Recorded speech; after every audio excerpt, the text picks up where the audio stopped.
This is Bloomberg Intelligence with Paul Sweeney and Alex Steele on Bloomberg Radio. All right, happy Wednesday. Alex Steele here alongside Paul Sweeney. It's Bloomberg Intelligence Radio. We still have earnings trickling out. We get NVIDIA next week, but today after the close, we get Cisco.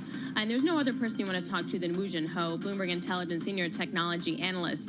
Woo, first off, just to understand the idea of where Cisco sits in the AI stack. Yeah, hey, Alex. So it actually has some decent exposure, but in the overall scheme of things, it's about $1 billion in total revenue on a $52 billion revenue base, right? So it's pretty small, relatively speaking, but they do have chip exposure. They provide the high-speed optics. They have networking as well as some servers. They have a partnership with NVIDIA. So they are playing a key role in AI overall. And they actually announced a deal out in Saudi Arabia as part of the Trump entourage that's out there today. So, what is the Cisco story out in the street today? What are you going to be listening for today? Yeah, look, at the end of the day, Cisco is a tech bellwether, and one of the things that I've always used Cisco for is not for the flash, but more of, what the state and the health of the IT spending environment is. And given some of the uncertainties that's been going on, whether it's tariffs or if spending is slowing down, I've always found Cisco to be a good source. Now, the one measure I'm looking at is going to be orders and order activity. And by and large, orders in networking has been fine relative to what all the others have said in this prior quarter, and I suspect Cisco is going to be fine as well. What are some of the worry spots? Well, at the end of the day, it's going to be IT spending. But, the one thing I will tell you, Alex, 2/3 of revenues are from services as well as software, right? So there is a good cushion if there is some sort of slowdown. Now, one of the things that Cisco did last quarter was they tried to de-risk the tariff impact by taking down the gross margin guidance by about 100 to 150 basis points for the third quarter, and I suspect that it's going to be about 300 basis points for the fourth quarter as well. So, I find, and I'm kind of afraid to say this, I think there's limited downside risk, all things considered. So what's the environment out there for tech spending, just broadly defined there, Wooj? We've had so many companies have to rethink their business models, their forecasts over the last 4 or 5 months as they try to deal with an uncertain trade environment. Broadly defined for tech, how are you seeing things? So I'm going to go, if you want me to go solid to solid, but for Cisco specific, it's general corporate IT spending. And the environment for general corporate IT spending has been fairly robust. And I'm not saying that there was some pull forward spend. There was a little bit of it, but it's been fairly stable. And as it looks into the second half, there is some macro slowdown concerns. But all in all, most of my enterprise IT exposed companies, whether it's on the networking side, server side, or on the storage side, fairly stable. A little bit of margin erosion from related to tariffs, but all in all, we haven't seen any material cuts to estimates. Because what we were worried about, say, like 6 months ago, is you had companies diverting spending into IA stuff at the expense of traditional tech infrastructure.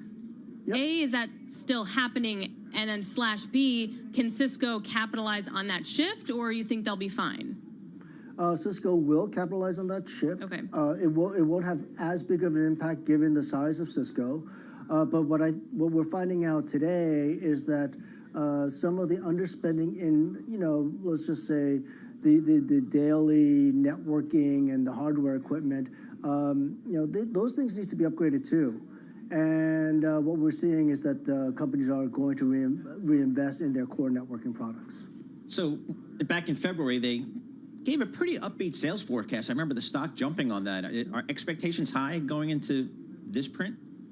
Well, it's probably 5% off the all-time highs from the last earnings, Paul. Yep. I think the expectations post all the other earnings results in the networking space have gotten a little bit more bullish getting into the print. Well, what else are you going to be looking for? Broaden it out. Are there? Well, actually, no. Go back and talk about the deal with the Saudis that was announced. What does that mean? Is that a real deal, or is that like a pact or an MOU? Well, is it a real deal? It's probably more along the lines of the pact and the MOU type, right, which is going to be multi-year. But one of the criticisms that Cisco has had over the past couple of years when the AI ramp-up started to happen was that they're not really playing in the game, right? But what you're seeing is that they're making acquisitions. They have the products within the portfolio to be well-positioned to gain from AI over the long term. Again, small part of and quite frankly, I actually appreciate the fact that it is a small part of the revenue stream, because if it was a bigger part, it would probably eat away into the gross margin. All right, Wooch, thanks so much for joining us. Woo-Jin Ho, Senior Technology Analyst for Bloomberg Intelligence. Give us a little preview of Cisco and kind of what he's seeing out there in the technology space. Got a red headline crossing the Bloomberg terminal of correction. Trump impact with Qatar for $1.2 trillion, quote, economic exchange. So that clears it up a little bit. We'll have further reporting on that. But again, it's been a trip that has generated a lot of headlines regarding economic investments and orders being placed for American equipment and services and goods. So from that perspective, it's certainly been a newsworthy trip for the president. All right, for our listeners in the U.S., here's a reminder. You can listen to us via satellite radio on Sirius XM channel 121. Access the world's only global audio business network, coast to coast, 24 hours a day. Bloomberg Radio on Sirius XM channel 121 is presented by ShipStation. Stay with us. Your top stories and global business headlines are coming up right now. Balance of Power is up next. Have a great trading day on this Wednesday.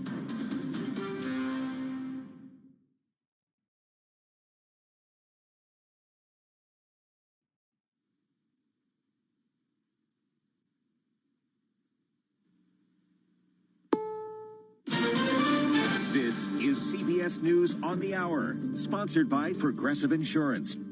I'm Steve Kathan. Health Secretary RFK Jr. under fire from Democrats on Capitol Hill for budget and job cuts. You have the power of the purse here. Thank you. Know that. Thank you for reiterating that, but I think that I'm not sure the administration really has internalized that. And Transportation Secretary Sean Duffy, who's dealing with staffing issues at airports. We can do more with less, Mr. Chairman.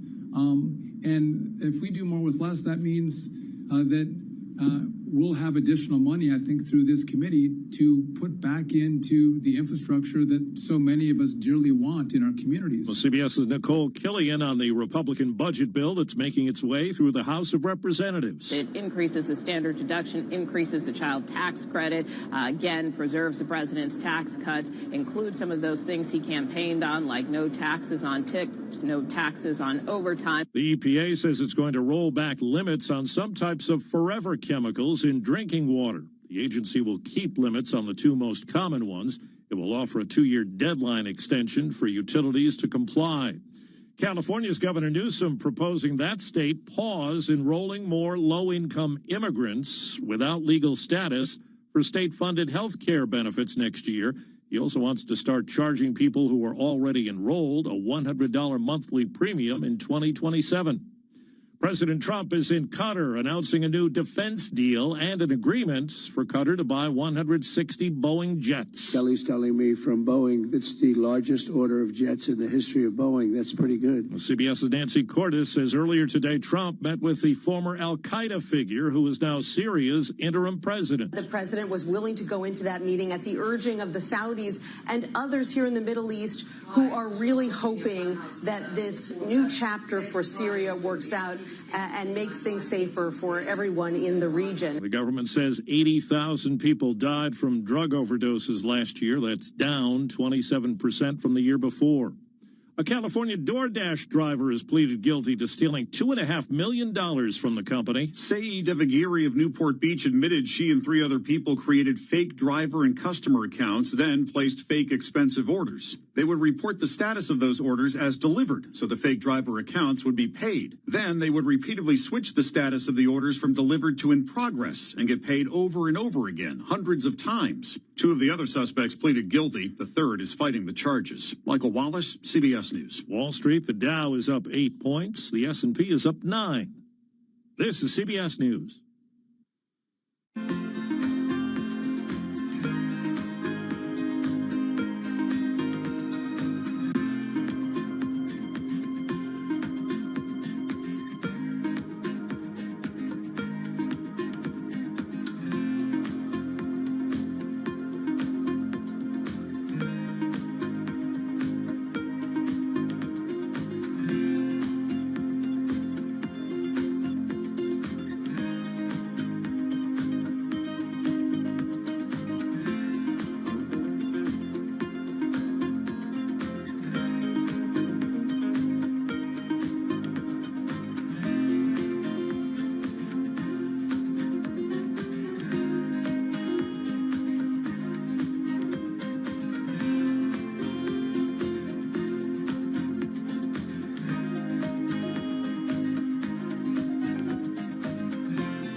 Scientists have uncovered evidence that wild chimpanzees practice a kind of primitive medicine. In a possible world first, a team led by Oxford University's Elodie Freeman has observed chimpanzees in Uganda practicing first aid. The chimpanzees are actually grabbing leaves and either dabbing it on their wounds or also chewing it up and with their mouth applying that chewed material to the wounds. And not just their own wounds. These same types of wound care behaviors also extend to others. Telling us humans something important about ourselves. Compassion and empathy might trace back farther than we may have thought. Suggesting empathy as a foundation stone of human community. Vicki Barker, CBS News, London. EPA Chief Lee Zeldin is moving to roll back the start-stop technology that kills engines at stoplights. That's designed to reduce emissions and save gas by cutting credits to automakers to include it. On social media, Zeldin says everyone hates it, so we're fixing it.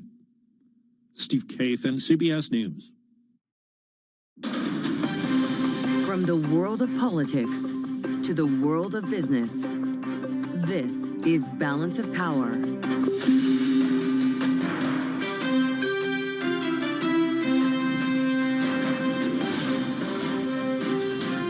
Live from Washington, D.C.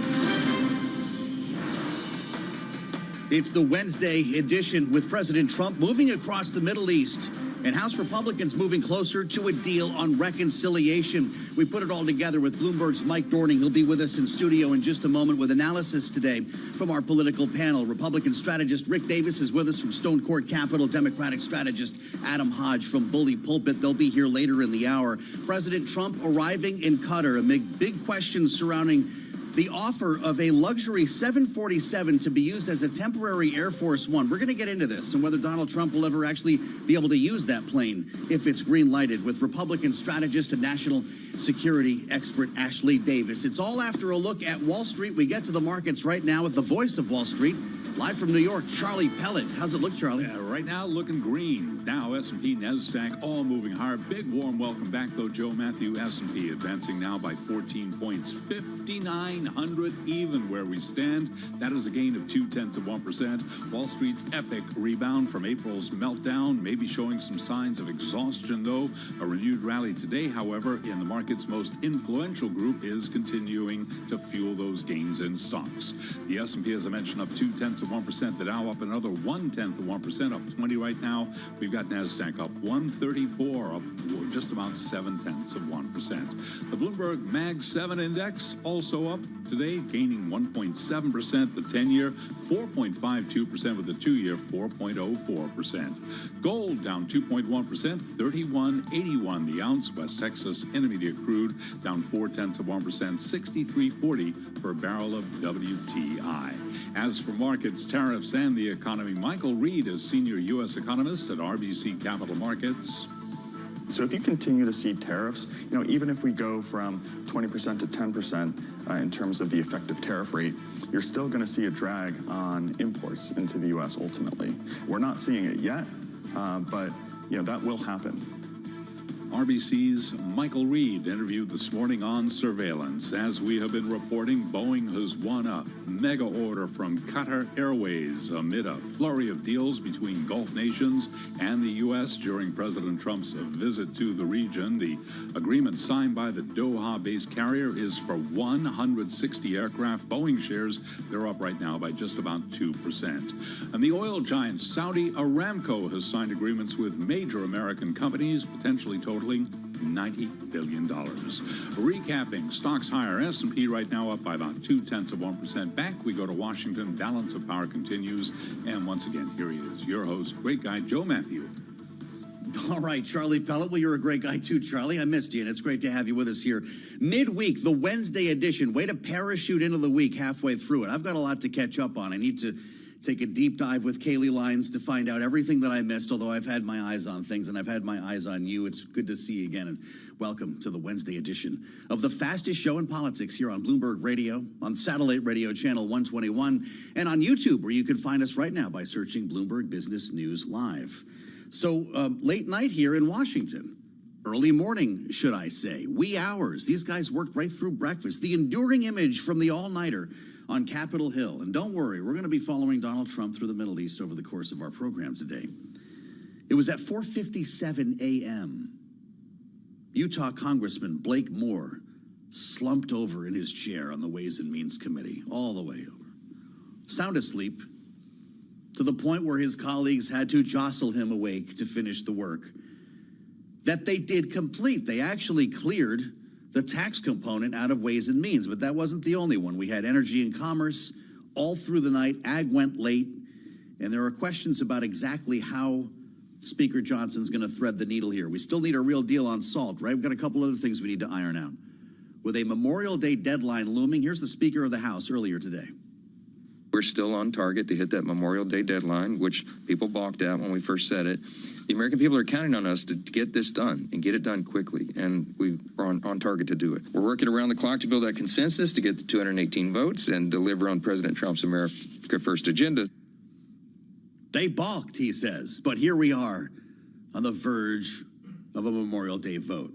Isn't that interesting? He's trying to build consensus to get the 218 votes needed, knowing only Republicans are voting for this bill. So this remains a family exercise. And that's where we start our conversation with Mike Dorning, Bloomberg's Capital Influence Deputy Team Leader.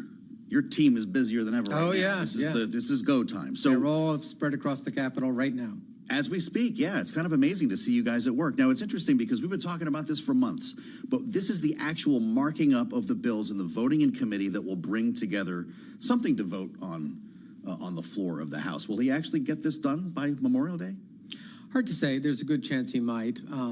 There's still the hard part is not the committee work, but the hard part is coming to that almost consensus. They can only afford to lose a few Republicans, and they still have to deal with the real problems in the bill, which is how big a deduction do you allow for state and local taxes, and how much do you cut Medicaid? Okay, and that's we keep where they've hearing got they're problems. not cutting Medicaid; that they're just making it more efficient. Well, they're cutting. So what's really happening, Mike? So on Medicaid, they are going to impose work documentation requirements, and actually it's often the documentation that is the hard part, particularly for some people who don't always live at the same address they used to live. They move more frequently than others, and they're maybe not as good about getting all the documentation. And that usually reduces rolls by several million. And then they're also talking about, for food stamps, rolling some of the cost onto states instead of the federal government over time. And again, in food stamps, they already have work requirements for food stamps, but they would expand it to more people. Should people understand this as you describe it, as they're knocking people off the rolls who deserve coverage and are not completing their paperwork in time, or we're actually getting to fraud in Medicaid? I don't know how it would break down, and I'm assuming that there are some people, you don't know how many, but there are some people that could work, could find a job, that don't have jobs. So I don't think, I certainly haven't seen a study that can delineate exactly how many people are people who, you think, some people think maybe they shouldn't be on Medicaid, and how many it's just documentation problems. Right. So I suspect lawmakers might not know either. Yeah, I mean, there may be a study, there may be something good and authoritative. I don't know. Sure. I've seen some studies. Just reminds us it's difficult to use a scalpel when you don't have that information. I have seen some studies that employment hasn't actually gone up much in some states that have tried this, but a lot of people have gone off the rolls, allegedly for documentation reasons. But putting all that aside, there's this feeling that the more politically vulnerable Republicans are more sensitive to cuts in Medicaid and food stamps. And there's also this feeling that Republicans that represent people with relatively high state and local taxes are more sensitive to, hey, let's let people get back more of that deduction. So those are the kind of the main things you have to work out to get it through the House. There are other things you have to work out to get it through the Senate, but for the House, those are the main things. And, it's relatively early in the year. They've come a long ways. This is something that they're going to fight over. And the fact that they haven't yet come to an agreement doesn't really mean they won't come to an agreement. Mostly among the Republicans, they want to do a tax cut. They want to find a way to do it.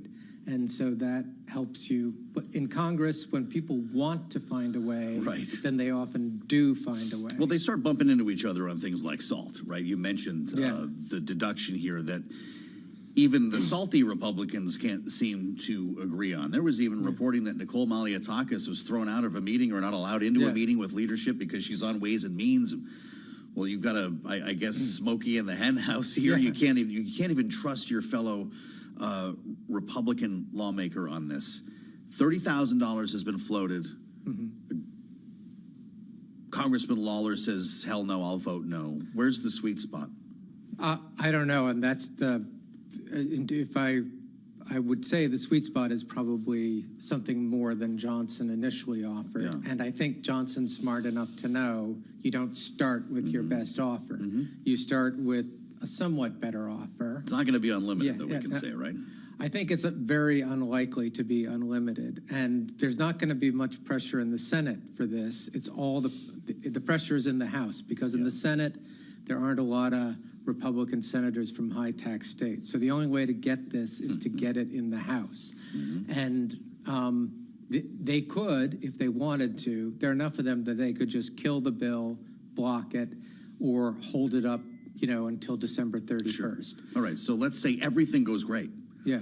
He gets it done, he threads the needle, everybody's happy, they pass it with more votes than they need, if that's even possible. What is Doesn't matter how many votes, as long as they pass it with the majority, that's all you need. Magic number 218. What's the Senate going to do to this bill? How many changes will it Lots make of in changes. the upper chamber? So again, in the Senate, there are senators who are nervous about cutting Medicaid and food stamps.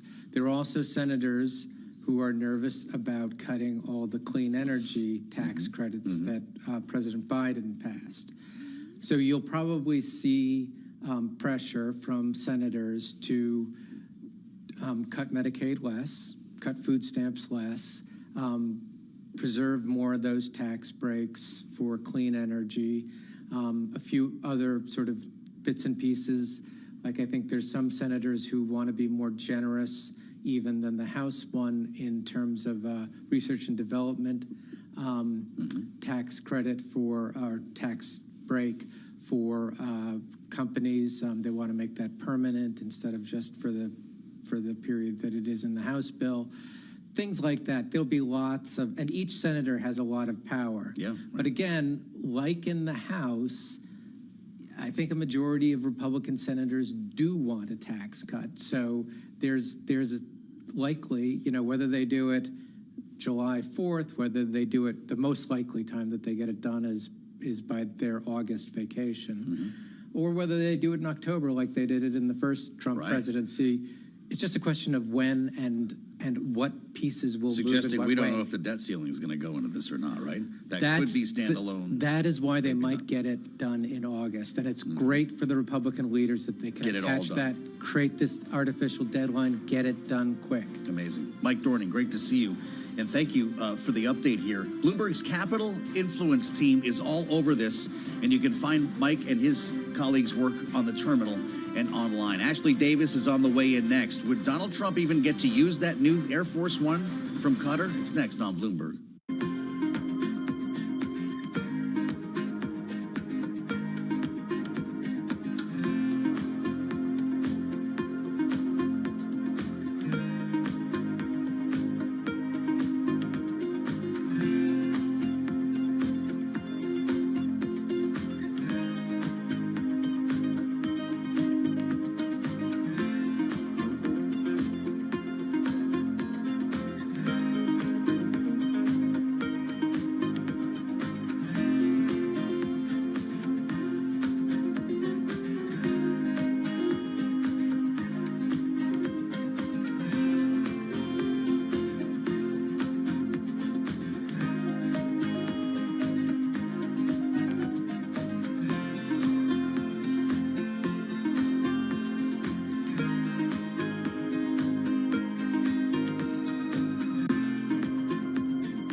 It's 12:21 on Wall Street. We do check markets all day long here at Bloomberg. We are seeing a rebound today for the S&P 500 index, continuing after April's meltdown, but it may be showing signs of exhaustion. Case in point, the Dow now moving lower. Last update, we told you it was higher, but right now, Dow Industrials down 0.1%, lower by 33. We've got the S&P up 8, gain there of 0.1%. NASDAQ Composite Index up 125, up by about 0.7%. The Bloomberg Mag 7 Index pushing higher, surging by 1.7%. Apple, though, notable exception, down 0.4%, but NVIDIA up now by 3.7%. 10-year, 4.52%, with the 2-year, 4.03%. Spot gold is trading lower by 2.1%, $31.83 the ounce. And West Texas Intermediate crude oil now down 0.4%, $63.42 a barrel on WTI. President Trump appears to prefer U.S. oil prices between $40 and $50 a barrel. That, according to Goldman Sachs, which cites an in-house analysis of his social media posts on the topic. Right now, we have got XOP, that is the Spider Oil and Gas Exploration ETF, trading lower by 0.5%. But DIG, that is the ProShares Ultra Energy ETF that corresponds to 200% the daily performance of the S&P Energy Select Sector Index. That is trading lower now. We've got DIG down by 1%. Among oil majors, ExxonMobil down 0.9%. ADRs of BP, they're down 0.7%. And Chevron, it is down by 0.7%.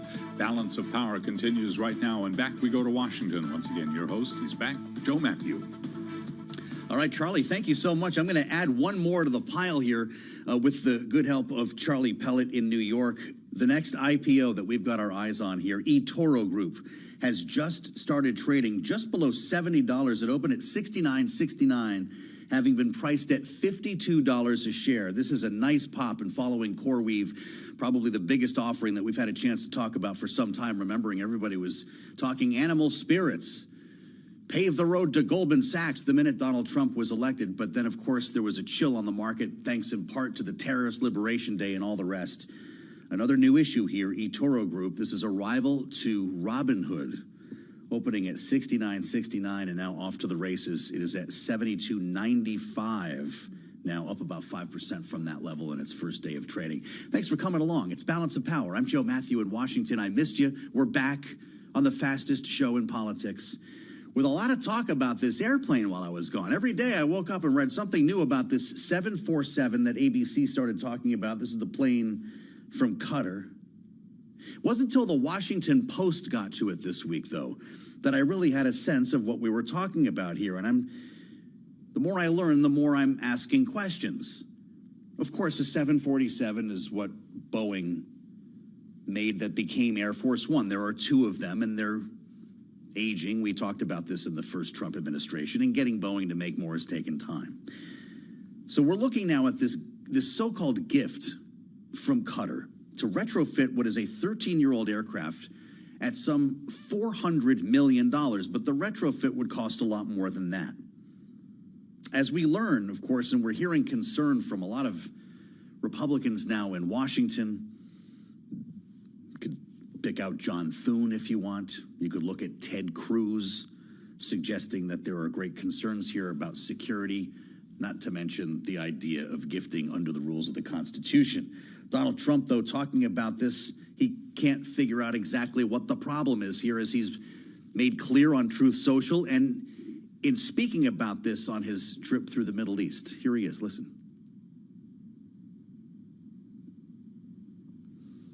Do we not have Donald Trump here? All right. Let's take a look at what he's writing. He says, the 747 is being given to the United States Air Force Department of Defense. Not to me, exclamation point. So you've got the question of the gift, and then you got the question of the work that's being done here. I'm going to get to both of these with Ashley Davis, Republican strategist, partner at S3 Group, former special assistant to the Director of Homeland Security. Her wheelhouse is national security, and that's where we want to get into, because there are concerns about whether this plane is actually going to be safe for the president to use. Nice to see you. Welcome back. Thank you. Welcome back for you. Well, thank you. It's great to be back here. Here's the part that I'm having a hard time with understanding when it comes to the jet, is that Donald Trump likely would never be able to use it. This airplane would take years of work, billions of dollars in upgrades, and impossible to complete before Donald Trump takes office. So what does he want this for? So, Joe, you know I'm a big believer that there are various levels to what he does. Yeah. And so let's talk about the national security part of this. One, it's going to take 2 to 3 years to retrofit this plane if it actually ends up coming to the United States. I mean, there's absolutely no way that our Department of Defense, our intel community would ever not take that and strip it completely to make sure it's the safest plane in the world.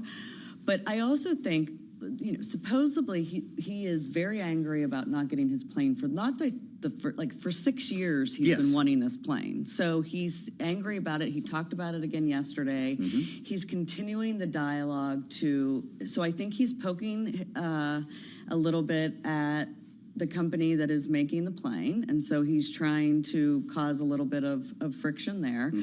But he also I think this is a diversion tactic in a way as well. So I'm a big believer. To get the actual Boeing planes he's ordered? Yes, and put a little pressure on them to actually deliver their plane. But also I think, look, there is so much happening right now in Washington, and this is the #1 story on every news network. It sure is. It's been days of coverage. Days of while coverage. While he's rolling through the Middle East. And so one thing I just want to say... Does that help him? Listen, are we talking about Medicaid, really? Are we talking about SNAP? Are we talking about investments in the Middle East? Well, that's what it's taking away from. Yeah. So even though my theory is he's trying to take away a little bit from some of the potential bad noise that could be happening in Washington right now, it is also taken away for some of the big investments that he's making. I think, you know, obviously the plane was in West Palm Beach. It was at Mar-a-Lago when some of the Qataris were visiting. He saw the plane. He loved it. And then he just started this dialogue. And the reason he knows that there's a lot of people and a lot of things and very controversial about this from just a gifting perspective, right? Even if they give it to the library, at the end of the day. But he's doubling down on it. So to me, he knows exactly what he's doing. To the rest of us, maybe we're just not sure what that is yet. Well, there's a massive constitutional component to this, of course, and I'm not going to try to turn you into a constitutional lawyer, but I will point you to this headline in the Washington Post. Trump's gifted Qatari 747 would be a security problem, officials say. By the way, it was moved 5 weeks ago, they learned, to San Antonio International Airport. So he's apparently already taken delivery of this jet. I mean, can you strip this to the studs and actually make it safe from a national security standpoint? Yeah, absolutely. I mean, you could have the same national, even though Boeing that made Air Force One to this point as a U.S. company, they would still go through the exact same thing that they're going to go through this plane. By the way, the Department of Defense, from what I understand, and maybe I'm wrong, and Joe, you've heard something different, they have not officially accepted this plane as a gift. That's what we understand, but what's it doing sitting in San Antonio becomes the question, I mean, right? Who knows? It was Mar-a-Lago too. Right? It's been suggested that the upgrades may have already begun at that location. Maybe. I don't know that. Sure, of course. But this is what we're learning, and I'm trying to get the latest stuff here. What needs to happen to a $400 million airplane to make it safe for the president to fly on? Well, listen, I mean, Air Force One will have the absolute, no matter who's in it, is going to have the absolute most secure, whether it's from the communications perspective. They will strip it to put in all the different missile detectors that they have in regards to Air Force One. I mean, if you think about, and this is a conversation that's hard to get into on the air right now with limited time, but what the plane has, especially like with Bush after 9/11 when he was, or on 9/11 when he was flying around the country, different things that they put on the airplane for security, the same thing they do in Israel for a lot of their planes in regards to their military planes, that will take years to put on the plane. Yeah, so he may not actually get to enjoy this thing, which is kind of bizarre. We'll find out. Well, he could if it goes to the library. I mean, we'll see. I mean, I think Rick's on next. He can talk about the library ins and outs. But I mean, because he knows that from McCain. But I think there's definitely federal oversight that these presidential libraries have. So we'll see. I mean, look. It's a story. It's a story that has a lot of ethical questions. That's not something unusual for the president. Yeah, so, right. Well, and to your point, it's keeping us away from a lot of other stories. Absolutely. What do you think about this trip so far? Because some of the math doesn't add up. Whether it's the Boeing jets we're hearing about, whether it's the overall investments from countries like Saudi Arabia or Qatar. I'm more concerned about the optics, as always, that we talk about here. The image of this meeting yesterday with the president, with MBS, Elon Musk, Sam Altman, Jensen Huang. Is this a new approach to the presidency? Have we seen anything like this before? No, I think he's trying to do two things. One, I think he believes that part of the country is, in regards to economic growth, is one of the fastest, best places to invest in. And a lot, believe me, I spend a lot of time in the Middle East, and everybody is trying to get in, either in there or for them to invest in them. So is this part of turning away from China? Absolutely. It's also trying to do some an economic diplomacy in a way with the region. If you look at some of the things he's asking for, and he asked for yesterday with Saudi, and he's asking for today with Qatar, is trying to have softer stance on Israel. I mean, us being friends with this region in regards to our relationship with Israel is not a bad idea. And also, the more we're coming together, even with the announcement yesterday with Syria, in regards of rolling back the sanctions, I mean, I think that having a strong Middle East with America to fight potentially China and Russia is what he's trying to do. Obviously, there's a business side of it as well, but there's definitely a diplomacy side of this as well. And also, remember the Abraham Accords. I mean, that was unheard of. Sure. Whether anyone wants to give him credit for it, he brought it up yesterday. Could he expand them? I mean, we'll see. I mean, I don't know who you're really going to expand with. You know, the downside here is, if you ask Benjamin Netanyahu, is that there's no Israeli visit. He feels slighted. Are you surprised by that choice? Yes, but that may be I mean, listen, I was asked this yesterday too. I think there's absolutely no way that we don't have a strong relationship with Israel, that we're not going to support Israel. And I'm sure that I am not aware of and not privy to, there's a strategic reason why that's not happening. If you're Benjamin Netanyahu and you hear a headline like sanctions against Syria are being dropped while you feel like you're being ignored by the president, that doesn't impact the relationship? It may, but at the end of the day, is he going to stop a relationship with the United States of America? No. Highly unlikely. Yeah. What does Donald Trump bring home then, other than dollar signs, or is that just the point of the trip? Well, if he brings home some sort of, if he strikes a deal in Turkey, I mean, let's even go there in regards to I haven't even mentioned Ukraine. Yeah, Ukraine, and there's so much to talk Absolutely. about. We could talk for 3 hours. Every day. Just for what happened on this weekend. Every day, yes, exactly. That's the deal. But maybe that's something that we'll talk about when you come back, because the Ukraine deal is all we're going to be turning to, let's say, in the next 24 hours, 48 hours tomorrow, when he gets right? to Turkey. Exactly. Yeah. And so that's something. Well, Putin hasn't agreed to go yet, but Zelensky has. So we'll see what happens there. If he comes home with, and I agree with you, what you started out this segment saying, all the announcements and investments that have been made. Obviously, those are great announcements, and who knows what actually comes out of them. Right. And I hear the music. I have to stop talking, Joe. Man, you can talk right through the music, actually. It's anytime you want. Ashley Davis gets to do anything around here. S3 Group, Republican strategist, and always the insights that we're looking for here on the program. We'll assemble our panel next. Rick Davis and Adam Hodge are with us on the fastest show in politics. We haven't done very much on this yet. We're going to get to the Joe Biden book. That's the other thing they're talking about on Bloomberg.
It's 12:40 on Wall Street. We do check markets all day long here at Bloomberg. First day out for eToro. That is the retail trading platform making its debut today under the ticker ETOR, raising just about $620 million in an upsized IPO that was priced above the marketed range.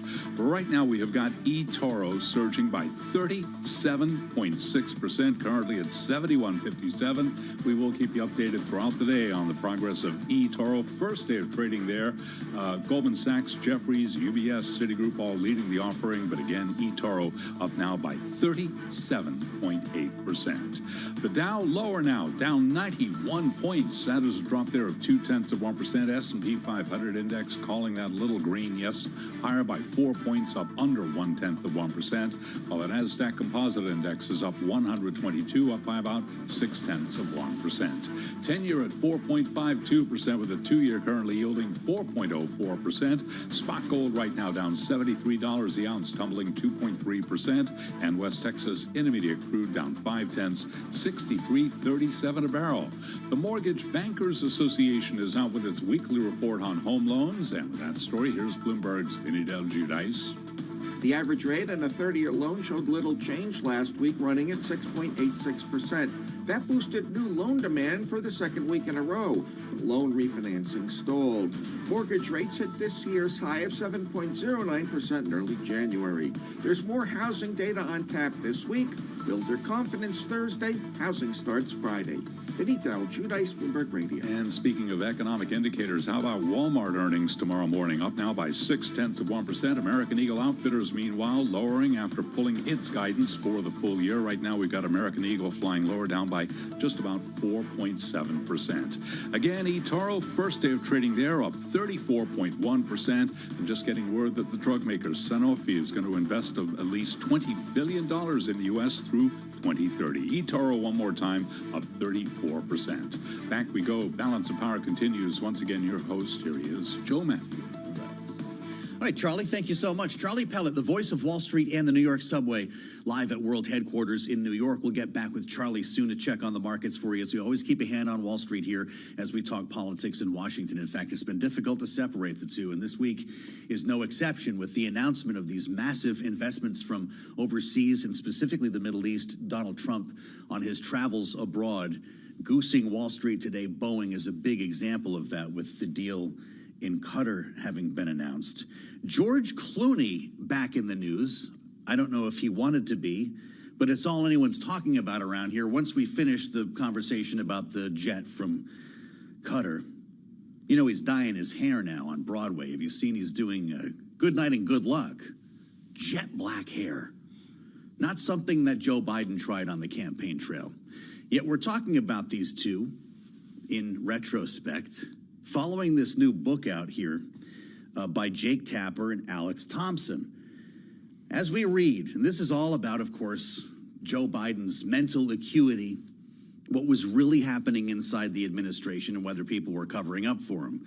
A lot of anonymous sources saying things like this story about George Clooney. Shaken to his core, we read.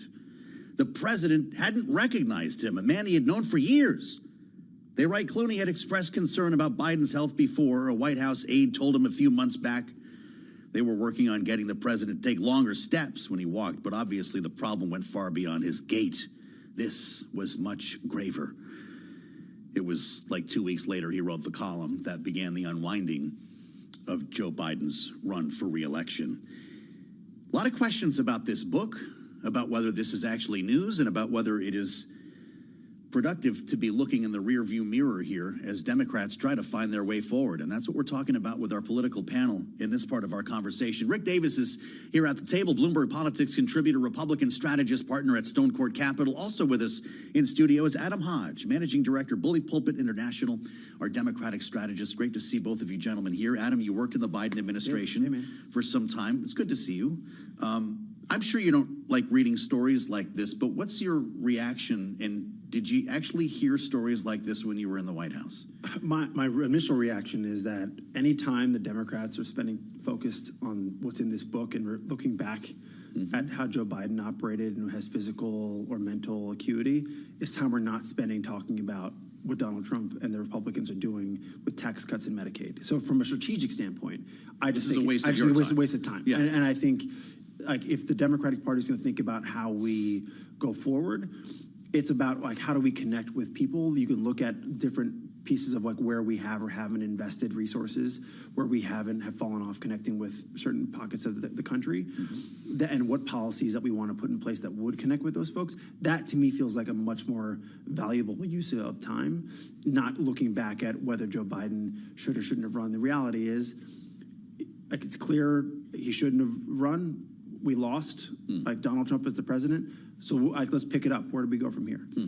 Does it sound untrue? Does this sound like conversations you overheard? No, I mean, I think anybody who we talked about this, I remember last year. Yeah. Joe Biden, it's not like he was in hiding.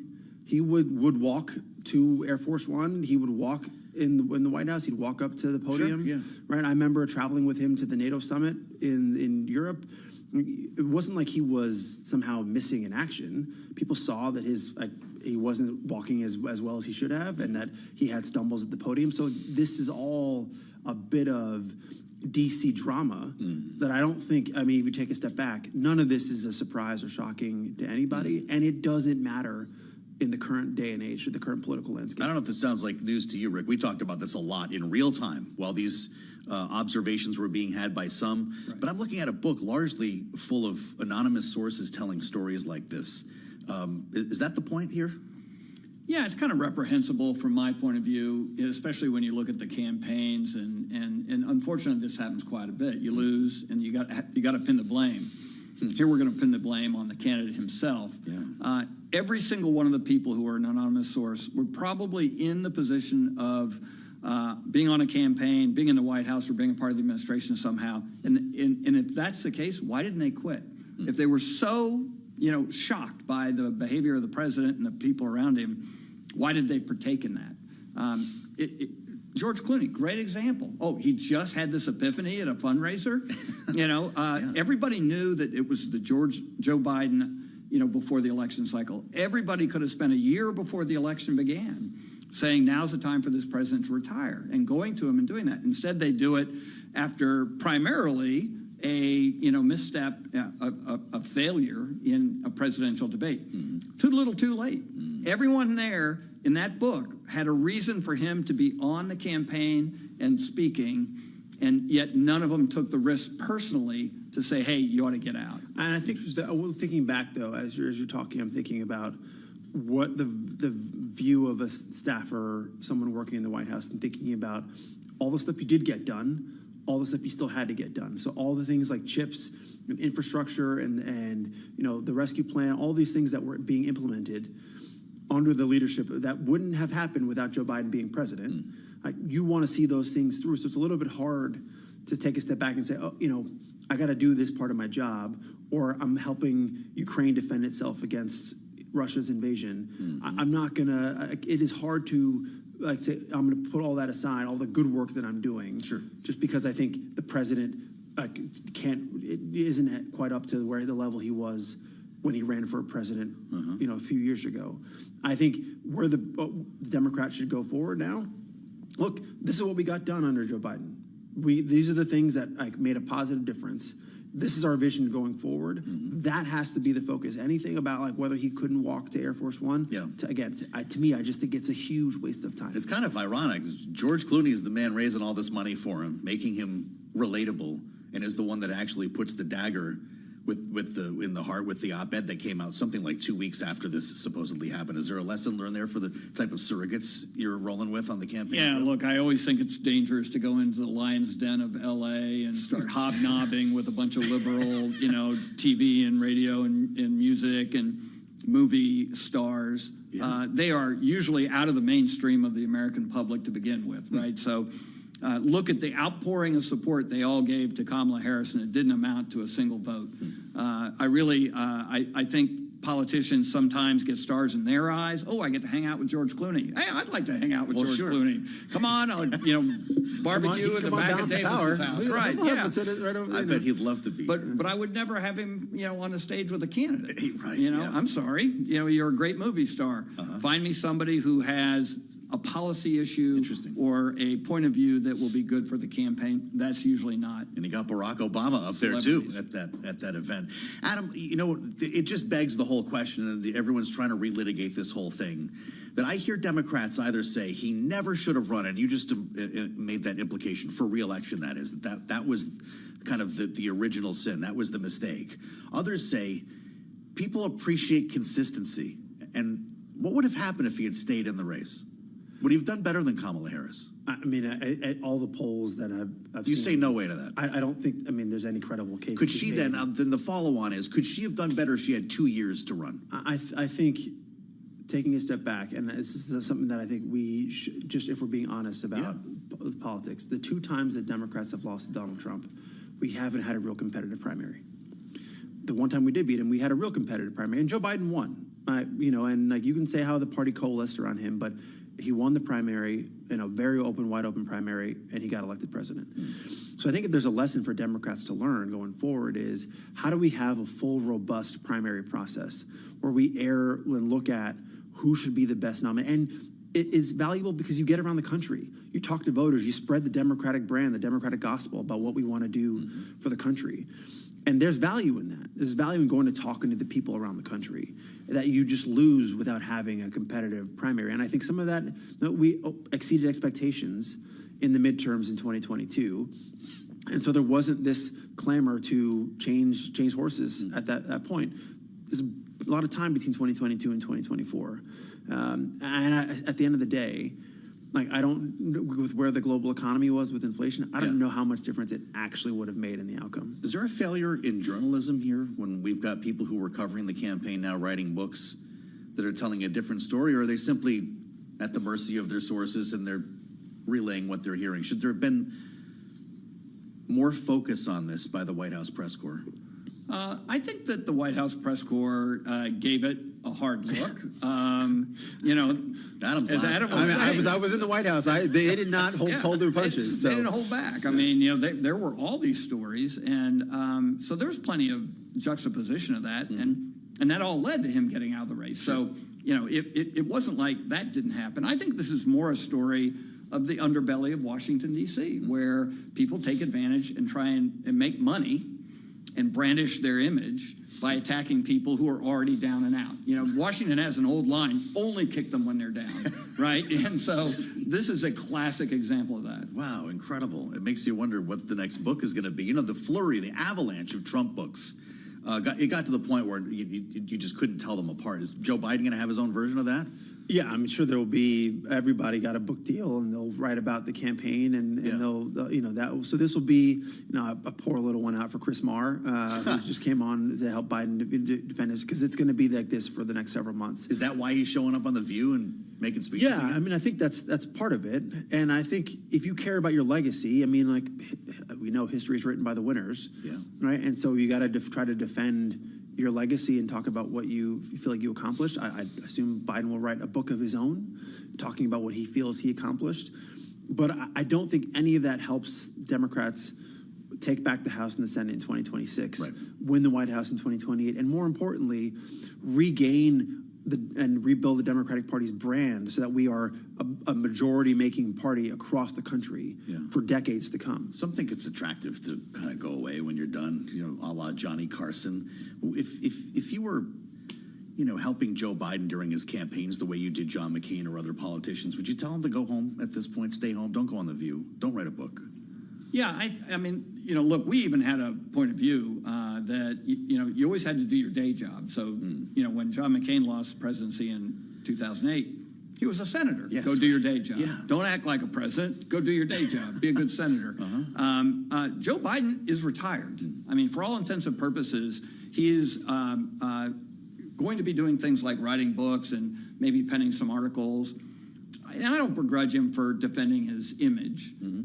But don't do more damage than good, right? I mean, like, how many times did we sit in here during a special at Bloomberg watching a important speech by the president, in trying to reestablish himself, and it was worse than the reporting beforehand. So do no harm, right? Yeah, I mean, enjoy the ice cream and the beach, write a great book. You have a lot to talk about in your career. and move on. Don't listen to Trump news conferences. Right. We have a lot more ahead with Rick Davis and Adam Hodge, our great panel today. Kaylee Lyons is going to join the conversation coming up in our second hour, and we'll welcome our global television audience to the fastest show in politics. Glad you're with us here. Don't forget to subscribe to the podcast. Find us on Apple or Spotify. We've got a lot more ahead as reconciliation moves on the Hill. This is Blue.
From the world of politics to the world of business, this is Balance of Power.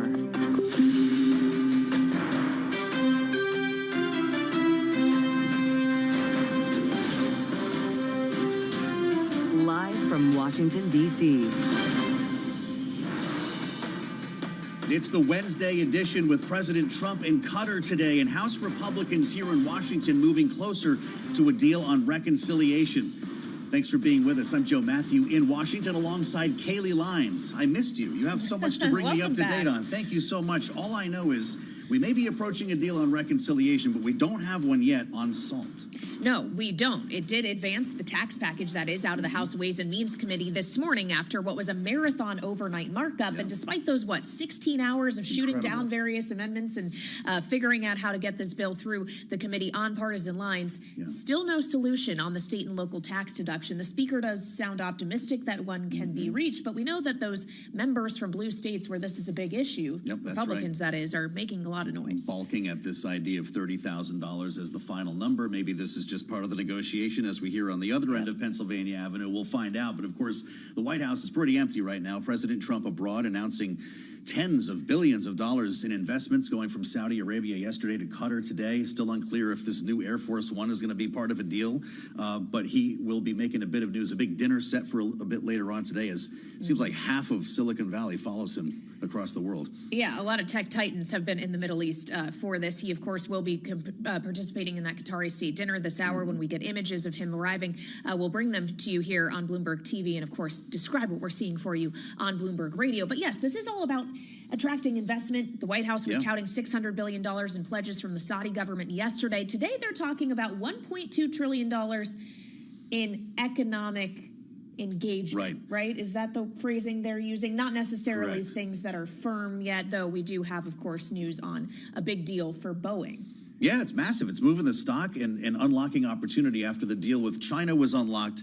This is a pretty big one. The White House calls it the single biggest ever purchase. The math gets a little bit funny when you look at numbers of planes versus how much money we're talking about, but you can't deny the fact that this is a massive deal for Boeing, and it's sending the stock to a new 52-week high. Economic exchange is what I meant to say. Hundreds of millions for now, more than $1 trillion maybe to come. Maybe. So, as we look ahead to all of that, we'll be live in the Middle East in just a moment with Bloomberg's Anne-Marie Hordern. But we begin in New York with a check on the markets on this Wednesday. Charlie Pellet is keeping track of the trade for us. Thank you very much. They are reunited. Feels so good. Right now, looking at a mixed market. Got to begin with eToro, though. Stock really soaring. First day out up by 31.25% right now.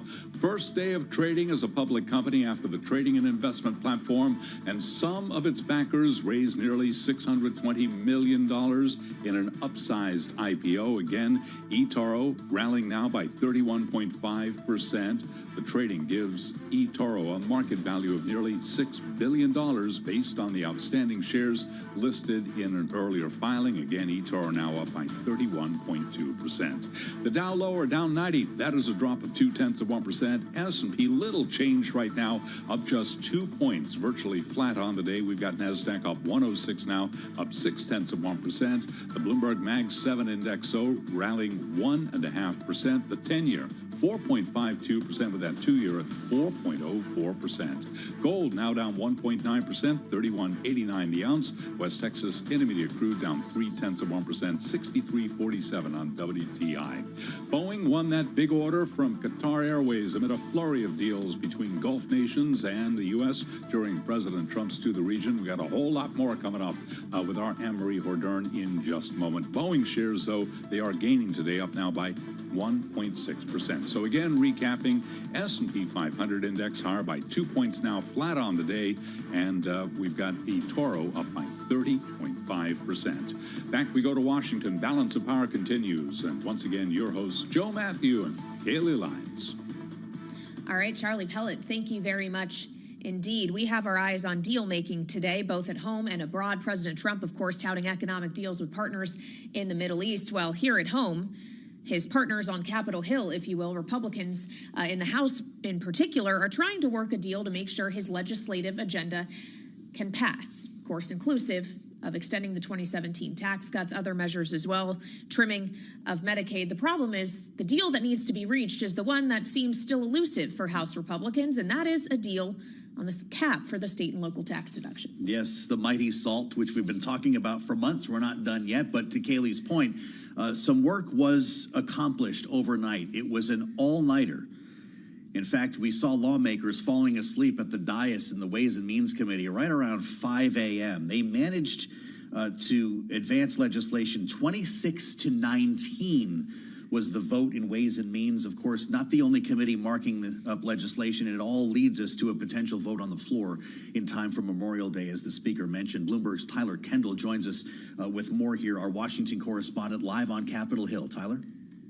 Yeah, hey, Joe. So as these House tax writers did advance this bill, as you're mentioning, there are still some pretty big questions here, most notably when it comes to what is going to happen to lifting the SALT cap. Some big questions on the table, except for that we do know the one man that's heading up those negotiations is House Speaker Mike Johnson. And he says even as there are disagreements and tries to tell us that we could expect some sort of deal soon, they're still on track to pass this legislation by the Memorial Day holiday. As you're about to hear, he told reporters that they're making some good progress. We're still on target to hit that Memorial Day deadline, which people balked at when we first said it. The American people are counting on us to get this done and get it done quickly, and we are on target to do it. We're working around the clock to build that consensus to get the 218 votes and deliver on President Trump's America First agenda. Now, he mentioned the threshold that they have to reach there. That's important because these lawmakers from high-tax states like New York, New Jersey, and California are really digging in because they do have leverage since the majorities in the House are so slim. Now, the current proposal on the table would raise the SALT cap from $10,000 to $30,000 with income limits. These lawmakers say that's not good enough in order to ease the tax burden on their constituents. And there might be a way out of this. In fact, we know that the current House tax bill is pricing in at about $3.8 trillion, but lawmakers were given about $4 trillion to work with, so perhaps there's some wiggle room there for a deal. Joe and Kaylee, we're also watching some other compromises on this front, including whether or not they would double the cap for married couples. That's something that's been floated on the table, as well as what expiration dates would look like. So perhaps they'll lift the SALT cap, but then it just might not stay on as long. All right, Bloomberg's Tyler Kendall live in Capitol Hill, on Capitol Hill for us. Thank you so much. And we go from the Hill now to the Middle East. We find Bloomberg's Anne-Marie Hordern, Bloomberg chief political correspondent, of course, live in Doha for us, where President Trump is getting ready to participate in a Qatari state dinner. Anne-Marie, this, of course, is stop number 2 on the president's trip to the Middle East, which in large part is about attracting investment. The White House is talking about potentially upwards of $1.2 trillion in economic exchange between the U.S. and Qatar. But what tangible do we really know about? Well, there's more than $200 billion of what's actually more tangible deals that were done. Maybe that $1.2 trillion, Kaylee, we can call concepts of a plan or aspirational. But when it comes to the $200 billion, look at the sectors that this administration is focused on. There's really a theme here throughout the entire trip, whether it's Riyadh, Doha, or Abu Dhabi. Obviously, you have the biggest military installation for the U.S. government in Doha, so no surprise that there is also a big deal when it comes to defense, counter drones with Raytheon.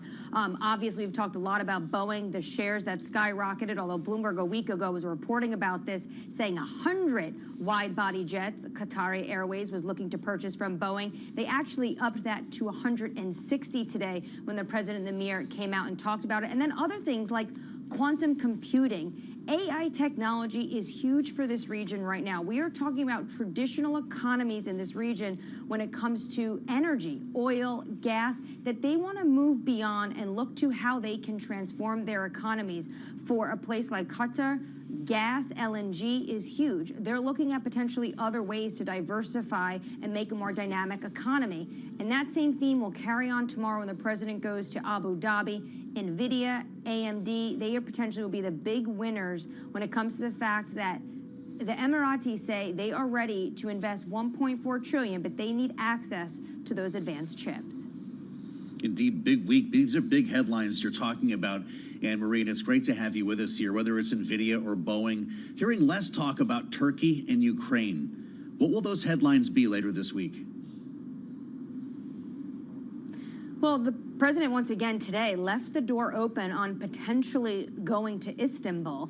Of course, he is in the region. He's in the neighborhood. There's a potential he could peel off and add this. He did say, you know, I have a full schedule tomorrow when he goes to Abu Dhabi. But the fact of the matter is, I think the president, if you really read between the lines, if President Putin decides to go to Istanbul, President Donald Trump will go to Istanbul. He recently just met face-to-face, that really remarkable photo in the Vatican, sitting face-to-face with Volodymyr Zelensky. He has not done that just yet with Vladimir Putin. I think if there's an opportunity to, and he's a quick flight away, he will take that opportunity. As of now, though, no plans yet. That would be a big deal. With us live from Qatar, Anne-Marie Horder. And Anne-Marie, thank you so much.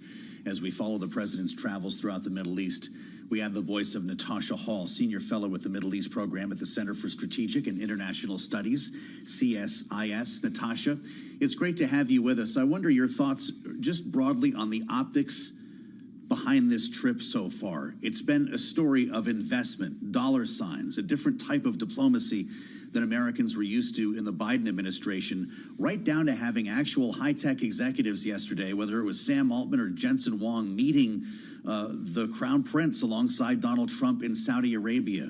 How would you describe this journey, and what will it bring the White House? Yeah, it's been an earth-shattering, I think, few visits already. I think what we can say is that this is an America-first strategy. I mean, a lot of the deals that are being made also portend a future where the U.S. has a bigger role in terms of military technology, in terms of AI, than potentially China, for example. And then, you know, yesterday with the announcement of the cessation of sanctions on Syria, the talks ongoing about hopefully a ceasefire in Gaza. We don't know what will happen there.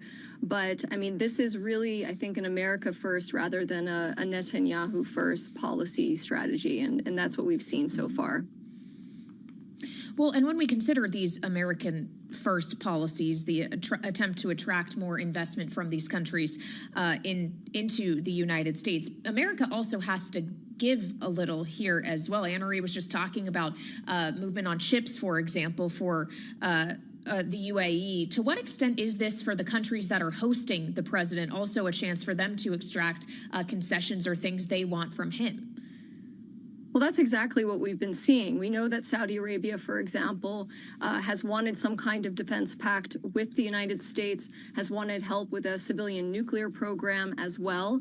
But previous administrations had been tying that to the Abraham Accords, so Saudi Arabia essentially normalizing with Israel. And we're seeing that that's not necessarily on the table or doesn't have to be on the table anymore. And so this is very much a symbiotic relationship, that there is going to be hundreds of billions of dollars in investment from the Gulf. And in return, I think the Gulf gets some foreign policy wins. And we saw that with the sanctions announcement yesterday. And hopefully we see some more movement on the Gaza front today or tomorrow. So what is Benjamin Netanyahu thinking right now after witnessing this meeting between President Trump and Syria's new leader, knowing that President Trump is not making a visit to Israel? What does this mean for their relationship? I mean, this is truly astounding, Joe. If you think about just a few months ago, this was a man, Ahmed al-Shara, with a $10 million bounty on his head as a former al-Qaeda affiliate. And, you know, we didn't know what the optics would look like with this meeting, but they were very conciliatory, shaking hands, smiling. President Trump has said he's a great guy, strong past. Things that I couldn't have possibly imagined just a few months ago.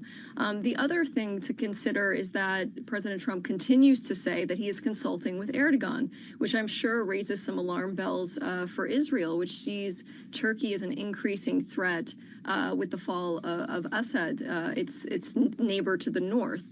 So I'm sure there's a lot of concerns coming from the Netanyahu administration, but I still think that this is probably for the best for Israel over the long term. I think less war, less tensions in the region, it represents a more peaceful future for the country and for Israelis as well. I do want to note for our audience here on Bloomberg TV and radio and those joining us on YouTube as well, that we are seeing President Trump's motorcade rolling up to Lusail Palace in Doha for the Qatari state dinner. Of course, once again, for the second day in a row, seeing a lot of pomp and circumstance that comes with this trip for the president. We have our eyes on the beast, which has made the trip to the Middle East as President Trump is getting ready to emerge and participate in this state dinner, having already announced, as we were just discussing, hundreds of billions of dollars at least in economic deals between Qatar and the United States. That's for sure, Kaylee, as we have this live view of the president, I guess, about to emerge from the beast, as you mentioned. He's on his way to a state dinner that will conclude this day of travel in Qatar. And Natasha, I wonder what you expect to come from this dinner. If this is more deal-making, or a chance for the president to put the negotiating down for a moment?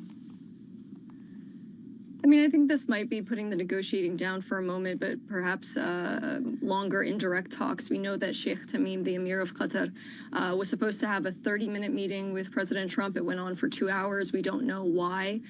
We do know that the Israeli negotiators have been somewhat intransigent on Witkoff's plan for Gaza and hostage releases. So there could be some tensions there that need to be worked out. So it remains to be seen if President Trump is going to apply pressure to Israel or others to move something forward. But certainly I think this pomp and circumstance does help, I think, to grease the wheels of those negotiations for sure. And President Trump has just emerged from his vehicle heading into that state dinner with Qatar. We also heard from the president yesterday, Natasha, of course, speaking at the Saudi-U.S. Investment Forum in Riyadh, about how he wants to be a peacemaker as president, talking about obviously ongoing conflict between Israel and Hamas, mentioning the Houthis as well, what he'd like to see with Iran, but also an expansion of the Abraham Accords, making it very clear his desire for Saudi Arabia to join in. And I wonder if you think this trip has realistically brought him closer to that objective. You know, I think it has, in a sense, even for Syria, which we couldn't have expected before.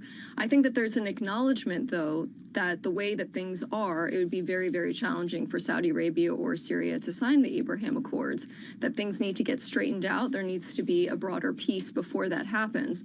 But of course, he did mention that several times during his speech. But I think what he really was trying to emphasize was that this needs to be a region for the region.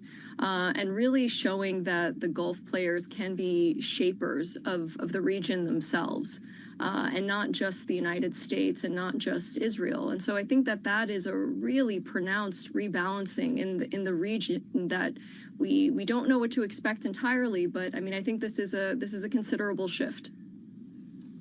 You think Donald Trump gets to Turkey this week? I mean, one can hope, I think, for peace for Ukraine as well. But we do know that that Secretary of State Rubio will meet with Sheibani, the foreign minister of Syria. And so this just, I think, shows greater engagement diplomatically, so not just on the financial side, but militarily and diplomatically as well. And I think that's what Sheikh Tamim of Qatar was really trying to emphasize with his meeting, that he sees Trump essentially as a man of peace. And really trying to play up those optics as much as possible. But I think both sides, whether it's a Gulf state or Turkey, is really trying to play up their hand in terms of being negotiators, being shapers. And I think Trump is giving them those wins. Like I said, I think on every occasion that he has been asked, he has said that he really looks to President Erdogan of Turkey for consultation. So that is a significant move in and of itself. All right, Natasha Hall, Senior Fellow with the Middle East Program at the Center for Strategic and International Studies. Thank you so much for joining us. We didn't even get to talk about the plane, the gift from Qatar. We'll have to do that with our political panel next on Bloomberg.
1:20 on Wall Street. We do check markets all day long here at Bloomberg. The bull stumbles, but eToro running higher. Right now, eToro, first day of trading, up 26.6%.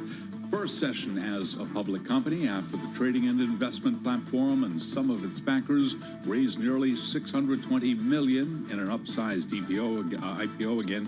eToro right now up by 26.2%. The S&P 500 index lower since our last update, right now down 10 points, drop there of 0.2%. The Dow down 166, drop there of 0.4%. But NASDAQ holding on to a gain now of 53 points, up by about 0.3%.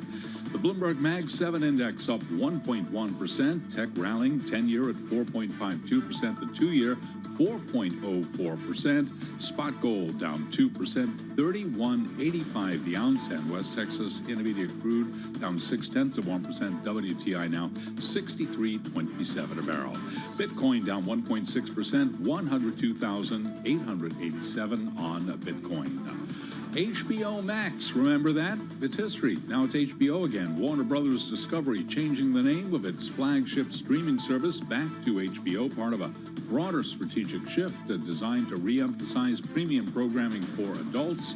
The change will be effective this summer. Right now we have got shares of Warner Brothers Discovery. They are trading lower, and little change WBD on the ticker. It is down now by 1.4%. Again, recapping, U.S. stocks lower. S&P down 14 now, drop there of 0.2%. For on-demand news 24 hours a day, subscribe to Bloomberg News Now wherever you get your podcasts. And Balance of Power continues right now. Back to go to Washington. Once again, your hosts, here they are, Joe Matthew and Kaylee Lyons. All right, Charlie Pellet, live in New York, the voice of Wall Street and the New York subway here on the fastest show in politics. We've got our eyes on what's happening right now in Qatar, where President Trump is now appearing, if you're with us on Bloomberg TV or YouTube, with the Emir of Qatar having just arrived for a state dinner at Lusail Palace. This is following a day of investment announcements and could include more negotiations and maybe more deal-making over dinner here. We'll keep tabs, of course, on the president's evening time in Qatar following his stop yesterday in Saudi Arabia and ahead of Abu Dhabi tomorrow. I'm Joe Matthew alongside Kaylee Lyons in Washington as we prepare to assemble our political panel. Kaylee, there's been a little bit of a question about some of the math that we're hearing when it comes to actual investments versus plans for continued economic cooperation. It seems to be more in the hundreds of millions of dollars here in Qatar as opposed to the $1 trillion plus that the White House is talking about for future opportunities. Yeah, they're talking about $1.2 trillion in committed economic exchange. But in terms of the actual deals the White House has in hand to announce today, it's only to the tune of about $243 billion, a big portion of that actually coming for Boeing. That's right. $96 billion deal, according to the White House, for wide-body jets, up to 210 of them, potentially the biggest orders they've seen for wide bodies and 787s in particular. But interestingly, what has caught a lot of attention here in Washington is not so much those Boeing planes, but one particular Boeing jumbo jet that Qatar wants to give to the U.S., to the president to use as Air Force One. $400 million. Yes. They call it the Palace in the Sky. And it is apparently on the ground right now in San Antonio. According to the Washington Post, it's been in the United States for a couple of weeks. If this is going to happen, and we don't have any evidence that the Air Force has taken delivery of this jet, Kaylee, it would require many millions of dollars in upgrades, and in fact could take so long this president may not actually get to use it. And of course, all of that, plus backlash politically from even members of the president's own party. So that's what we get into now with our political panel. Rick Davis and Adam Hodge are here. Rick, of course, Republican strategist and Stone Court Capital partner. Adam, Democratic strategist and managing director at Bully Pulpit International. Both of them with us in our Washington, D.C. studio today. Great to see you. As always, gentlemen, as we consider this plane gift in particular, which the president contends is a gift to the United States, it's not about him personally. He's not actually trying to avoid this as a subject, not necessarily, Rick, trying to make sure we're all focused on his investment deals in the Middle East instead. He's taking to True Social to continue to keep our attention on it. Why commit? Oh, I think he's very proud of the fact that somebody would give him a $400 million gift. I mean, like, if you assume your net value is based on what other people are willing to peg it to, that's pretty good reinforcement.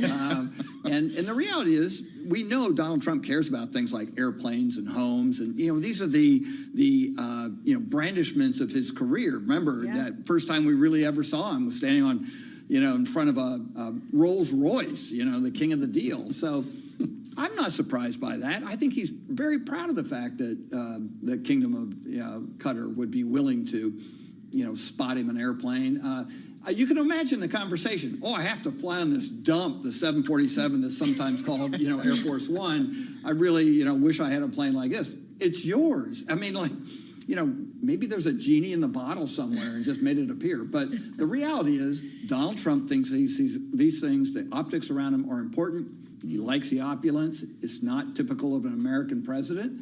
But he's not the typical American president, so I think we can expect it. That's for sure. Well, to Kaylee's point, we are hearing from Republicans, including the Senate Majority Leader, John Thune. Lots of issues associated with that offer, which I think need to be further talked about. Ted Cruz, I think that plane poses significant espionage and surveillance problems. Adam, this goes beyond the gifting concerns and actually enters the national security space that you worked in. Are we having the right conversation around I think this? those senators are actually trying to get to what is the key issue here. I mean, take a step back. The United States should not be accepting major gifts from foreign countries of hundreds of millions of dollars for a plane for the president. It's just not only the conflict of interest rules, which are obvious, it's just the optics of being beholden to another country, giving you a plane for your president. Is just, I mean, it's crazy. But I even one step further, and Kaylee, you were alluding to this, the plane could cost $1 billion to refurbish. I mean, it's not just like a regular plane for a regular foreign leader. It's for the president of the United States to retrofit. And I've flown on the current Air Force One.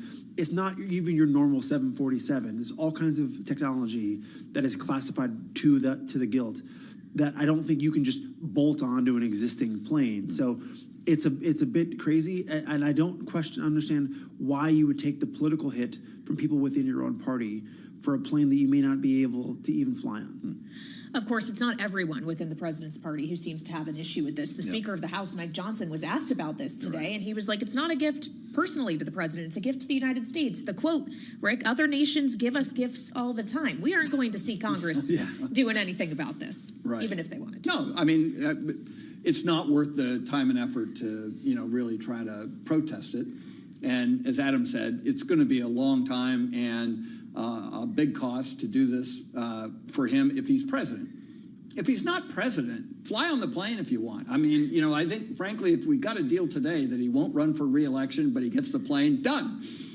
He also constitutionally can't run for re-election. I know, but that doesn't matter. That's my point. I mean, like to Donald Trump, these things are all fungible. Yes, they are. As we learned in the Washington Post, they actually got a schematic of this airplane. There are 2 full bathrooms, 9 lavatories, a main bedroom, a guest bedroom, multiple lounges, private office, cream and tan-colored leather seating on both decks, according to photos provided by the Swiss aviation company AMAC Aerospace. The point is here, and you made it. Not only is it going to be incredibly expensive, but this president probably won't be able to use it. It won't be done in time. So is this about something different? Is this about pressuring Boeing to cough up its 2 747s? Well, I mean, obviously it's not a great look for Boeing that the president's going around them to try to get a plane from somebody else. Yeah. But I think this is just, you think about the other countries in the region who are going to be looking at, well, Qatar gave them a $400 million plane. Like, do I add up? How do I try to exert my own sense of importance in the relationship if they're giving the president a gift? And I think it is important to focus on the gift part of it, because they've made clear they would take it as part of the Trump presidential library, which would then allow him to use it afterwards. So it's not like this is just like, as Mike Johnson was saying, oh, well, like it's not a big deal. As opposed to it sitting in the library a la the Reagan library. He's going to be flying this around? That's what, I mean, again, we'll see what the devil's in the details. And I think, like with all these other deals in the region, the proof is actually on delivery. The proof is actually, do they actually put money into these certain companies? Are there actual hard assets that are transferred? Right now, it's a lot of smoke and mirrors. Well, what we do know, and Boeing might not be happy about this whole conversation around Air Force One, but they probably are at least somewhat satisfied at the prospect of Qatar buying hundreds of wide-body aircraft from them, as President Trump announced earlier today. Kelly's telling me from Boeing, that's the largest order of jets in the history of Boeing. That's pretty good. That's fantastic. So that's a record, Kelly. And congratulations to Boeing. Get those planes out there. Get them out there. So it is $96 billion worth of purchases that Qatar has agreed to make, Rick. That is in part what adds up to hundreds of billions of dollars that the White House is touting in investment pledges from Qatar after $600 billion from Saudi Arabia yesterday. Is he walking away potentially from this Middle East trip with exactly what he wanted, things to tout on money coming into the United States? Well, I don't think there's any question that they will think that this was a successful trip. Billions of dollars of investment and commitments. Obviously, the devil is in the detail. What's really going to happen? We've heard commitments before from the Gulf where hundreds of billions of dollars were committed, and not a whole lot really materialized. Times change, things happen, especially in a volatile region. But this is going to be seen as exactly what he set out to do. I'm going to go out and promote American investment. I would say yesterday's speech in Saudi Arabia, it went well beyond that. It was more of a geopolitical speech. It talked about the region as a whole. It talked about conflicts in the region and what to do about it. And he did not sound like a protectionist president at that point. You know, the speech he gave sounded like any other president who said, I'm going to tackle the Middle East. And we know how unsuccessful most presidents are. But he's got some wind at his back. And so the idea of cutting a deal with Iran, you know, and meeting with the new president of Syria, I mean, like, these are things you want your president to do in order to create a peaceful situation in the region, which is so important to us strategically.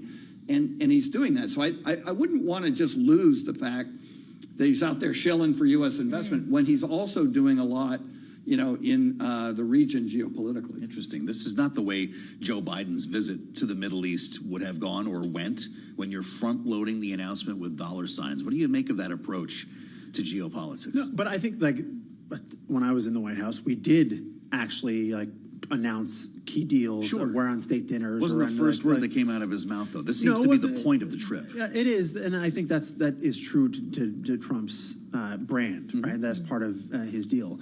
I think the important point on the planes, though, I mean, it's one thing to talk about the numbers, announce them, but Boeing gets paid when the planes are delivered. Right? Not just when the planes are announced. And this is why his tariff policy is just so backwards and I think misguided, because Boeing is going to have a hard time actually assembling and delivering those planes if they can't get the parts, or if the parts are more expensive to build in the first place. So I think, like, this is why the president is sort of boxed himself in a number of ways and not able to actually deliver on the policy and on the pomp and circumstance of the deal that he talks about. Nothing can be viewed in a vacuum, I think. How true. Adam's point. Adam Hodge and Rick Davis, our political panel today, here with us in our Washington, D.C. studio. Thank you both so much for joining us, and we'll have more ahead here on Balance of Power as we have to turn our focus back to Congress and whether or not the House is going to be able to figure out how to get the SALT cap raised enough to make everybody happy, get a reconciliation bill through both chambers. We'll have more ahead here on Bloomberg TV and radio.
On Wall Street, we do check markets all day long. Here at Bloomberg, the Dow, the S&P, both lower. NASDAQ higher. We've got to begin with eToro. First day out, up 28.4%. In its first session as a public company, eToro is gaining after the trading and investment platform and some of its backers raised nearly $620 million in an upsized IPO. Again, eToro up now by 28%. S&P little change right now, down 1 point. Had been higher earlier in the session. The Dow down 104, now down 0.2%. NASDAQ advancing 0.5%. The NASDAQ 100 index up now by about 0.3%. 10-year 4.51%, the 2-year 4.03%. Gold is down 2.1%, now $31.83 the ounce, and a retreat for crude at $63.41 a barrel, down 0.4%. Warner Brothers Discovery is bringing back the HBO brand to its flagship streaming service, reversing a 2023 decision to ditch the name in favor of Max. And Nike co-founder Phil Knight has repeatedly expressed interest in buying the Portland Trail Blazers, but now that it's finally for sale, he is deciding to pass on the chance to own the NBA franchise. Knight is now 87 and says, quote, "At my current age, I can confirm that I no longer have interest in acquiring the team."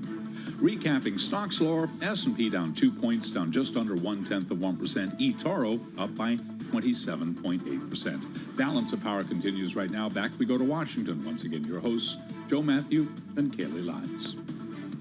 All right, Charlie Pellet in New York, thank you so much. Here in Washington, there are probably a lot of tired lawmakers, at least in the House of Representatives, on Capitol Hill today, because many of them had to quite literally pull all-nighters last night, including in the House Ways and Means Committee, as it marked up its draft tax bill. That would do a number of things, including, of course, extend the 2017 tax cuts, eliminate taxes on tipped income and overtime until 2028, other elements of President Trump's campaign promises as well. And it finally got through the committee along party lines, no surprise, this morning. But it did so without one issue, perhaps the issue, being resolved. And that is, where exactly do you cap the state and local tax deduction to keep everybody happy? And the people you need to keep happiest are the people who represent blue states in districts that are swingy, that make or break the House majority. And a lot of those so-called Salt Caucus members are still looking for an answer from the Speaker of the House, Mike Johnson, at this point. Sounds like you've been to New York. So 16 hours in committee was not enough to hash any of this out. They had an all-nighter. I mean, they were bringing in takeout and wine at 4:57 a.m. Blake Moore is asleep there on the Ways and Means Committee. So there are questions exactly about how long it's going to take to get this done, Kaylee. And for our reality check, we introduce Bill Hoagland. Always great to have Bill with us. Senior Vice President, the Bipartisan Policy Center. Bill, not only do you give us a reality check, but you help us lower the blood pressure for a moment. So I'm wondering if you can distill this moment as one of progress or maybe one of concern for you, because the Speaker of the House seems emboldened. He says very productive, and we might well get this done in time for Memorial Day. Well, I do think that a lot of progress has been made in terms of the committees that were instructed to come up with the savings, and they almost every one of them has met what was instructed of them.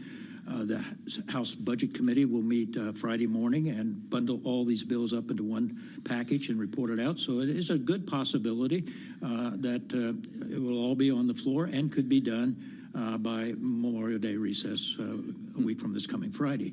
So yes, I think there is good progress in that regard.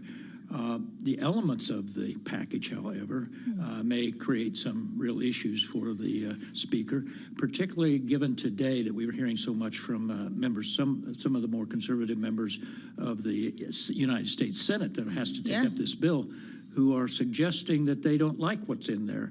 And that will make it more difficult for the Speaker on the floor to get the votes, it seems, from those moderate Republicans, besides the point that Kaylee's made about what they still, I don't think, have fully resolved the issue as it relates to the SALT. Well, and when we consider the moderate Republicans who are nervous at the very least about the cuts to Medicaid, the SALT caucus, which we're talking about, then the hardline conservatives, not just in the Senate, but in the House, who do not think these spending cuts go far enough, knowing how narrow the majority is, Bill, is there enough room to maneuver if you're Speaker Johnson. It is very tight. Of course, we cannot never rule out the pressure that the President of the United States will have once he gets back from overseas. He will put a lot of pressure on. I do think that it's going to be very nick and tuck down to the end to get the votes, and there will have to be some hard arm swinging, I guess, is bending, if nothing else, to get it through the House of Representatives. But even if it gets through the House of Representatives, I think your listeners have to understand that we still have the United States Senate, and the United States Senate will produce its own bill. And it will be different. It clearly will be different than the House. And then you'll have to have a conference between the House and Senate. And that's then they'll come back and you'll have to vote again on it. So if the Speaker doesn't have a revolt on his hands now, he will then. He will then if it comes back from the Senate much different than what the House is. What's the Freedom Caucus going to say when the cuts aren't there? I think they're going to have some real difficulties with this. This is going to be tough. It was always going to be tough, but when the margins are this small, it makes it even tougher. And then you just still do have the real issue about whether or not this does. As an old budgeteer myself, I do believe debt and deficits matter. So we're looking at tax cuts maybe in $4 trillion, but we're only looking at, quote, only. We're looking at $1.5 trillion in spending cuts. You're adding to the deficit. You're not reducing the deficit, and that's where the hardliners will come from, the Chip Roys of the world, and say, wait a minute, this doesn't go enough in reducing the debt and deficits going forward. Well, and when we consider some of the things we're hearing out of the Senate, it's not just Senator Josh Hawley making noise about Medicaid. You have other senators as well who are concerned about the repeal of clean energy credits from the Inflation Reduction Act, which, with all the Medicaid and SALT talk, is not getting as much attention. But is that actually one of the things that could be the biggest sticking point? I'm glad you raised that issue, because there are a number of those Republicans who maybe didn't vote for the IRA when it passed, but were behind the scenes saying, good. They're benefiting from it now. Benefiting from it now, exactly. And so this is going to be tough for them to stomach the cuts and the elimination, quite frankly, of almost all the IRA provisions dealing with clean energy programs that are in there, and the grants that are in there too. And some of those grants are out there already in the community. You mentioned some of the changes that senators could make. What kind of changes might the parliamentarian force when we get to that stage of the process? The bird bath could bring a few items out that Republicans in the House think they need. Yeah, it's a good point, Joe. I have to remind people, being an old Senate staffer, that the so-called bird rule really only applies in the Senate. The House can pass it with simple majority, and they can put in things that when the parliamentarian looks at it in the Senate and will find that, wait a minute, these have no budgetary consequences. Deauthorizing programs, fine, but there's no budgetary consequence. So a lot of the things that they put into the House provision for winning those votes to get the vote that we're eliminating a program, but it has no budgetary consequence. They will come. That will be subject to the Byrd rule and will come out unless there are 60 votes to keep them in. So that will also change the real nature of the Senate bill when it comes back to the House. Well, and so all of this raises the question of the timeline here. As House leadership is still sounding optimistic, we heard Steve Scalise say this will be on the president's desk by the 4th of July. How hard is that going to be to manage if you still have to get it through the Senate in whatever form, get it back to the House, and get them to choke down whatever it is the changes the Senate made? I would say very, very difficult July 4th. Let's be honest. If they can get this out of the House next week, they go on Memorial Day recess. The whole month of June will be devoted in the United States Senate to getting their bill done. So even if they got their bill done in June, then you'll need the whole month of July just to work out the difference between the House and Senate, if you can do that. So I think I would push Mr. Scalise's statement to the end of July at the earliest, but even then. At the earliest. At the earliest. Okay. You spoke with Lisa McClain yesterday, Republican Congresswoman in the leadership in the House, speaking to the standoff, if I can call it that, over SALT. I want you to hear what she said. I'm just compelled by the fact that this very narrow issue could potentially hang up this entire big, beautiful bill that we're talking about. Here's what she said. There is some wiggle room. How much wiggle room, that's what we need to determine. But at the end of the day, I think both sides will come together to get this done for the American people. Because what we'll see if we don't get this tax bill done will be gravely worse than what we're experiencing now with the SALT cap for all Americans. But Bill, if you're Mike Lawler sitting there in New York, you don't have wiggle room. And if you're a no, then this entire effort is going nowhere. What does Speaker Johnson need to do to put this to bed? Well, I think he does have to negotiate a higher level than the 10,000 for the SALT. He has to move it up. I was surprised to hear that the SALT caucus, so to speak, rejected the 30,000. Yeah. That seems strange to me. But there has to be some place between 10,000 and somewhere up above 30,000 maybe that will get it over. I think the representative is absolutely clear, though. If you do not get this done, then the impact upon middle income, quite frankly, because of the marginal tax rates would go up, would be very devastating, both for Republicans and Democrats. That's why, and I'm sure I'm in the minority on this, that's why I think at some point, if they cannot get this reconciliation bill across the line, that there's still a possibility of simply extending the current tax law, so those tax rates don't go up next year on individual Americans. Well, so that would mean that you kind of separate these things out rather than trying to do one big, beautiful bill. Would that be an endorsement of the Senate's original strategy bill? Exactly.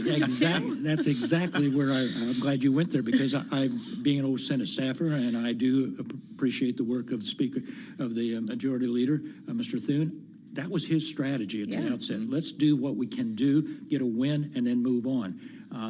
That's where, yes, I think that this validates Mr. Thune's original position. The wild card for all of this, of course, the debt limit, and that's going to depend greatly on the X date where this actually lands. And is it a good thing for Republicans? In fact, if it lands earlier, and it has to be part of this reconciliation bill. It does. It does. Right now, increasing the debt limit, we think at the Bipartisan Policy Center, our estimate yesterday we put out, maybe the end of July and maybe into early October. We got a range. We got to wait and see what the tax coming in on the estimated quarterly taxes come in at. But it is in this reconciliation bill. It therefore only requires a simple majority to raise the debt limit. If they cannot get it done, again, I'm probably in the minority here, they can pull that reconciliation of just the debt limit out of this bill and pass it freestanding as a debt limit. Or if they can't do that, then we're back in a situation where I think they're going to have to negotiate with the Democrats, which is the last thing Republicans want. Yeah. Well, and it would be the first real opportunity for Democrats to have any kind of leverage since January, right? And this is very similar to where we were in 23 when we were facing a debt limit and increasing the debt limit, and ended up negotiating the Fiscal Responsibility Act, which set new caps for spending for 24 and 25. So while we're sitting here talking about this bill, is there somewhere quietly on Capitol Hill where that component of reconciliation is being written so it will be ready? Oh yes. Well, quite frankly, the bills are being written right now. When it comes to the debt limit. Well, that's a simple. So we can crank out that page when we need. That doesn't take much time. That doesn't take much time. I will say, I spoke with the Republican conference chair in the House, Lisa McClain, last night, and I asked her, is there a backup plan if we can't get done in time to deal with the debt ceiling? She said they're not really working on that yet because they're so confident in their timeline, but you don't buy that, Bill. I think it's going to be tough. It's going to be tough. So backup plan might be necessary. That said, we do know they work better with a deadline, right? So when we're talking about the prospect of the House potentially having to grapple with Senate changes, if you know the X date is looming, recess is looming too, does that actually make it easier for the House to adjust to the Senate's desires? Well, I think that depends. One could say that the August recess that's sacrosanct in this town for members, it may be in question, and they could work on. I don't think it's going to be as easy as just saying we got this deadline here and let's get it all done beforehand, because these are big policy items in here. You just don't do them willy nilly because there's a August vacation coming up. Even though it's Washington. I was just about to say, Bill Hoagland, great as always to have you here on Balance of Power, Senior Vice President of the Bipartisan Policy Center. And while we keep our eye on the progress or today it kind of feels like lack thereof, at least on the SALT issue on Capitol Hill. We also have our eyes on Doha, where President Trump is participating or about to participate in a Qatari state dinner. He is at Lusail Palace next to the Emir, participating in what appears to be an incredibly lengthy handshake line. Quite the reception line here for the president, although he seems to be really enjoying himself.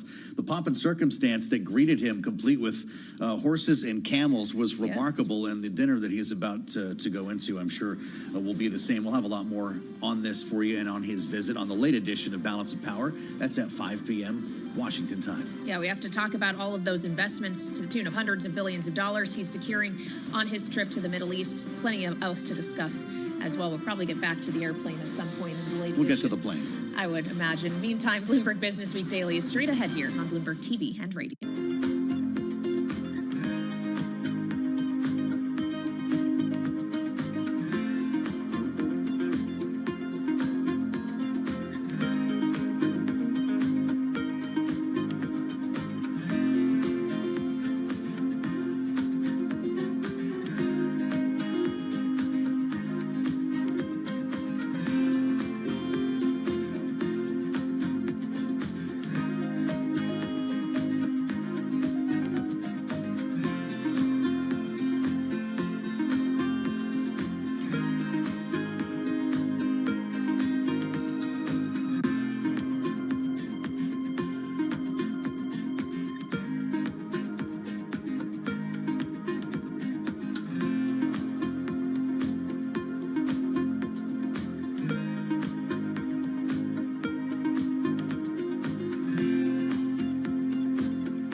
This is Bloomberg Business Week Daily, reporting from the magazine that helps global leaders stay ahead, with insight on the people, companies, and trends shaping today's complex economy, plus global business, finance, and tech news as it happens. Bloomberg Business Week Daily with Carol Masser and Tim Stenivek, live on Bloomberg Radio, television, YouTube, and Bloomberg Originals.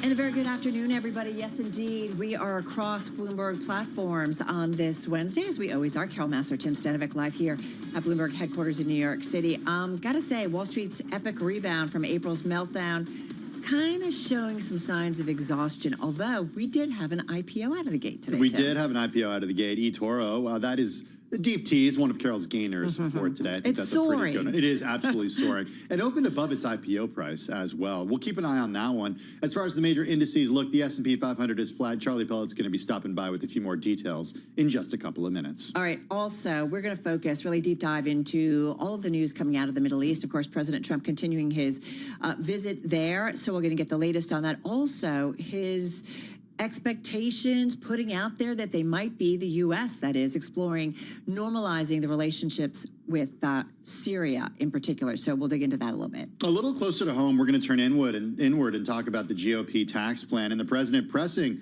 the U.S. Supreme Court to undercut some judges. All right, we're also going to get into Apple. You know that company, right? Right now, it's the second largest market cap in the world. It always kind of trades place back and forth with, I think, NVIDIA in a big way. Hey, one of its biggest partners tempering back its full-year sales outlook. So makes us wonder, is that maybe a sign of some problems over at Apple? But we're going to dig into all of that with our own Mark Gurman. That's coming up over the next 60 minutes. First up, though, a check of the day's trade and top business stories. As promised, here he is, Charlie Pellet. Thank you very much. Mixed market for you at U.S. equities right now. Carol mentioned Apple down just about 0.6%. She also mentioned NVIDIA powering higher, part of a broader tech rally, up now by about 3.8%. Got to begin with the IPO of the day, and that is eToro, E-T-O-R on the ticker, now up by 21.1%. eToro higher in its first session as a public company after the trading and investment platform and some of its backers raised nearly $620 million in that upsized IPO.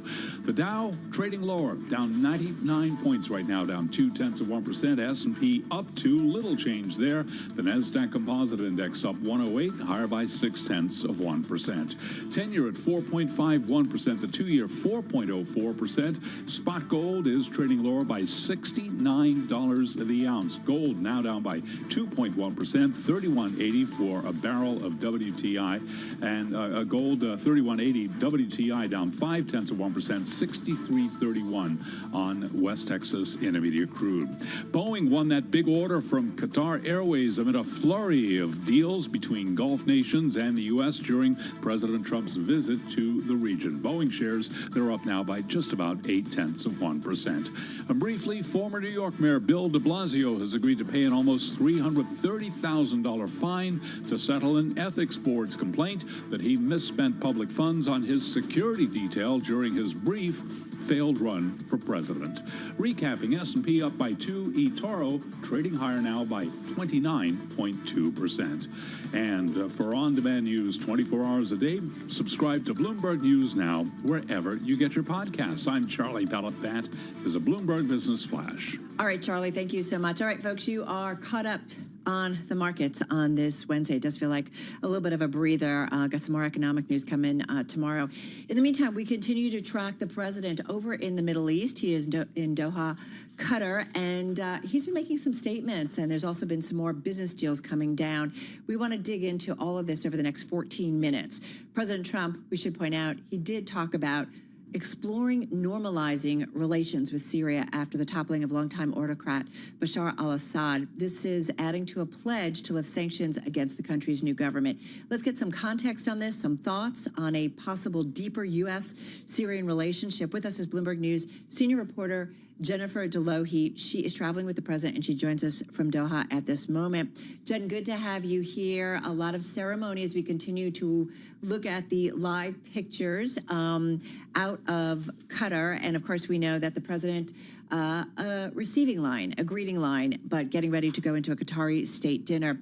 Tell us a little bit about the day's developments, and in particular with Syria. And for those, it's a complicated relationship, and we understand why, but I'm curious about why this moment in time might the president be looking to deepen ties. I mean, it's a good question, and because it's the moment and the reason of why it happened now is directly related to this trip. You know, in this pivotal moment with Syria actually kind of unfolded this morning while the president was still in Riyadh, Saudi Arabia, attending a meeting of the Gulf Cooperation Council. He met with Syria's new president, Ahmed al-Shara, for what was really a remarkable meeting, the first meeting between the heads of the U.S. and Syria since 2000.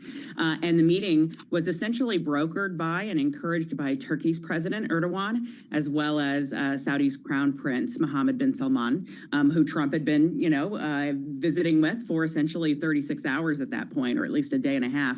And you know, it was an extraordinary meeting, really, that came about in this place and in this time. And his decision to pursue normalization with Syria and to lift sanctions on Syria was encouraged by both men. What do we know?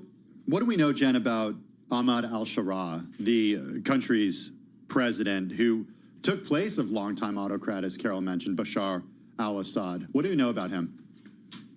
Well, I mean, he is a former militant. He joined al-Qaeda in Iraq to fight American troops after the 2003 U.S. invasion. He has spent many years and really since the toppling of the Assad regime, trying to encourage folks to believe he's, turned a new leaf. He's a changed man and really arguing to the world that Syria shouldn't pay the price for the Assad era. And so he's really, extended this olive branch, and that's, obviously getting this recognition and this endorsement essentially from Trump is pretty significant. And I will say that the U.S. president did outline things he expects to see from Syria, including signing on to the Abraham Accords with Israel, which is normalization with Israel that the president has been seeking since his first term, and some other changes, really cutting off any support for terrorism or housing of terrorists within Syria, things like that. Is he a different man, a different individual who was that former militant who joined al-Qaeda? I think since then he has disavowed the terrorist group, but I do wonder, what kind of leader do we know him to possibly be in the future? Is it going to be a different Syria than it was under Bashar al-Assad?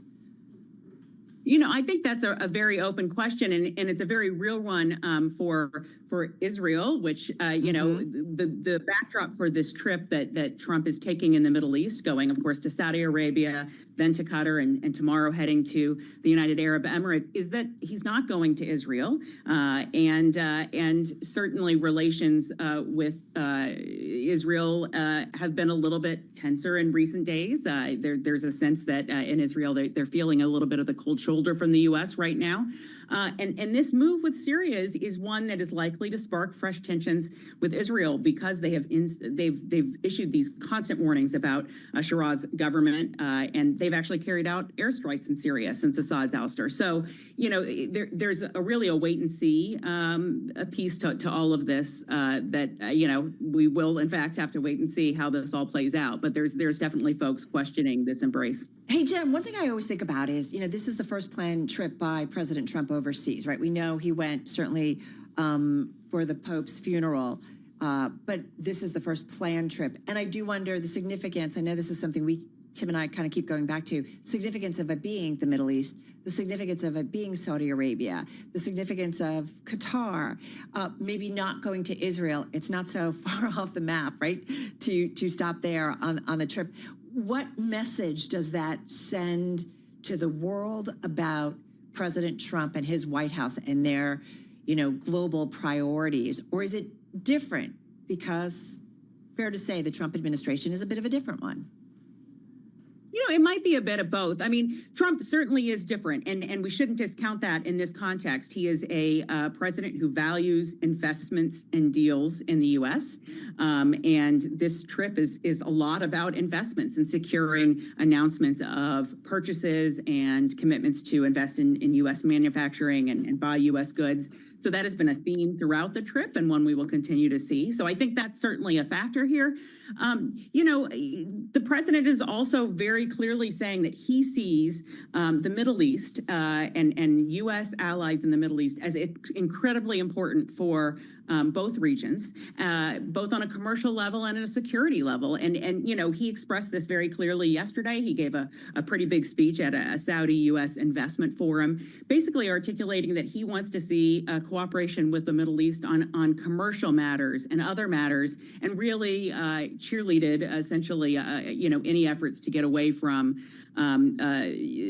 violence and terrorism. And of course, all of this as he is trying to encourage, you know, peace in Gaza and a ceasefire there. You know, some of the focus on investment maybe because, you know, that progress has been slower to realize than he wants. All right, so good to be able to check in with you. We know long days there, Jen, so thank you so much. Bloomberg News senior reporter Jen Delohe, and she mentioned security issues that the president is impressing upon his visitors there in the Middle East, or the visits he's having. He also talked about investment cooperation, and we want to go there because we did have some news. Boeing winning the single biggest deal in the U.S. plane makers' history, with Qatar Airways placing an order for at least 160 wide-body aircraft during a visit to Doha earlier by President Trump. Some of this coming out. He did speak about it, that is the president, earlier from Doha. Kelly's telling me from Boeing, that's the largest order of jets in the history of Boeing. That's pretty good. That's fantastic. So that's a record, Kelly.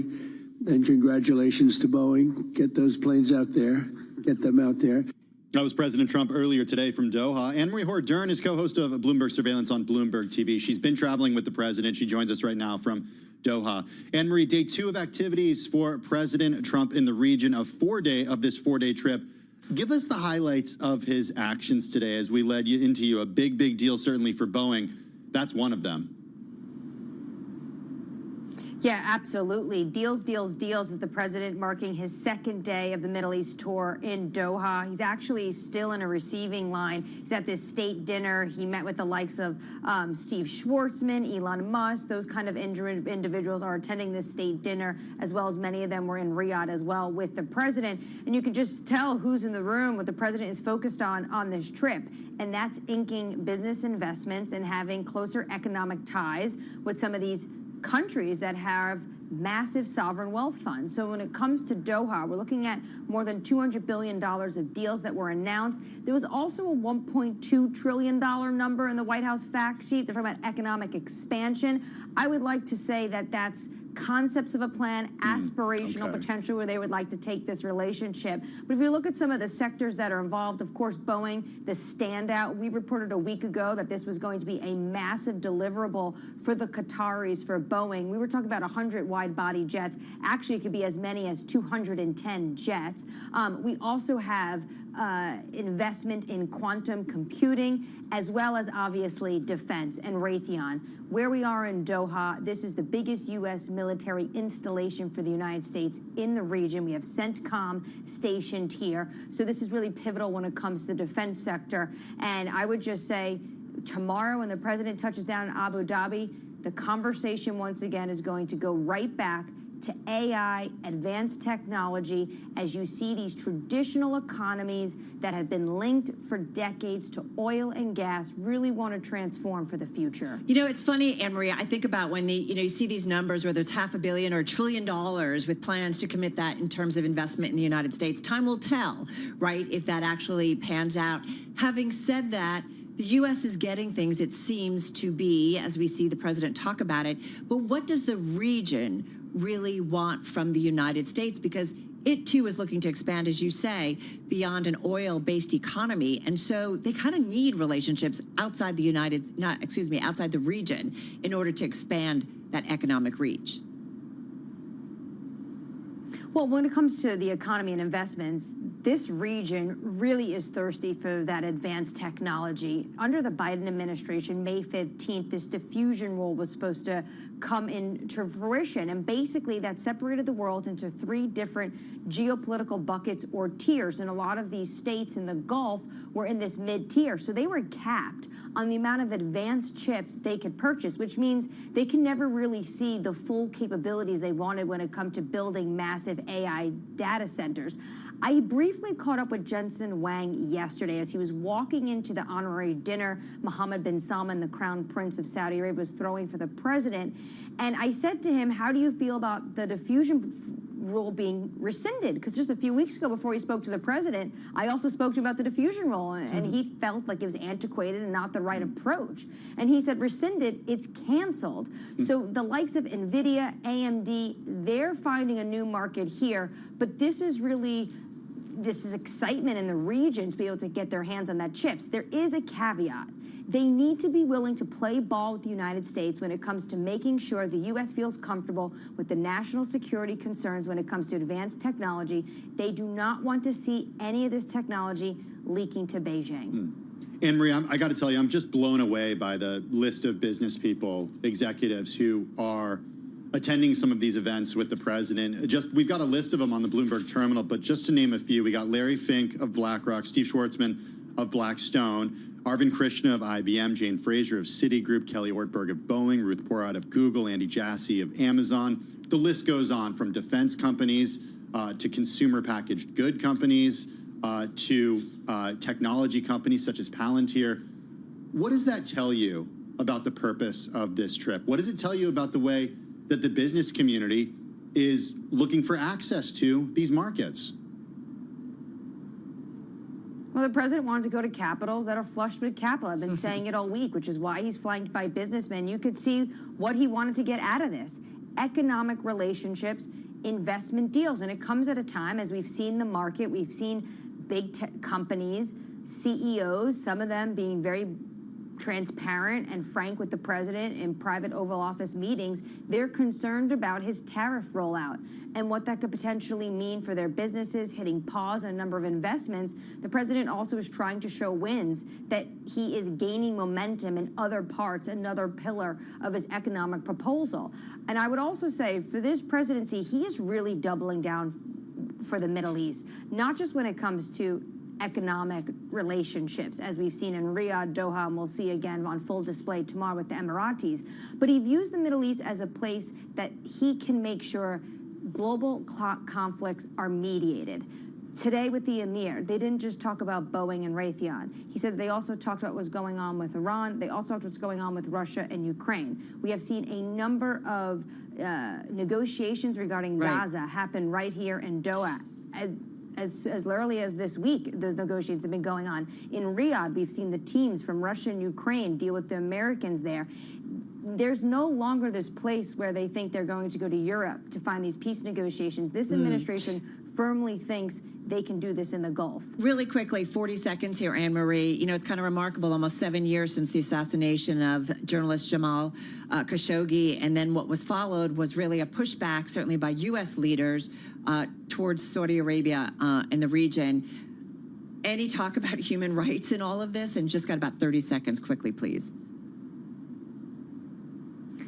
Not really when it comes to the president. He hasn't made an issue. He did have a bit of a moment of a dig at the Biden administration. He didn't name names, but he said, I've always been here and I'm not leaving. And I think that was him alluding to the fact that Joe Biden on the campaign trail had said he was going to make Saudi Arabia pariah, and then didn't actually come to the kingdom until he was dealing with very high inflation. And of course, you remember very high oil and gas prices. All right, great stuff. Long day for you as well. We so appreciate it. Anne-Marie Hordern, co-host of Bloomberg Surveillance on Bloomberg TV. They're traveling with the White House. The president, again, has stepped into that Qatari state dinner at the Lusail Palace, so we'll continue to track his comings and goings. Hey, coming up next, we turn to the U.S. domestic agenda. We talk taxes, and we talk the president's mission on the nation's judges.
It's 2:21 on Wall Street. We do check markets all day long here at Bloomberg. We begin with the eToro IPO. First day out, the stock now up by 32.5%. eToro higher in its first session as a public company after the trading and investment platform and some of its backers raised nearly $620 million in an upsized IPO. Right now, the stock up by 32.5%. The Dow continues to trade lower. Dow Industrials down 80. That is a drop right now of 0.2%. S&P little changed, up 2 points. We've got NASDAQ up 0.6%. 10-year 4.52%. The 2-year 4.04%. And West Texas Intermediate crude now trading lower by 0.8%. 63.18 a barrel. Spot gold, by the way, down 2.2%. Gold 31.78 the ounce. Nike co-founder Phil Knight has repeatedly expressed interest in buying the Portland Trail Blazers, but now that it's finally for sale, he has decided to pass on the chance to own the NBA franchise. Knight is now 87 years old and says, at my current age, quote, I can confirm that I no longer have interest in acquiring the team. Nike right now down 0.6%. Recapping, eToro up by 32%. S&P up just under 0.1%. For on-demand news 24 hours a day, subscribe to Bloomberg News Now wherever you get your podcasts. I'm Charlie Pellet. That is a Bloomberg Business Flash. All right, Charlie, thank you so much. All right, everybody, we've kind of laid out what you need to know in terms of the president's trip overseas, so really dealing with some global issues. Time now to talk a little bit about the domestic agenda. This is as the leader of the free world, President Trump wants the U.S.'s highest court to use a dispute over one of his most audacious immigration initiatives as a way to constrain the judges, Tim, who keeps thwarting his agenda. Here to lay out the legal arguments, issues, and what is at stake, we've got Bloomberg News Supreme Court reporter Greg Storr. He's with us from the Bloomberg News Washington, D.C. Bureau. Greg, explain exactly what the president is asking the Supreme Court to do. Sure, Tim. Well, this all stems from his executive order that would restrict what is known as birthright citizenship, the notion that if a baby is born in the U.S., he or she becomes automatically a citizen. And 3 federal trial judges have blocked that initiative of the president, and they blocked it nationwide. And so what the Trump administration is asking the Supreme Court to do is say, hey, those lower court injunctions should only apply to the litigants in the case, not the rest of the country. And that would effectively let this executive order go into effect for most of the country. Hey, Greg, what's the legal standing of that argument? So the Supreme Court has never really dealt with this in any sort of broad way directly. The administrations of both parties have been complaining about nationwide injunctions. They've become much, much more common in recent years. The Trump administration says they're now at an epidemic, and of course that's stemming from the fact that there are so many Trump initiatives, so many lawsuits, and so many judges who have said that what he is doing is illegal. So it is an issue that folks have been thinking about a lot, but this may be the first time the court really deals with it head on. You know, I'm listening to you and I'm thinking, well, it's an issue that's illegal, right? So there's, or is it illegal, right? There's that issue. And then there's also kind of the issue of, you know, if a lower court judge makes a ruling, does it really have the right to apply it across the country? Like, help me kind of square that. You know the law much better than I do, but I'm trying to understand, is it a case that maybe this has to just be tried in every individual case? Is that kind of what the law would say? Well, that's kind of what the Trump administration says the law would say. Now, It's not an absolute. You can do things like have a class action, but in the cases we're talking about, there isn't a class, or at least there isn't a class yet. It is just individuals who go to court saying, this is going to affect me, but it's also going to affect all these other people. And it would be really inefficient to have every, in this case, every set of parents who have a child who's born, to have to go to court and get a court order to say, yes, my child is an American. And that's even if, and of course this is disputed, but even if we were to all agree that the Trump administration executive order is unconstitutional, then somebody would have to go to court in every case. So let's say that the president prevails here and the Supreme Court does rule in his favor. Are there implications beyond just birthright citizenship in this case? Could this decision be looked to for other executive orders, or would it have other implications? Yeah, it absolutely could. This is coming up over and over again. There are as many as 39 nationwide injunctions that have been put in place since the start of the Trump administration. It's coming up in the context of government funding. It's coming up in the context of the president's transgender military ban. Really, almost every issue we've been talking about over these past, every legal issue we've been talking about over the past several months, this issue is cropping up. And there are also some connected issues to it. It could end up being complicated. There are questions about the states that are suing, whether they can, get the executive order blocked in their states. So it could be messy, but very possibly it could affect a wide range of cases. Just 30 seconds left here, Greg. So a win by the Trump administration, by the president, would greaten his power even more. Absolutely, it would. And, of course, we're just talking temporarily here because the court is not deciding whether this executive order is unconstitutional. The question is really what happens until the court takes up that question. And it would indeed give the president a lot more power to put his policies in place, at least temporarily. I lied. So if the Supreme Court says we're not going to deal with it, what happens then, just quickly? I'm sorry, if the Supreme Court says we're not going to deal with this issue, if it goes, will we assume it's going to go to them or it is before them? Yeah. I would be very surprised if birthright citizenship doesn't eventually get to the Supreme Court. How quickly is a matter of speculation. All right, great stuff. Laying it out for us as he always does. Greg Stohr, thank you. Bloomberg News Supreme Court reporter Greg Stohr. Well, from President Trump pressing the U.S. Supreme Court to undercut some judges to a GOP tax plan that's gaining momentum, President Trump's signature economic package took a major step toward becoming law when the House Ways and Means Committee approved trillions in new tax cuts for corporations, households, and small businesses on a party line vote. The bill, once it clears procedural steps, will head to the House floor for passage, which Speaker of the House Mike Johnson says he believes still make it under the deadline. We're still on target to hit that Memorial Day deadline, which people balked at when we first said it. The American people are counting on us to get this done and get it done quickly, and we are on target to do it. We're working around the clock to build that consensus to get the 218 votes and deliver on President Trump's America First agenda. There you have it. That is Mike Johnson, Speaker of the House. With more, we head to Bloomberg Tax Congress reporter Zach Cohen. He joins us from the Washington, D.C. area. Zach, where exactly are we now? Where is this in the steps to becoming law? Certainly, we're something like the third of the fourth inning of a baseball game here. Okay. The Ways and Means Committee, in a marathon markup session overnight, that us and our colleagues covered in the Longworth building over on the Capitol, was really the first step in getting it through the House of Representatives.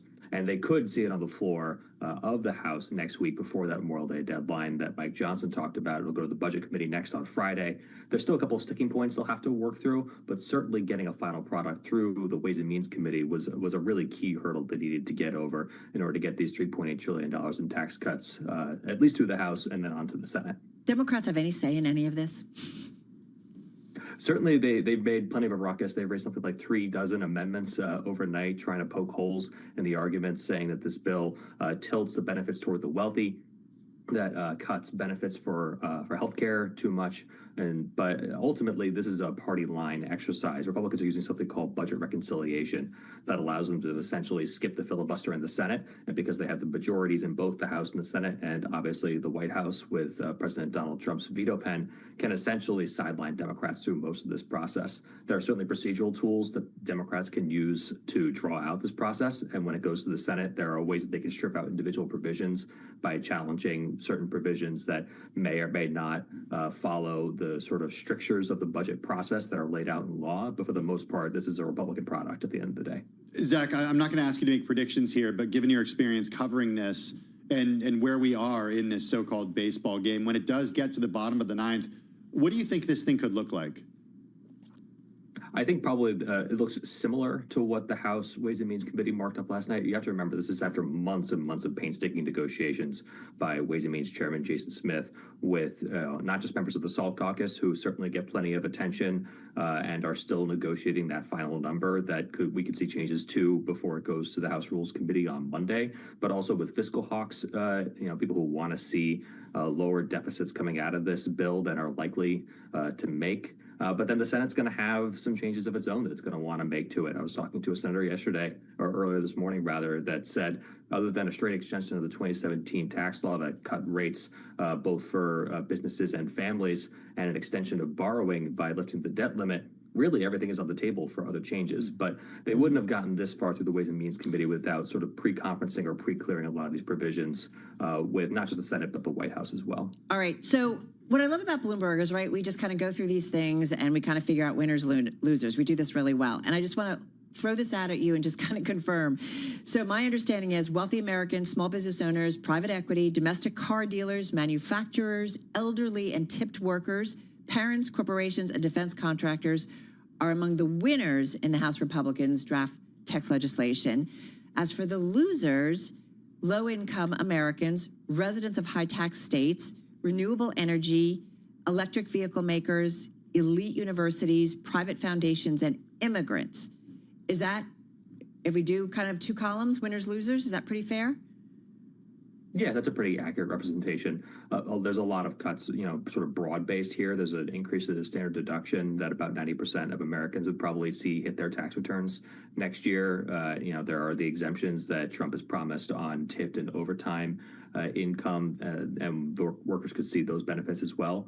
But there are actually lower-income Americans that would see a tax increase in this bill, at least in the short term. And there was a lot of talk going into this bill that they might include some sort of increase to the top rate or some tax increase on millionaires to help offset the cost of this bill. They didn't go that far. Trump has called for changes to the carried interest treatment, and that hasn't changed either after some rather loud lobbying by private equity and venture capitalists to try to keep the current treatment of carried interest.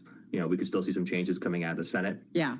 But the fact that they jettisoned a lot of the more populist ideas that could have come out of this White House certainly means there are some folks in the private sector very happy with this. Zach, and what's really cool is it wipes out the budget deficit, right?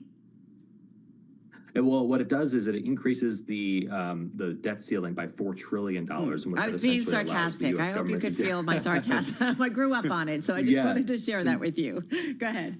No, and that'll be an issue with people like Chip Roy and Thomas Massey over in the House of Representatives. This one big, beautiful bill was supposed to be deficit neutral, and certainly on paper is not doing that. Republicans would love to think that some of the things like renewal of bonus depreciation, R&D expensing, interest expensing would help juice the economy and deliver some quote-unquote dynamic scoring to this bill. But certainly on paper, this is a multi-trillion-dollar hole in the deficit over the next 10 years and in tens of trillions over the next generation. 30 seconds, Zach. Do you think the president is going to have to pick up the phone and get some of those votes on the Republican side who may be on the sidelines, the Thomas Masseys and others, even those in the Senate, perhaps, who might not be on board? Is the president going to have to give them a call and get them to get in line? Trump's probably the most effective whip that the Republican Party has right now to try to get these folks in line, and not just the fiscal hawks, but I mentioned the SALT cap earlier, one of those issues that still needs to be resolved. It actually triples the SALT cap from $10,000 to $30,000, at least for those making $400,000 or less, or at least for most filers. And that's not enough for people like Mike Lawler and Nick Loloto of New York. So they might get some calls as well. Matt Miller, I can hear him all the way in Westchester saying, woohoo, go higher. We got to leave it there. Zach Cohen, thank you so much. Bloomberg Tax Congress reporter. Hey, Han, hey, downbeat guidance. Is that a problem?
It's 2:40 on Wall Street. We do check markets all day long here at Bloomberg. eToro higher in its first session as a public company after the trading and investment platform, and some of its backers raised nearly $620 million in an upsized IPO. eToro right now up 30.2%. This on the day when the S&P 500 index is trading little changed. S&P up 5 right now. That is a gain of about 0.1%. We've got the Dow down 74. Dow Industrials down 0.2%, while the Nasdaq Composite Index is up 113, higher by about 0.6%. The 10-year yield 4.52% with a 2-year 4.04%. Spot gold down $74 the ounce, down 2.4%. 31.76 right now on the precious metal. West Texas Intermediate crude oil down 1.1%. WTI 65.89 a barrel. Nvidia and Super Microcomputer both higher after announcing deals with Saudi Arabian companies. Nvidia right now up 3.9%, but look at Super Microcomputer, SMCI on the ticker. It is surging now by 17.5%. Recapping first day out for eToro, up 30.1%. The S&P up now by 0.1%.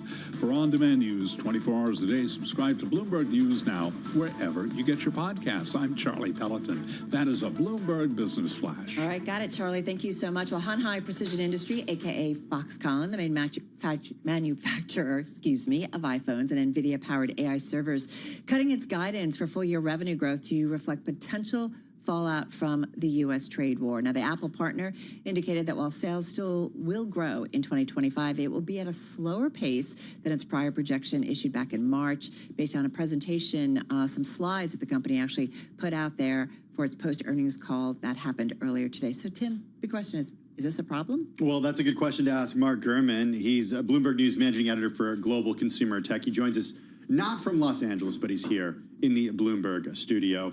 Mark, is it a problem for Apple? It's so interesting. When we used to write about Foxconn for years, the lead was always the manufacturer of iPhones, but now we've got NVIDIA in there too. I noticed that too. I was like, we can see there's a little bit of... The headline is NVIDIA. Headline's NVIDIA. So it's interesting because Apple is diversifying production, and this is intentional, just so you're aware. And they've got many other suppliers now and manufacturing partners, or CMs. You've got companies like Tata, Pegatron, Wistron, all these companies making phones in India and such. So the Foxconn's not the only game in town when it comes to building iPhones. So you could hold two ostensibly identical models of a certain iPhone, and one could be made by Tata or Pegatron, and the other could be made by Foxconn? Yes, and if Apple's doing their job correctly, you will not be able to tell them apart. In fact, if you were able to tell them apart, someone would have written about that by now. So is somewhere, though, on the phone or the box or something, is it going to start saying? No, it doesn't. It doesn't. Well, you have like assembled in India versus assembled in China on there, assembled in Brazil. I guess I'm answering your question in a long-winded way. You're asking, what does it mean for Apple, the Foxconn results? Well, probably means a lot, but maybe doesn't mean as much as it used to because they're not the only game in town. I know we've talked with you about Apple moving a bunch of production to India, but it does feel like it was very quiet, very quiet. Tim Cook still keeping his kind of appearances with China. And then all of a sudden you were like, yeah, they can make all their iPhones in India for the United States. Not all of them. Not all of them. But you know what I'm saying? Like, it was really quiet. It was quiet, but there's going to be the 20th anniversary iPhone. That would be end of 2027. You've got the Pro model iPhones. You've got the foldable iPhones. There's a lot of stuff. Like the hot stuff, they're not going to be able to make in India for a while. Does Foxconn make stuff in India, or is that another company? Foxconn does have a plant in India as well. So Foxconn is one of a few CMs in India that does iPhone production. Okay. And right now, I mean, the iPhone is, it's the biggest game in town for Apple, but it's not their only product. And right now, Foxconn and some of the other providers in India, they're really only making phones. And so when you want to build a Mac, you want to build an iPad, you want to build an Apple Watch, you're looking elsewhere. The one place I haven't mentioned is, the U.S. I don't anticipate anytime soon there being U.S. manufacturing. Now, Tim Cook's going to tell Trump whatever he wants to hear, but the reality is that that's just not really feasible or possible. And by the way, part of me thinks that this India move is not the end game. for Apple. I think it's going to continue to be one slice of the pie for iPhones. I don't think it's a long-term thing. Like, I think at some point you're going to see iPhones made in more places than just China and India. I think that they're going to be able to shift production based on tariffs and other circumstances, right? They need backup plans. You know, God forbid India goes down, you're going to have to push everything to China. China goes down, you're going to have to pass everything to India. They both go down, you're going to have to pass everything to Brazil or another country, right? So it's about having backup plans.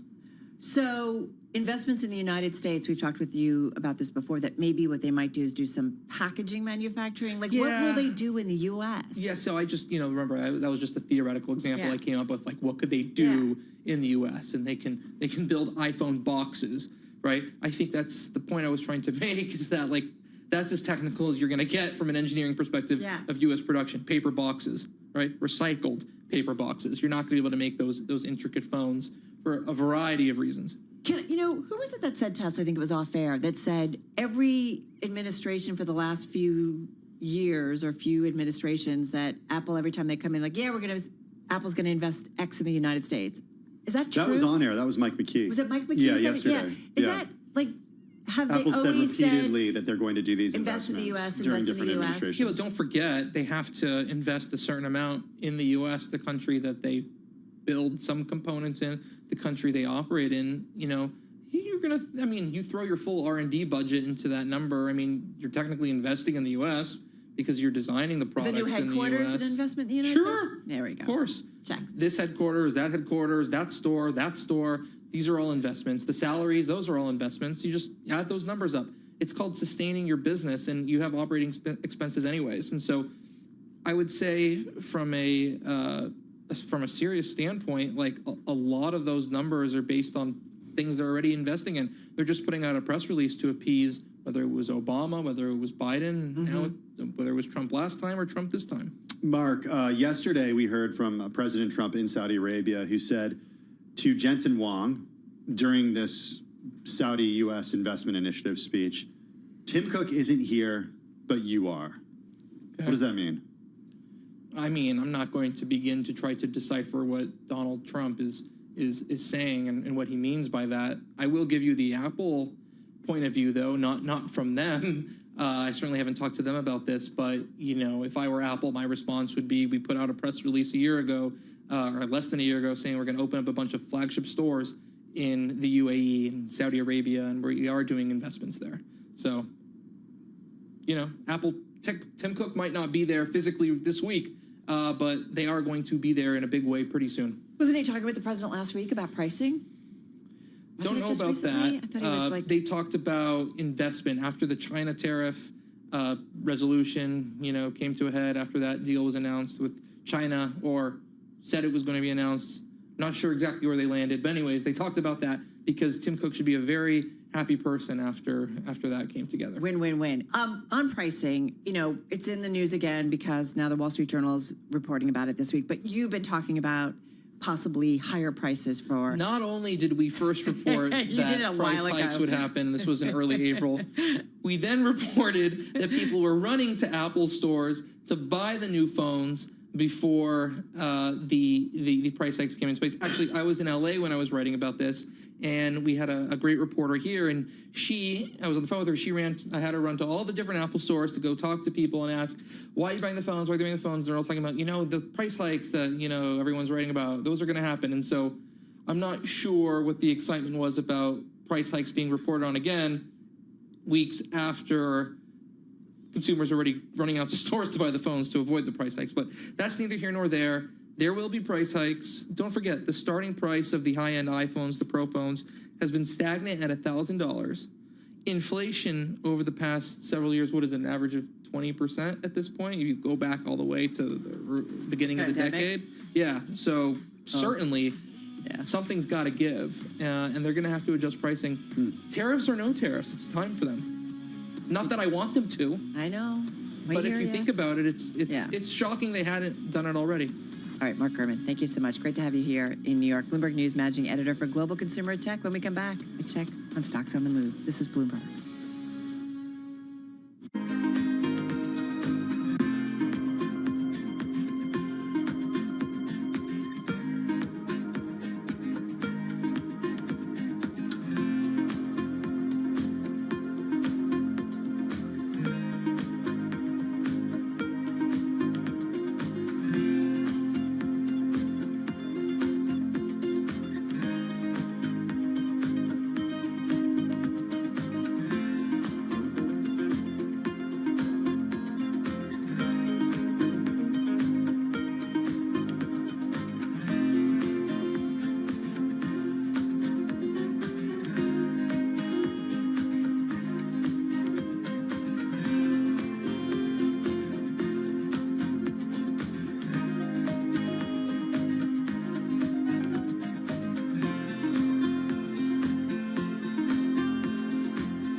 This is Bloomberg Business Week Daily with Carol Masser and Tim Stenovec on Bloomberg Radio and Television.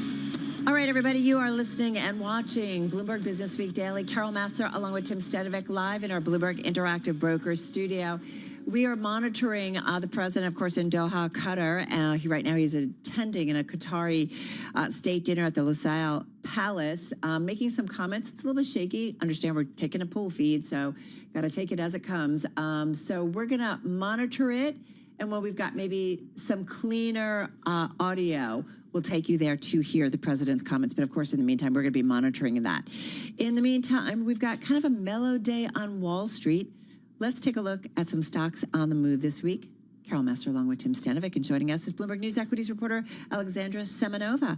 Good to have you here. Where shall we begin? Great to be with you. I'm taking a look here at American Eagle. That company is sliding today after the company pulled its full year guidance. Obviously, a lot of firms have been doing that this reporting cycle as they try to navigate tariff volatility. They actually said that the quarter was marred by discounting and a write down of inventory. So they're not really casting any blame here on tariffs. They're just saying that there's a lot of macroeconomic uncertainty for them after a tough quarter. Their CEO said that they were really disappointed with the execution of the first quarter. They also said that their merchandising strategies didn't drive the results that they had anticipated, and accordingly, their revenue is expected to be about $1.1 billion. That's a decline of 5% from a year earlier. That's interesting to hear macroeconomic uncertainty rather than, hey, it is actually tariffs that are causing us to pull our guidance They kind of here. used a broad-based term there to describe Maybe you what could throw happened. tariffs under uncertainty. Yeah, a lot of companies have been getting away with that's doing fair. I always feel like with the retailers too, like you got to kind of like look at the individual retailer, right? Because there are just some that maybe their model's changing, a challenging environment, or they're whatever. But I mean, the stock's down 28% year to date. Yeah, and also a pretty bad move today as well. 5.7% today. It was down as much as 8.8%. All right, well, let's talk a little private equity because I know KKR is on your radar today. Yeah, some better news here for KKR. They got an upgrade from Morgan Stanley. The firm moved it to overweight from equal weight. They said that this is a good way to play the expected recovery in capital markets. So investors really looking ahead to, the deal-making portion of the Trump agenda here. And they said that it also has an attractive entry point right now. It's been underperforming some of the other alternatives companies. They raised their price target to $150 from $120. The shares closed yesterday at about 127. They just want deals to start happening. Exactly. Everyone wants the deal. Private equity, private credit. Like we want things, return some money to investors. Companies are IPOing again. Yeah, this obviously with eToro today, that's kind of a good start to what people are expecting. Maybe we'll see some deals. I don't know. What did they say at Milken, Carol? Waiting. Okay. Everybody's that waiting. was last week. That was last week. But it's one IPO. Like we'll see. Like TBD. Chime said yesterday they were filing. That's right. They did say that, right? CHYM is going to be the ticker. I think everybody's taking, advantage of, a market that's coming back. I will say that price target bump up, though, to 150 from 120. Yeah, that's a pretty hefty one. That's a pretty hefty one. That's some upside there. Let's talk about Boeing soaring. We've been talking a lot about what's, the news coming out of the Middle East. Great day for the company. A great year, really. They've been rebounding, a really good comeback for them. They won an order from Qatar Airways amid a flurry of deals between the Gulf nations and the U.S. as the president visits.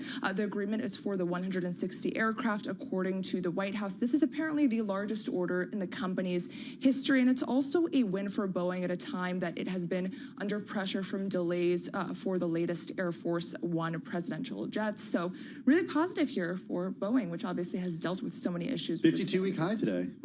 Yeah. But way off its highs of the day. I mean, it was up as much as 3%, now just up about 0.5%. So. Yeah, it had been grappling, of course, with its 737 jet issues, being responsible for some of the crashes that happened. But it's a big order, right? Yeah, and it's a it's big one. especially after, such a long run of things not going well at all. So kind of interesting to see that. Thank you so much. Thank you, guys. Always appreciate it. Bloomberg News equities reporter Alexandra Semenova with the stock movers at this hour. For more conversations, do check out our Stock Movers podcast. 5-minute episodes. They're the biggest winners and losers in the stock market.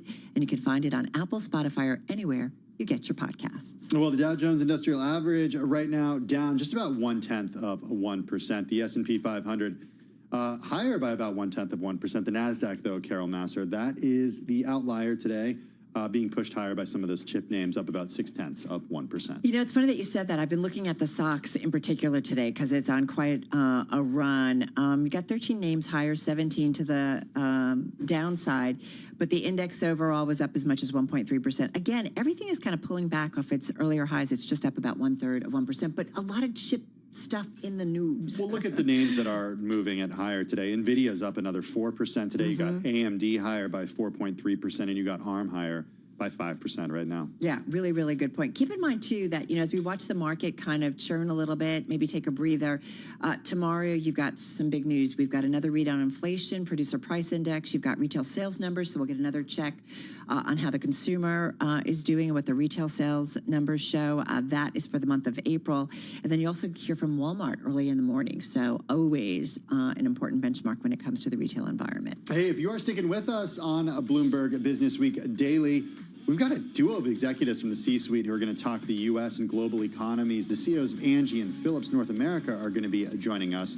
We're also going to be speaking about the state of higher education at this time with pressure from Washington. The chancellor of the University of Colorado Boulder, Go Buffs, is coming up as well.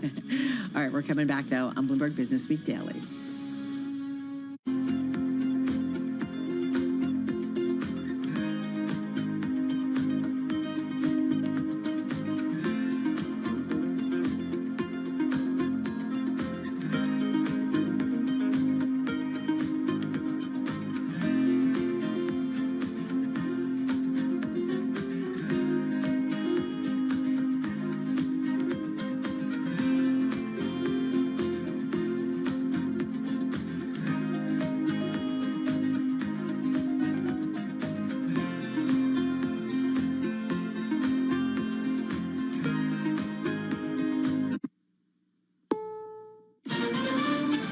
CBS News on the Hour, sponsored by O'Reilly Auto Parts. I'm Cammie McCormick. Even for Texas, it's hot. Austin Mayor Kirk Watson. This is the type of heat we generally don't start seeing until July. It's unwelcome and it's unwanted, but it's here. And it will stick around for days. It will feel like summer from the Dakotas to many parts of the South, and many records will be set. In the mid-Atlantic, torrential rains yesterday. Rivers and creeks swollen by 5 inches of rain spilled over their banks. Schools were flooded in western Maryland. A 12-year-old boy was washed away by floodwaters in Albemarle County, Virginia. Searchers believe they found his body this morning. Shane Smith is the mayor of Myersdale, Pennsylvania. This is some of the most severe flooding we have ever seen. Myersdale Fire Chief Mike Miller says they've made a lot of water rescues. Please don't drive through the water.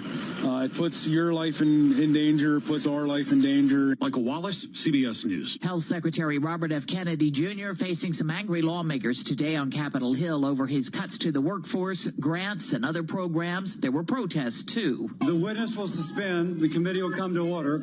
Capitol Police are asked to remove the individuals from the hearing room.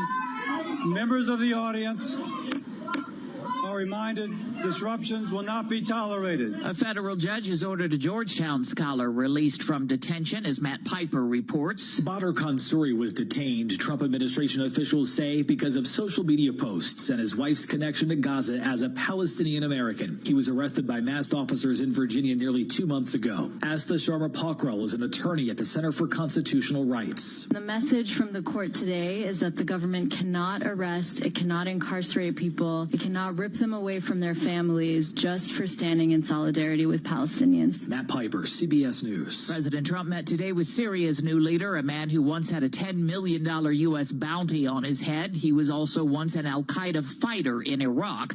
Now many believe he's the best hope for Syria. Correspondent Nancy Cordes. The president was willing to go into that meeting at the urging of the Saudis and others here in the Middle East who are really hoping that this new chapter for Syria works out and makes things safer for everyone in the region. Now in Qatar, President Trump is signing more business deals. CBS's Natalie Brand reports. Big news for Boeing today. Qatar has agreed to buy 160 Boeing jets valued at around $200 billion. That's the largest deal in the history of Boeing. On Wall Street at this hour, the Dow Jones Industrials are down 71 points. This is CBS News.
A lot of Californians are going to see a sizable jump in their home insurance bill. Jennifer Kuiper reports. California has approved a 17% rate increase for the state's largest home insurer, State Farm. The company says it's in a dire financial situation after the LA area wildfires. Policyholder Grace Regulano says she's furious. I'm also an accountant, and I'm shocked that there's no explanation for why State Farm's parent company, which has $194 billion with a B in surplus and reserves, needs this rate hike. Real estate agent Tom Stack in Orinda, California, says if State Farm pulls out of the state, it'll be awful beyond words. The emergency rate increase takes effect June 1st. Jennifer Kuiper, CBS News. The EPA is rolling back limits on several types of so-called forever chemicals in drinking water. Environmental groups say it shows the agency is abandoning common sense clean water rules. The agency says it'll give water systems more flexibility. I'm Cammie McCormick, CBS News.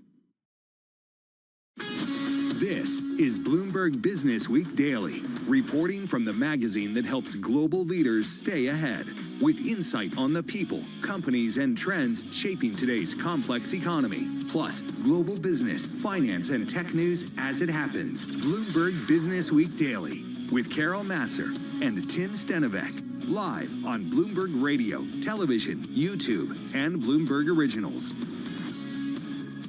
All right, everybody, we are just about 55 minutes away from the close on this Wednesday. Carol Master along with Tim Stenovec live in our Bloomberg Interactive Brokers studio.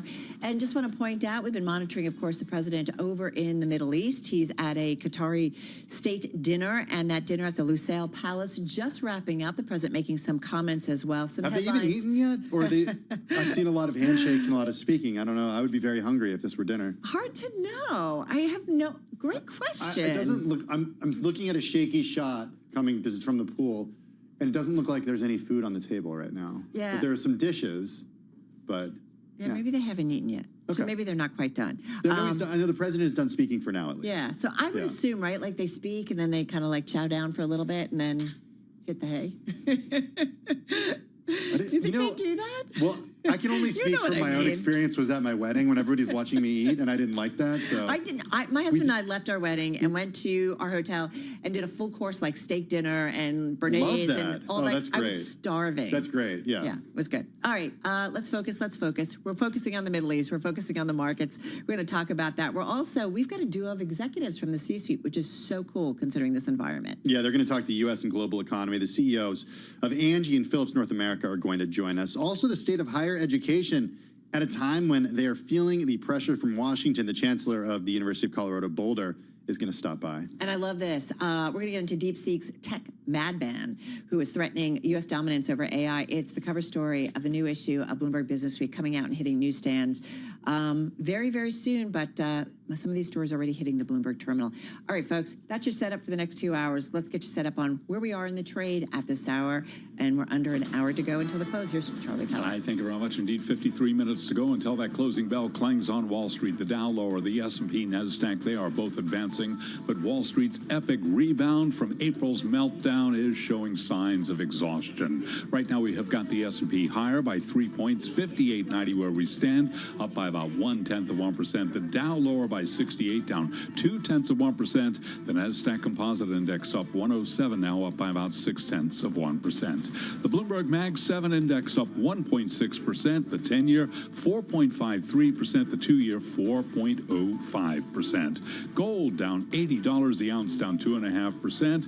And Bitcoin right now, we have got Bitcoin trading down 1%, 103,000 on Bitcoin. Crude, cannot ignore WTI today, down 1.1%, 62.98 a barrel. So as for the market backdrop, Lindsay Rosner is head of multi-sector investing at Goldman Sachs Asset Management, and she told us after the recent surge, market enthusiasm needs to be curbed. They are maybe not going to be as extreme as we feared, but they're here. So companies that are in the crosshairs, i.e. Consumer, retail, hotel, things that you should be concerned about around tariffs, that's stuff we want to de-emphasize in the portfolio. And home base also, just having portfolios with carry. This is an environment where you want to have carry to kind of wade all of this out. Boeing shares up 0.6%. Boeing won an order from Qatar Airways amid a flurry of deals between Gulf nations and the U.S. during President Trump's visits to the region. First day of trading for eToro, the stock up by 34% right now. And coming up after the close of trading, we will be hearing from Cisco Systems. Again, recapping S&P 500 index now unchanged on the day. I'm Charlie Pellet. That is a Bloomberg Business Flash.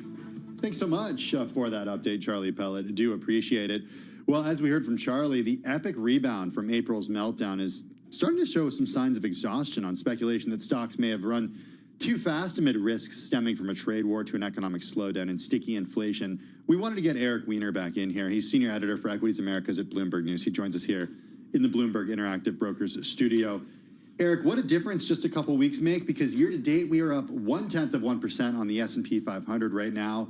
But according to your reporting, this could be the calm before the storm?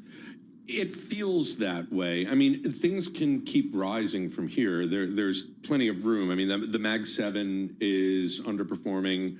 The S&P, it's still down about 4%. You have NVIDIA flat. You have Apple down like 15%. So if people start buying these stocks and, you know, it starts, the Mag 7 becomes the leader again, we'll probably see a liftoff.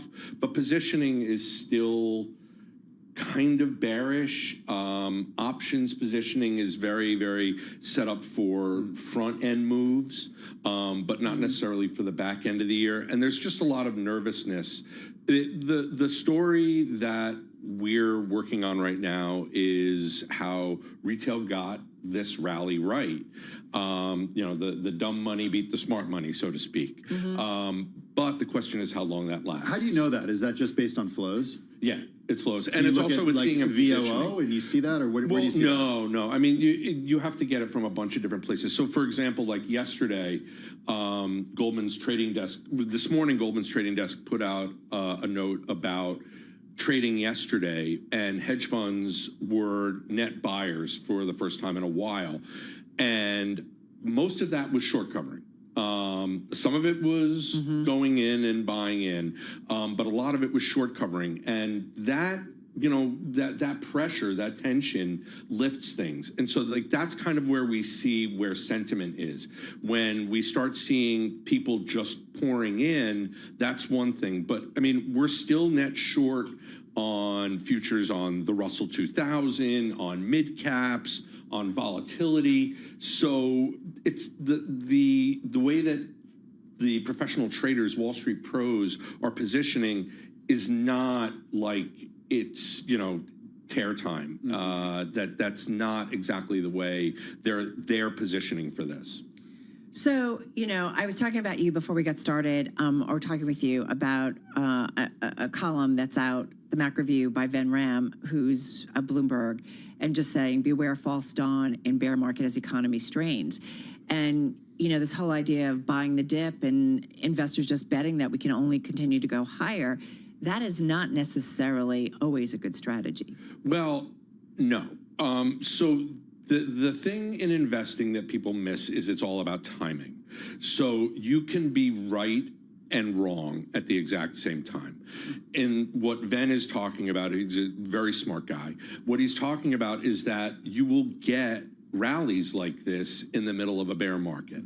And it's because of technical reasons where things haven't hit yet. And so there's optimism and there's a chance to make money. So if you're an investor, if you're a professional investor and you're running your portfolio right now, if you missed, say, the 10% gain or whatever it is in the S&P 500, most people would say, well, whatever, you're still safe. You know, you kept your stuff in cash. But to a professional investor, you lost 10%. Right. So that's why, like, you can call a crash, but timing a crash is very different. And it's the same thing with a boom. You can call a boom, but actually being in the midst of a lasting boom is very, very different. So it's like the last 2 years where we were up 20% each year. If you bought at the beginning of that thinking, okay, well, we're going to go up 20% in each of the next 2 years, God bless. But, you know, that isn't normally what happens. Usually what happens is a small group of people are in, and then a larger group come in, and then a larger group come in. And it's the people who timed it right, the very few people who timed it right, who really win. Yeah, not an easy thing to do. No, that's actually the game. Yeah, I think some people would argue. I mean, we have a lot of people who come in every day and sit in your chair and say that's impossible. And that's why, you know, it's time in the market rather than timing the market. Eric, when you think about this and against the backdrop of a trade war, whether we want to call this a de-escalation, a truce, a reprieve, you kind of just moved your head a little bit, like none of the above was relevant. And that's really my question is, like, what happened to the trade war? Well, the trade war was postponed, but it was not canceled. Okay. See, this is the problem. Yeah. Exactly. We're talking 90 days. And it's the same thing with the last Trump administration, the 2 weeks thing. So now the new 2 weeks is 90 days. So what happens after 90 days? Do we extend those tariffs? And what does China do? Like, what you have is a lot of rhetoric coming from our administration, but not a tremendous amount of rhetoric coming from the people that we're making the deals with. So, like, for example, today we get the announcement on Boeing, and Boeing didn't really move. And the reason is because it did move, didn't it? Move, and then it pulled came off. back down. Yeah. Yes, it jumped about 3%, but even that was not like if they're buying a zillion planes. Then you look at what the airline has, and like they were going to buy 160 planes, and they have a fleet of 250 planes, so they're going to almost double their planes, and then they have a backlog of 200 planes that are coming. And over 100 of them are from Boeing. So it's unclear what counts as what. Boeing isn't announcing anything. And the UAE guys are like, this is just great. We're going along with it. But you don't, as an investor, do you put your money on that? That was why it went up and then came back down. You know, Anne-Marie Hordern, she didn't classify the Boeing news as that or the Qatar Airways news. What she said was, we're hearing some ideas of like concepts of a plan rather than actual commitments or concepts of commitments. And I thought that was spot on because, yes, it certainly gets the headlines, but commitments aren't always followed through on. You could also say, right, I'm going to do this, and then actually I'm not going to. That's what, the bet on all of that, because this happens a lot, the bet on all of that is that nobody will follow up. So, you make these commitments. It's the same thing with all the pledges that, we brought in X number of billions of dollars in contracts at the very beginning of the Trump presidency. And who's following up on whether it actually happened? Look, I will just remind everybody about Foxconn in Wisconsin. That was supposed to happen during the president's first term. And the investment ended up being much, much, much smaller than the company. And the governor at the time and the president during President Trump's first term, than he talked about. It's a really, really, really good point. And we also just talked with our Mark Gurman about, when Apple maybe says we're going to spend, $500 million, it could mean opening up more Apple stores, capital improvements. It doesn't necessarily... Salaries for people who do R&D. Right. Exactly. So there's a lot to do. So I guess, I don't know, we're going to be kind of in a wait-and-see mode and just got about 30 seconds, right? Until things are definitive or we get particulars or specifics? In the meantime, the bias is upward. In the meantime, there's a buying bias. Good volume? But volume has been coming back. Yeah. And anybody who steps in now is stepping in to buy. The professionals aren't going to jump in front of this train. Yeah. However, long term, they're not positioning for that. All right, interesting as always. Up to speed on the markets. Eric, thank you so much. Always appreciate. Eric Weiner, Senior Editor, Equities Americas at Bloomberg News, joining us right here. Tim in our Bloomberg Interactive Broker Studio. And coming up next on Bloomberg Business Week Daily, the CEO of Angie on how people are spending on their homes in this economy. Also a check on the services industry. That's next on Bloomberg Business Week Daily.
This is Bloomberg Business Week Daily with Carol Nasser and Tim Stenovec on Bloomberg Radio.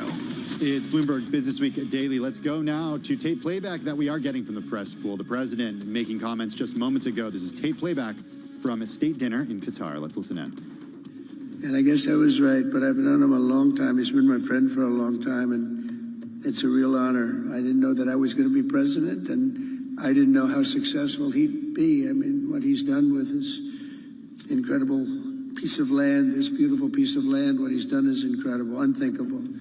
So we were both in a much different position long ago, and it's been a lot of fun for me to see him rise. I also thank the many other Qatari government leaders who have joined us, and let me say to my chief. Looks like we lost the feed. Bear with us. It's coming from the Middle East. Again, that was tape playback from the state dinner in Qatar, where we did just moments ago hear from the president. Some headlines. Qatar's emir has been a friend for a long time. He touts, the president touted an investment package at the Qatari dinner. He touted the Boeing deal and other deals announced today. He also said that Qatar helped a lot of hostages. And the president also said that Qatar is helping a lot with Iran negotiations. Right. And so a lot in terms of some of the major issues throughout the region. All right, folks, back to the markets we go. Kind of a little bit lower on both the S&P and the Dow. Slight gains on the NASDAQ 100. So tech still a little bit of an outperformer here on this Wednesday. Let's head on over back to Charlie Pellet. Change right now on the S&P 500 index down half a point. This Bloomberg Business Flash is brought to you by ShipStation. Calm the chaos with the shipping software that delivers. Use code Bloomberg for a free trial at ShipStation.com. That's ShipStation.com with the code Bloomberg. S&P 500 index down a point right now. We've got the Dow down 92, down 0.2%. NASDAQ continues to advance up now by 0.5%. 10-year 4.53%, the 2-year 4.05%. Spot gold down $75 the ounce, down 2.3%, 31.74. And West Texas Intermediate crude down 1.1%, 62.97 a barrel. First day out for eToro. It is up now by 32%. Coming up after the close of trading, we'll be hearing from Cisco Systems. That stock lower by 1%. I'm Charlie Pellet. That is a Bloomberg Business Flash. Thanks for that update, Charlie. Do appreciate it. Well, on Friday, we're going to get quite a bit of data around housing and real estate. We're talking housing starts, building permits, and we'll get an update on the monthly National Association of Home Builders Housing Market Index. We're all trying to understand what this economy looks like in housing, and spending on housing is really a good place to look. That brings us to Angie. It's the online portal for home improvement. It's a small cap. The market value is just shy of $800 million. Shares, though, surged 35% last Wednesday after the company reported results for the first quarter that beat expectations. We've got Jeff Kipp with us, CEO of Angie. He joins us from Boston. You did say 35%, didn't you? I did. Oh, yeah, that was a big day. That's a big bump. That's how they closed. They were up even higher than that intraday. Jeff, we wanted to talk to you because you see both sides of this. You see the spending side from homeowners and the small business side from the service professionals who use the platform. How is the economy in the U.S. doing? So that's not really my wheelhouse. I can talk to you about how homeowners are behaving and how pros are behaving on our platform. I probably can't tell you with great authority how the economy in the U.S. is doing. Well, the behavior, though, is illustrative of the economy, I would argue, because if people are using the platform more, they're finding service professionals to do work around their homes, and the service professionals are finding the work on the platform. Wouldn't that say that the economy is healthy and sort of vice versa if it were the other way? So Angie's had an interesting path. Our revenue has come down for a couple of years and was down again in the first quarter. We did have a nice first quarter, but I think that investors were looking at leading indicators of where we're going. We saw homeowner traffic move a bit in April. I think around the time of the greater macro disruption, we saw demand come in and job size mix down. Normally, when we see things like that, though, we also see pro demand come back. So we are a bit counter-cyclical. And I think by the end of the month, we've seen things balance out. So I think things look relatively normal at this point, if you will, compared to where they were before the disruption of early April. Can you classify, in terms of activity on the platform, what's discretionary and what's like, okay, the toilet's backing up, we got to get somebody in here, and we don't care how much it costs?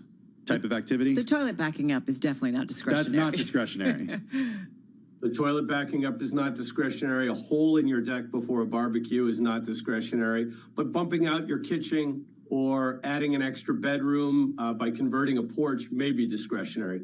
About 2/3 of the traffic on our platform is non-discretionary. About 1/3 is discretionary. But I think that gives you a sense of it.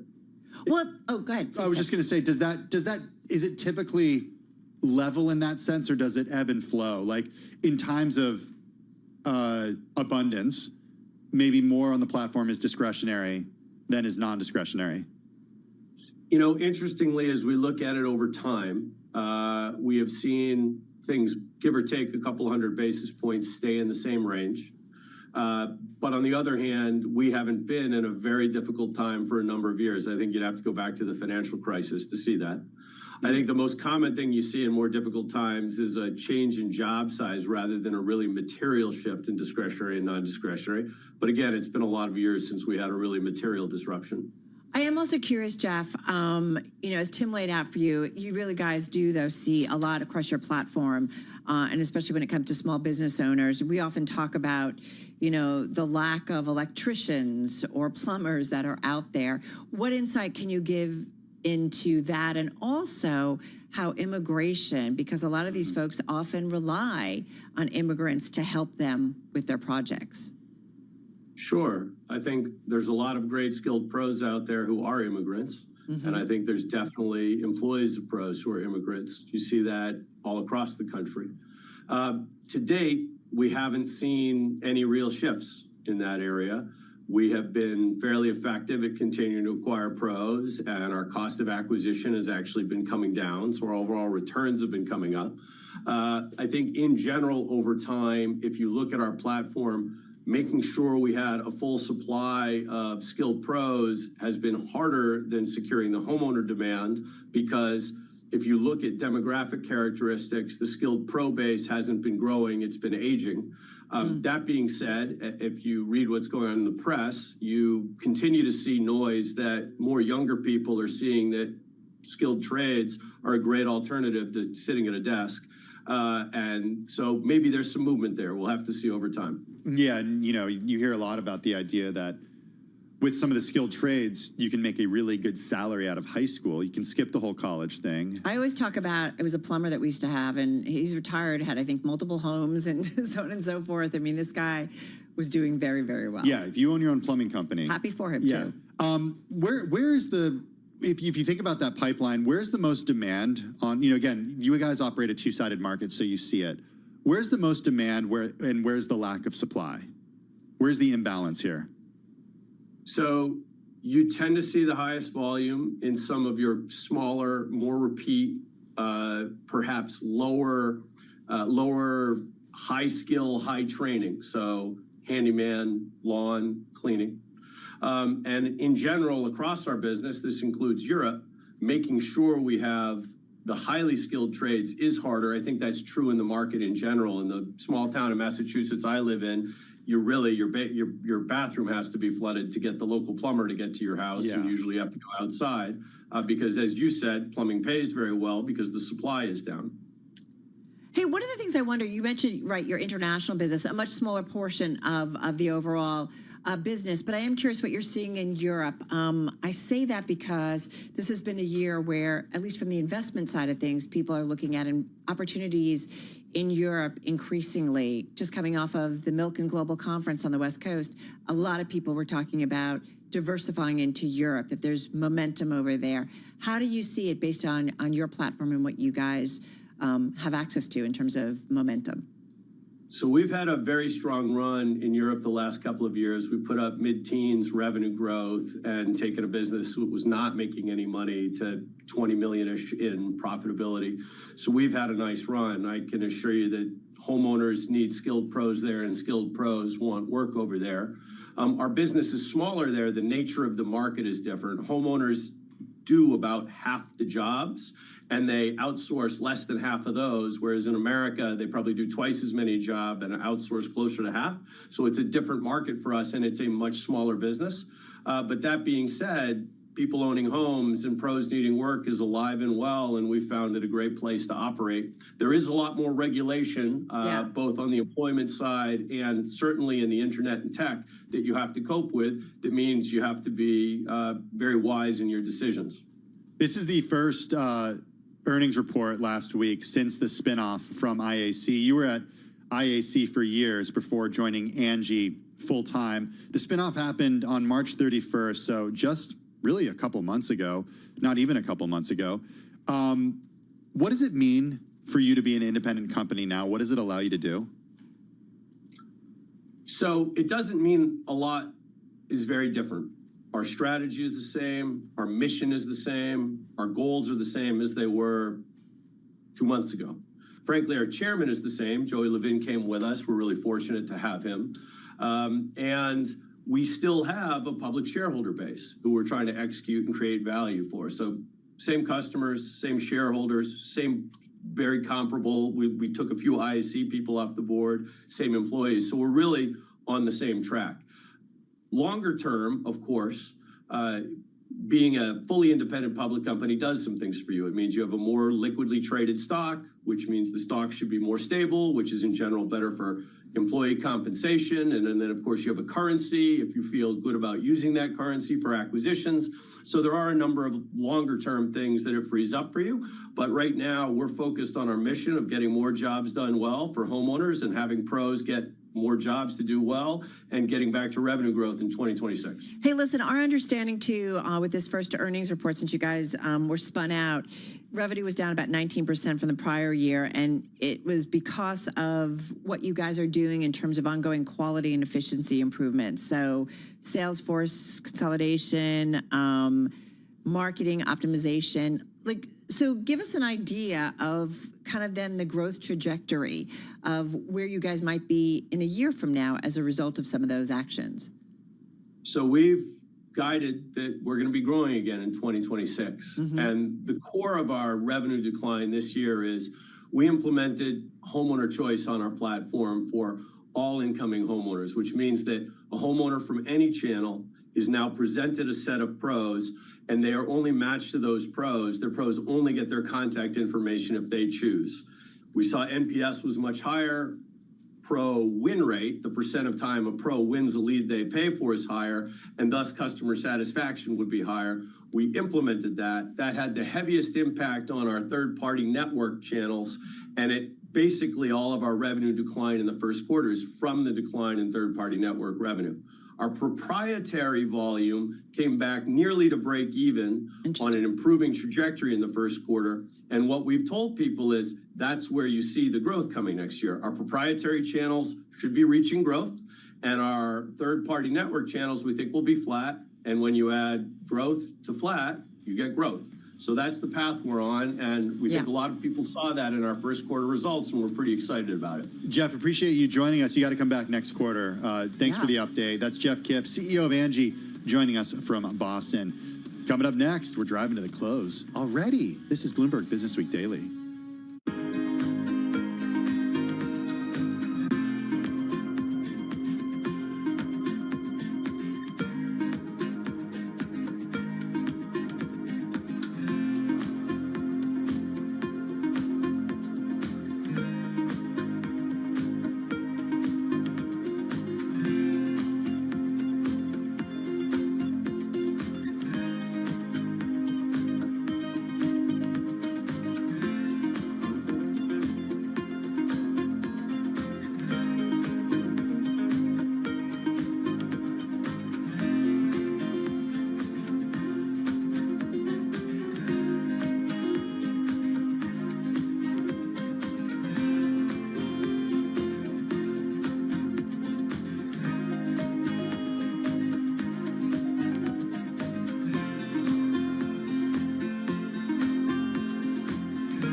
It's 3:40 on Wall Street. We do check markets all day long here at Bloomberg. Right now, we have got the S&P 500 index trading lower. Been that kind of a day, swinging between gains and losses. But let's head over to the first word breaking news desk for today's afternoon call.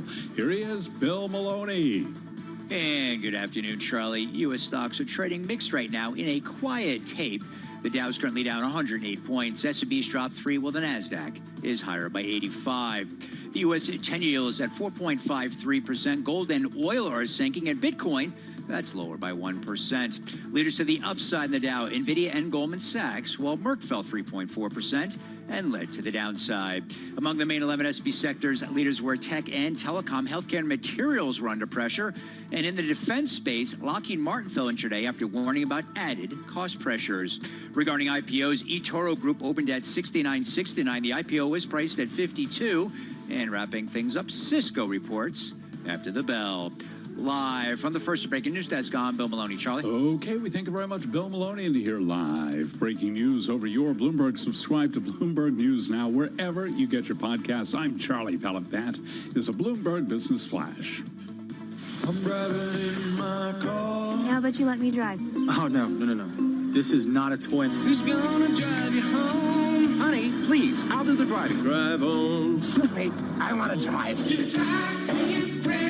It's the question that drives us. This is the drive to the close. The funky music will drive us till the dawn. On Bloomberg Radio. All right, TikTok, everybody. Just about 18 minutes to go until we wrap up the trade on this Wednesday. Kind of a weird little trade, bouncing around a little bit, but call it flat on the S&P, as you just heard from Charlie. Down about 91 points there on the Dow Jones Industrial Average, if you're keeping watch on that index. And the NASDAQ 100 holding on to just a slight gain, up about 74 points, but definitely, again, all of these averages off their best levels of the session. We've seen tech outperform today, but it does feel like a little bit of a breather on this Wednesday. I want to get on over to Aaron Kennedy, CEO at Clear Harbor Asset Management. He joins us from Stamford, Connecticut right now. Clear Harbor's got about $2 billion in assets under management. Okay, we're going to talk about the markets in just a second, Aaron, but is the I was in your neck of the woods over the weekend and on Monday and last week as well, and it was just a constant parking lot on 95. Is it always like that in Stamford? It's challenging. There's a bottleneck. There's some construction right now, so it's worse than usual. But this is a rather challenging corridor for sure. Yeah, my parents drove to LaGuardia this morning, Carol, from Fairfield, 2.5 hours to get to LaGuardia. I can imagine. It gets messy, right, Aaron? Like, it's just kind of rough. Yeah, well, it's maybe some more infrastructure spending in the years ahead will help. I was thinking about infrastructure a lot when I was going back and forth over the weekend. Hey, the Boring Company in Elon doesn't sound so crazy, right? You would take some little tunnels where you could just kind of do a straight shot. Just saying. All I'm going to say is I did a trip to Norway 7 years ago or something. And? You don't need the Boring Company to make amazing tunnels. They've had the tunnels that they have through the mountains. Oh, it's amazing. Yeah. Pretty cool. No comparison to what happens here in the U.S. Okay, we're going to get to everything that's on our radar when it comes to the kind of blistering rally that we've seen from those April lows. Eric Weiner was on with us earlier. He called the reprieve between the U.S. and China a postponement of the trade war. Would you agree? Well, we'll have to see. I mean, I think that there's good reason to believe that President Trump is poised to take out a little more of a scalpel as it pertains to what's going on with China negotiations. And what I mean by that is that there is a real national security concern with regard to some aspects of our trade arrangements. We have rare earths, 90% plus of which are being refined in China. We have 90% of our ibuprofen being manufactured in China. And, we have semiconductors that are being manufactured outside the United States and Taiwan. Yes, Taiwan's an ally, but, China has, discussed the possibility of invading Taiwan. And so I think that there may be a middle road here. I suspect that President Trump will want to maintain tariffs across major economies of 10% or so. And I suspect that China will be probably a recipient of higher tariffs than that, perhaps 15%, with these carve-outs that I mentioned around national security. So certainly much higher than they were just a few weeks ago, and we'll have to see how it all sorts out. So do you feel like the worst is over for the equity markets, or not so fast, that we are indeed in a bear market, so get ready for some more downside at some point? I mean, I'm a bit cautious here. We've had a major rally. If you look at the Mag 7, they've rallied from that April 8th sort of low, about 28%. They're still down 5% this year, though. You take the S&P 500, it's rallied about 18% off that April 8th low, and it's actually about flat on the year. And yes, Q1 earnings were somewhat robust, but there was a lot of pull forward, we think. Maybe some deceleration in the back half of the year, but still positive earnings going forward. Multiples are not cheap. They're still in sort of top decile in many cases. But the broader market is more fair value. If you look at like equal weight S&P trading at 16 times, there are lots of opportunities we still think may exist there. But the uncertainty around tariffs hasn't gone away, and for good reason. We still have this all in place. Right. And as we've been talking and continue to talk with folks like yourself and some of our internals as well as other external guests, I mean, this idea that, the data points that we continue to mull over, report out, don't reflect any of the tariff news. And so, get ready perhaps for all of that to play out as we get into the summer. And you do wonder what kind of implications that might have for valuations or how investors will look at the markets.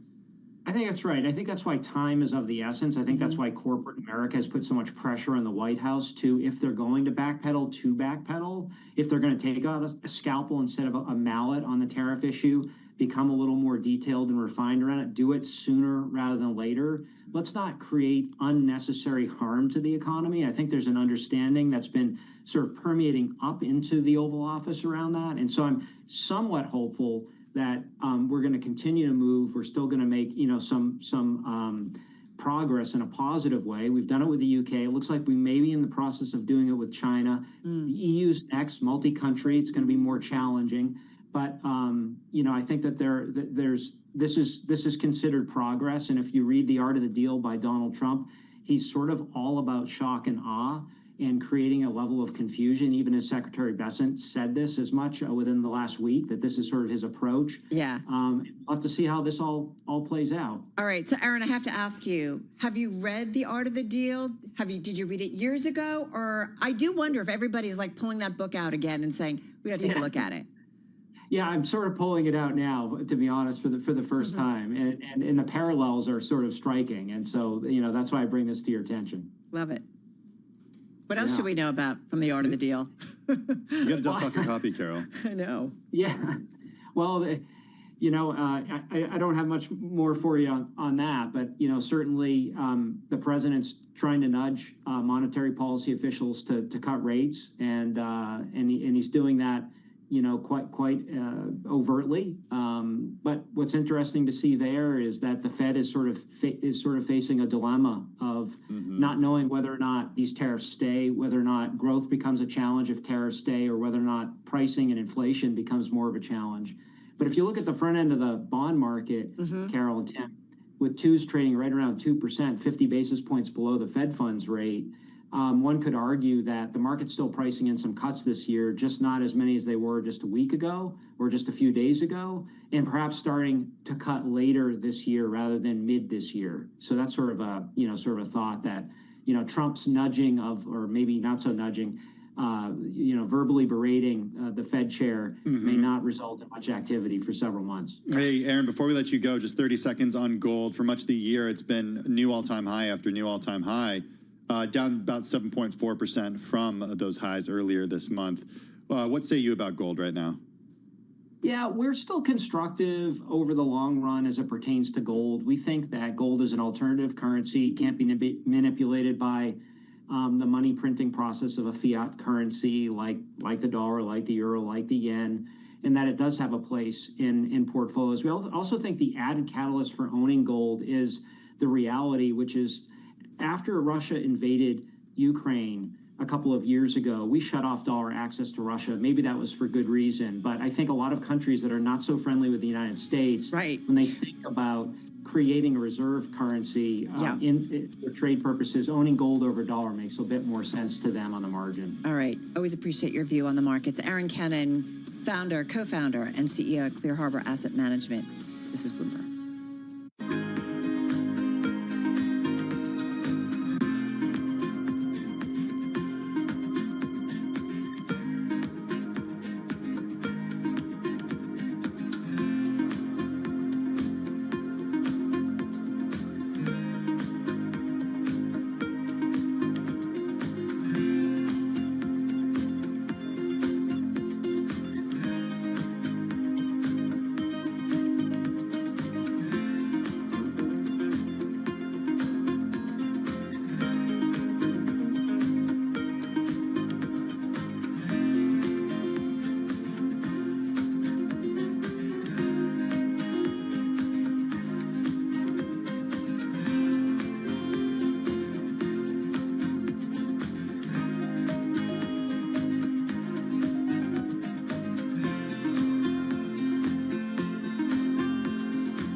This is Bloomberg Business Week Daily with Carol Nasser and Tim Stenovec on Bloomberg Radio.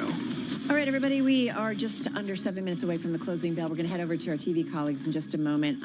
Can't you down to the close? As we mentioned, numbers definitely off their best levels of the session. Little changes overall, but we do have, as Tim mentioned, a big drop of earnings coming your way, and so we're going to break them down. Yeah, let's go over some of them. Luminar happening at 4 o'clock, then followed by Jack in the Box, Cisco, Boot Barn. What? CoreWeave. What? Boot Barn. Boot Barn? Mm-hmm. It's a barn that has boots. You know Boot Barn. Boot Barn? Yeah, they do retail. I don't know that I've ever been to a boot barn. You don't have to go to a boot barn to know a boot barn. Is it like cowboy boots? Yes. Oh. Among other boots. Have you been to a boot barn? I've not been inside a boot barn. Do you know what, Tim Stenovec? What? I like saying boot barn. You do? Okay. Western Wear, 460 stores. Okay, so then it's serious. What's the market cap on this puppy? Oh, well, I mean, now you're asking me the questions. Well, you know, when you have a Bloomberg, it's kind of easy. Yeah, okay, hold on. Just gonna say. Yeah, but you know, I was like looking at some other stuff. What's the ticker? 4.1. Is it barn? No, it's boot. Boot! Of course it's boot. Okay, what's the market cap? At $4.1 billion. Oh, that's Yeah, people are going to give us the boot if we keep talking about this That's stuff. a lot of boots. Okay, where do you want to go? I want to talk a little about New Jersey Transit. I- Sort of the opposite of Western Wear. Listening to surveillance this morning at home, getting ready to come to work, we could see a strike for New Jersey Transit. I heard them Friday. talking about this too. The difference is I heard them talking about it when I was in the elevator on my way up into the office. I know, I was a little late this morning. I do work at home, though. Yeah, I know. You did a lot at home. And then I was Then we did a lot here, taking the too. call from the subway. Okay. So New Jersey Transit engineers could walk off the job, leaving some 350,000 commuters in the lurch. You are not. No. Despite the fact that you live in the New Jersey area. Yep. You do not have to take New Jersey Transit. You take PATH. Yeah. And that's okay. You're good. Yeah, I guess it's different. I think this is New Jersey Transit commuter trains, and they come between New York City's Penn Station on one side of the Hudson River, and then they go out kind of just to sprawling communities in northern New Jersey. They also go to Newark Airport, and then I think it also includes a lot of the buses. I think that also gets impacted. Can you imagine you're like trying to take public transit to Newark, an airport that Wait, I can't. Oh, yeah. can't get to Newark, and then you get there. and then it's like the plane's delayed because of all the issues that Newark It's Airport funny, is not funny, having. everybody. We're laughing with you, not at you, because it's kind of rough. Well, I'm reading from the Associated Press story here. Wages have been the main sticking point of the negotiations between the agency and the Brotherhood of Locomotive Engineers and Trainmen. The union claims its members earn an average salary of $113,000 a year and says an agreement could be reached if agency CEO Chris Kaluri agrees to an average yearly salary of $170,000. Why don't we just call them trained people? The name of the union is Locomotive Engineers and Trainmen. He's ignoring me. Hey, if the I'm not. I don't know if the the answer to your walkout question. does happen, it would be the state's first transit strike in more than 40 years, which is hard to believe. But I think maybe there's been threats of strikes or something, and maybe there's been outages. I was going to say, I think maybe that's what I'm confusing with strikes. People confuse the quote summer of hell with strikes. funny. No, not caused by strikes. That was in fact caused by service disruptions. Listen, if you live or work ever in the New York Metro, you know this, that when like mass transit, so many people use mass transit to commute. I mean, a lot of people are working from home and they do have that option now. And there is that option that maybe we didn't have pre-pandemic, but man, when this stuff shuts down, I mean, I've been had that where there's a path problem and we all look at each other and they're like, okay, now do I want, because Uber now knows the train isn't working and it's really expensive. It's like, what do we do? And we're just kind of stuck. When there's not a strike, it's frustrating. What do you mean? Every day there are service disruptions. Path is pretty good. Yeah. Actually, yeah, but getting to the path. Actually, part of the reason I was late today is because there were some problems with path. There was a police thing, so obviously something happened. Challenge getting to the path, though. That can be an issue from Midtown Manhattan. The subway's down, the subway's not running. Sometimes the express is running local. Walk to 33rd and get some exercise, but I don't always do I'm always just, I think a lot of commuters say to themselves, why, oh, why? It's, listen, Yet again. I hate to be, but sometimes it's a struggle. Sometimes it's a daily struggle. And there's a lot of times you're in the train and you're stuck and you can't get out and they're like, we got delays and you're just like, there. We're pretty much in city bike season right now, I know, which this is is good. when Tim does a quick change, puts on his helmet, puts on his soccer shorts. I'm out of here. Do not go anywhere, folks. We're over to our TV colleagues. The closing bell starts right now.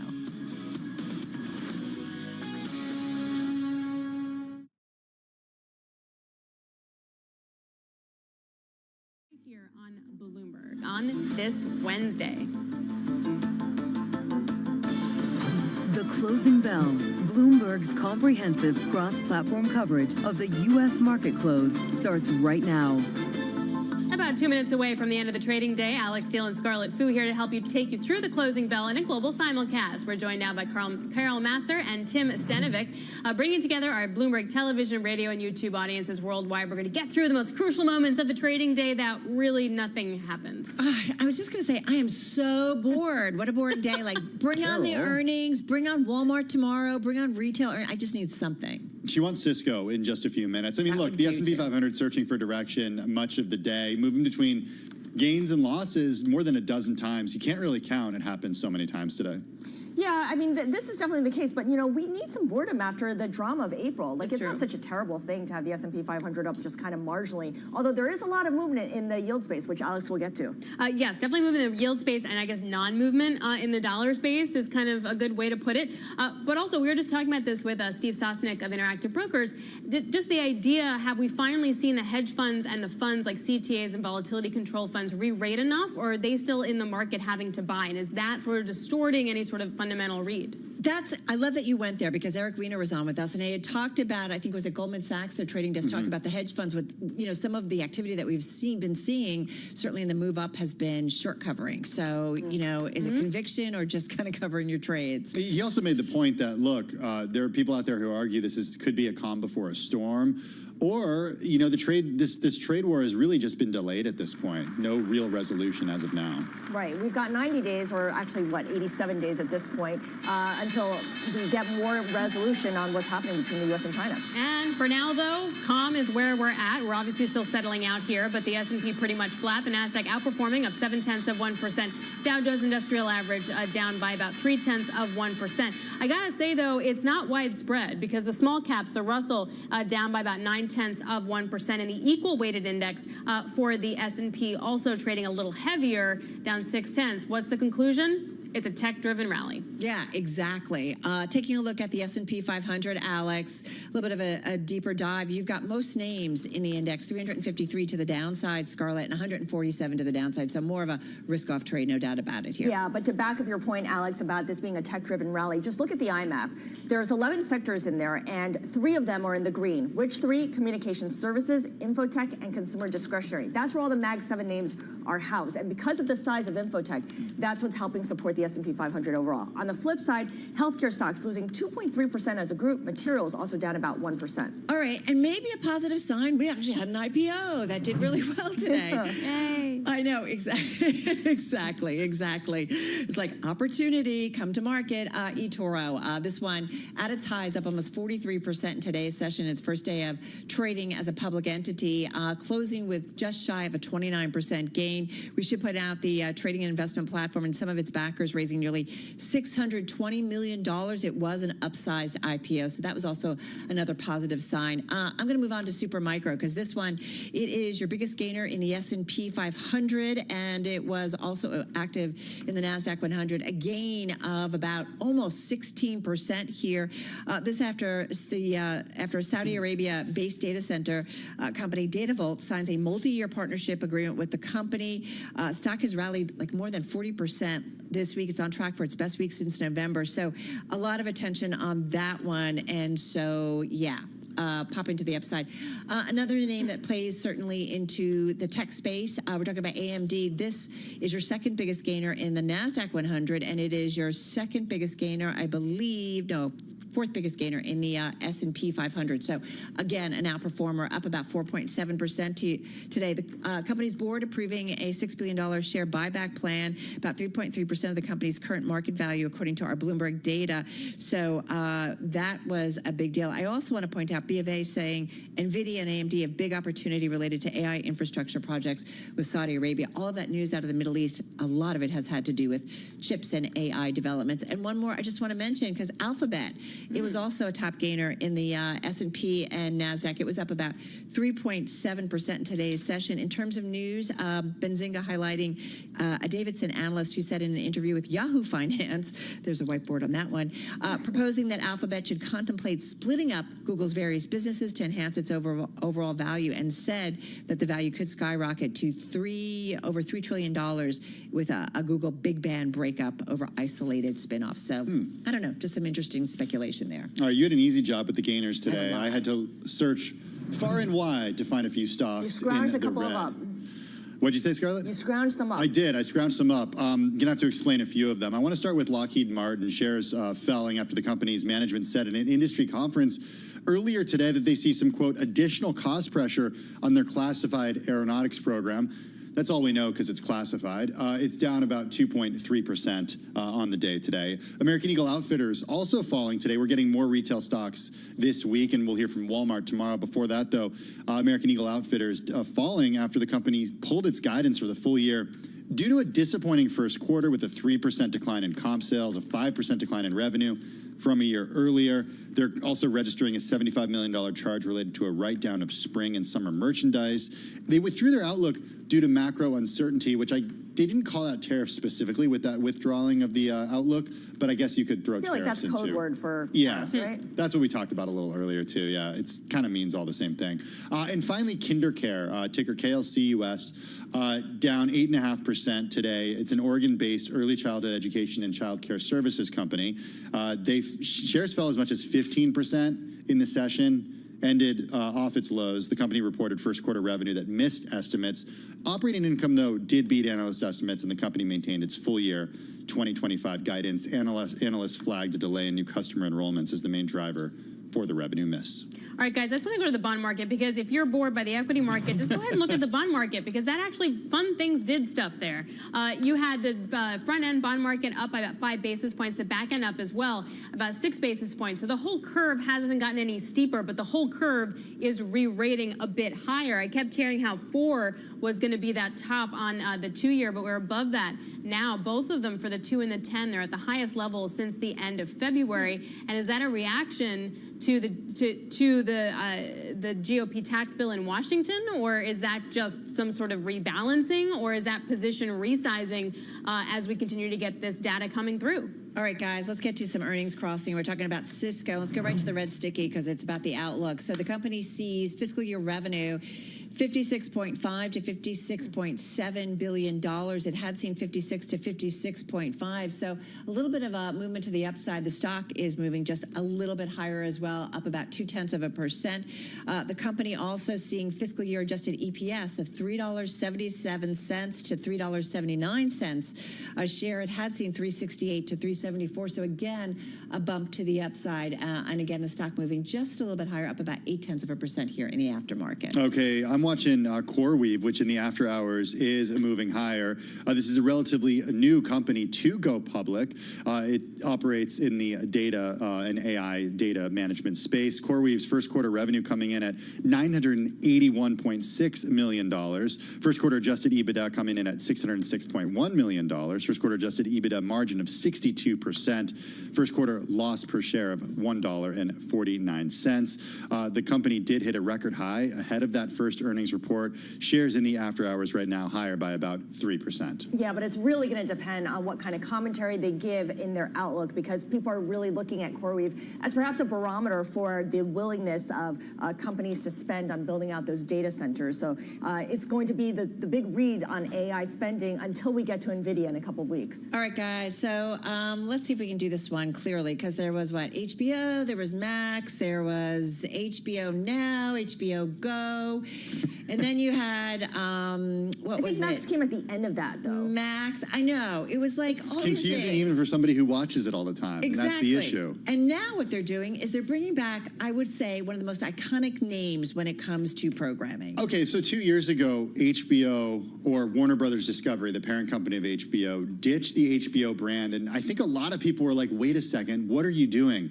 HBO is this brand that is known for content from I mean, The The Sopranos. Sex and the City. Yeah, this is like iconic. And they were trying to replace it with Max. They thought Max would actually convey the media company's broad reach of programming. Guess what? They're bringing back the HBO part of it. HBO Max. It is back. Do you think they did a focus group? Oh, yeah. Not Focus groups. 2 years ago, I guess. But how long do you think it'll take before they drop the Max completely? Yeah. Like, it's just going to go back to HBO. We'll have come full circle 2 after years. a couple of years. Every 2 years we'll rebrand. Here's my question. I can't keep track of how many streamers that I have, so what about this idea? What if you bundle all them together, and then I just pay one bill every month? What do you guys think about that? I think you can call a company such as Comcast to do that. Wow, isn't that like mind-blowing? The history of media is all about bundling and unbundling, and right now we're like Alex says, renaming and unnaming. Yeah, we're moving towards bundling again. Exactly, it's getting as expensive as it used to be. All right, guys, that's a wrap. So it is HBO Max. Yeah. Okay. I always called it HBO. It didn't matter. I know, right? Right. Good for you. That's because we're old school, Scarlett. I know. did that too. That's true. Revealing our age. All right, guys, that's a wrap. Our cross-platform coverage, radio, TV, YouTube, Bloomberg Originals. We all do it all. We're going to continue certainly here on radio, and of course Scarlett and Alex are going to continue there on the TV side. We will see you again, same time, same place, tomorrow. This is Bloomberg Business Week Daily, reporting from the magazine that helps global leaders stay ahead, with insight on the people, companies, and trends shaping today's complex economy, plus global business, finance, and tech news as it happens. Bloomberg Business Week Daily with Carol Masser and Tim Stenivek, live on Bloomberg Radio, television, YouTube, and Bloomberg Originals. I'm just going to say Boot Barn is out, and it's dropping like a rock, down about 7%. EPS, a 2-penny miss, and net sales also coming in about $4 or $5 million light. Yeah, ticker BOOT. Shares in the after hours, as Carol mentioned, are moving lower. They've got hundreds of retail stores across the country, down now about 6.7% in the after hours. Yeah, dropping big time. Wow, okay, we'll dig into that one a little bit and see if it has any sort of views on retail and the economy. You did. Maybe it's a mover for tomorrow. Walmart earnings, a reminder, we'll hear from that company in the morning. Well, it is today's big take and one of the most read stories on the Bloomberg terminal. It's featured in the new issue of Bloomberg Business Week, which is the AI issue. It's part of the cover story. It's about how DeepSeek's tech madman is threatening U.S. dominance over AI. Austin Carr is senior writer for Bloomberg Business Week, and he's part of the team that wrote about Liang Wenfeng for the magazine. Liang Wenfeng, the founder of DeepSeek.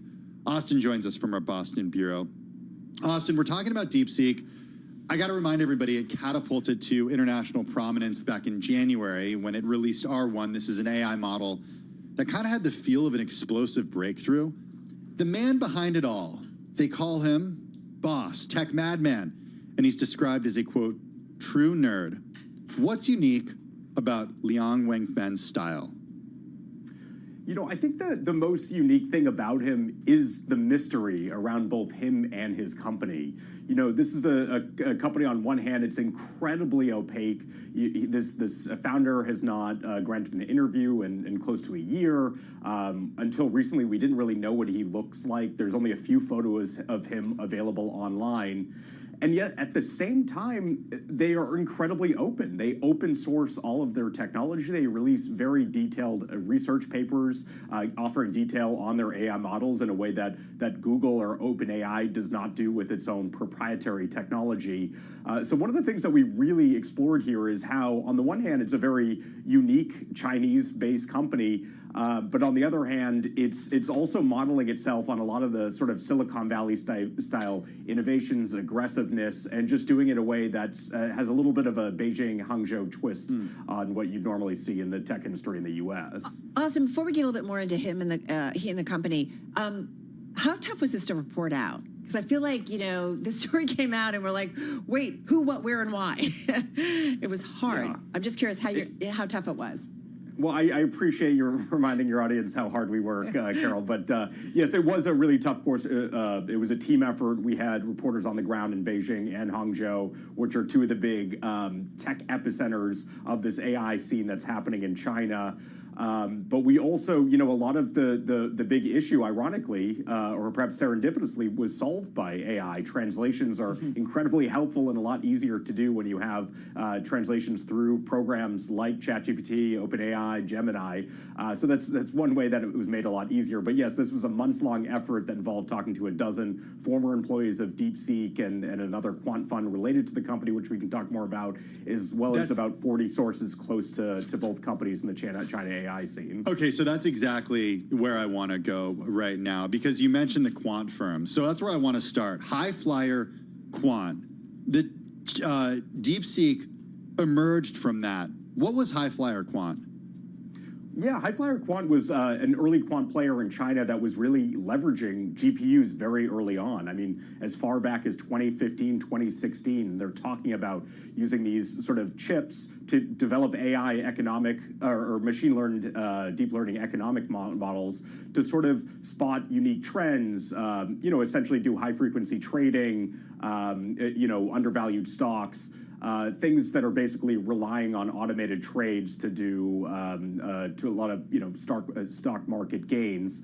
So it actually grew quite huge as early, I think it was early 2021. They were managing about $14 billion in assets. But even during that time, again, it was presenting itself when it was lesser known as sort of the Silicon Valley startup. We have a lot of great details in the story about how they talked about stealing talent from Facebook and Google. They talked about, having a culture of T-shirts and slippers. This was not sort of a traditional hedge fund. It was much more, the people around there played Nintendo Switch at work. They had free snacks and Herman Miller chairs. There was some broy stuff there too, as you describe in the piece. There was some broy elements to the culture. It's hard to say how much of that is translated, lost in translation through culture, but there was definitely an aspect of not just sort of bro culture, but also a very nerdy culture. Some of their early job postings actually described how they wanted nerds like Sheldon, which is the main geek from Big Bang Theory, which just is another example of their affinity for sort of Western culture. Wait, hold on. This was in China, right?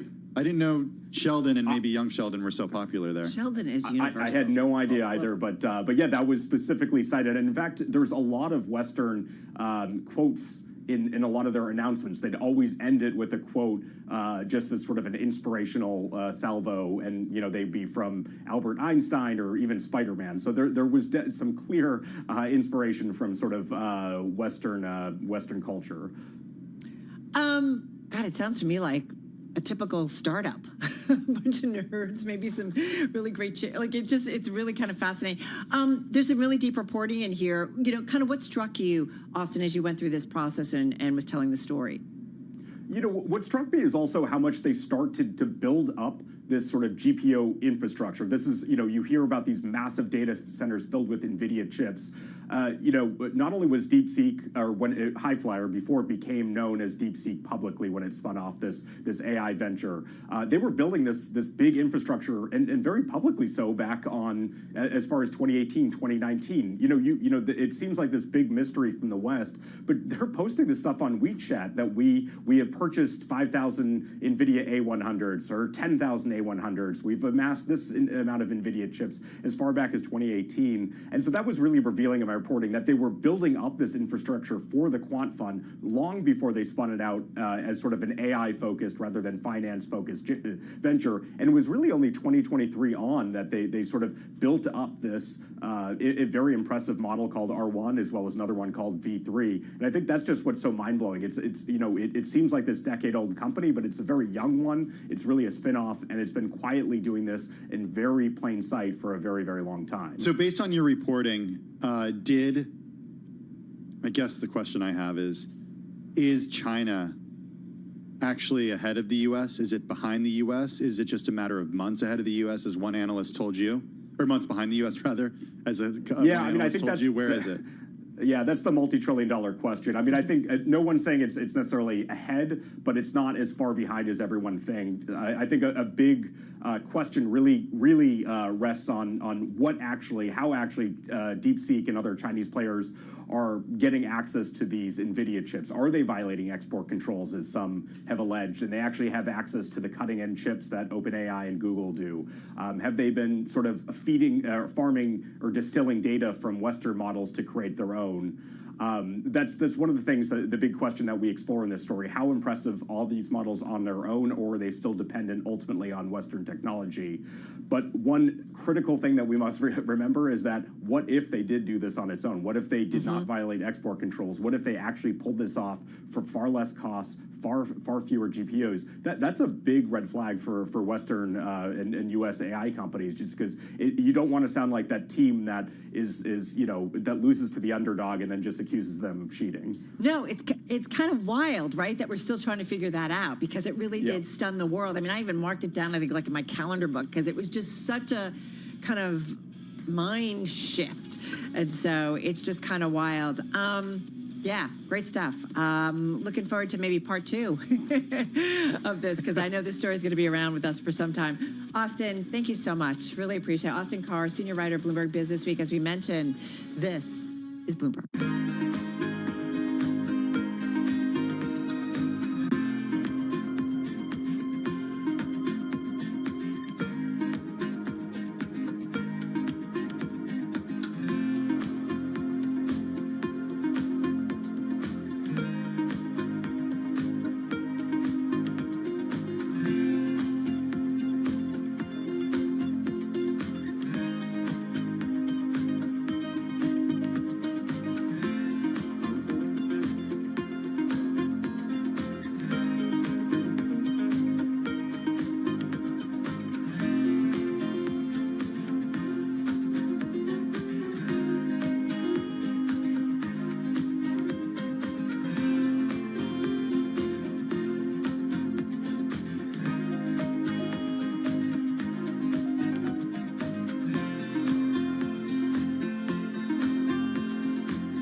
It's 4:21 on Wall Street. We do check markets all day long here at Bloomberg. Cisco higher after hours, Cisco higher after earnings, and this Bloomberg Business Flash is brought to you by Oracle. Attention growing businesses, Oracle is offering to cut your current cloud bill in half if you move to Oracle Cloud Infrastructure.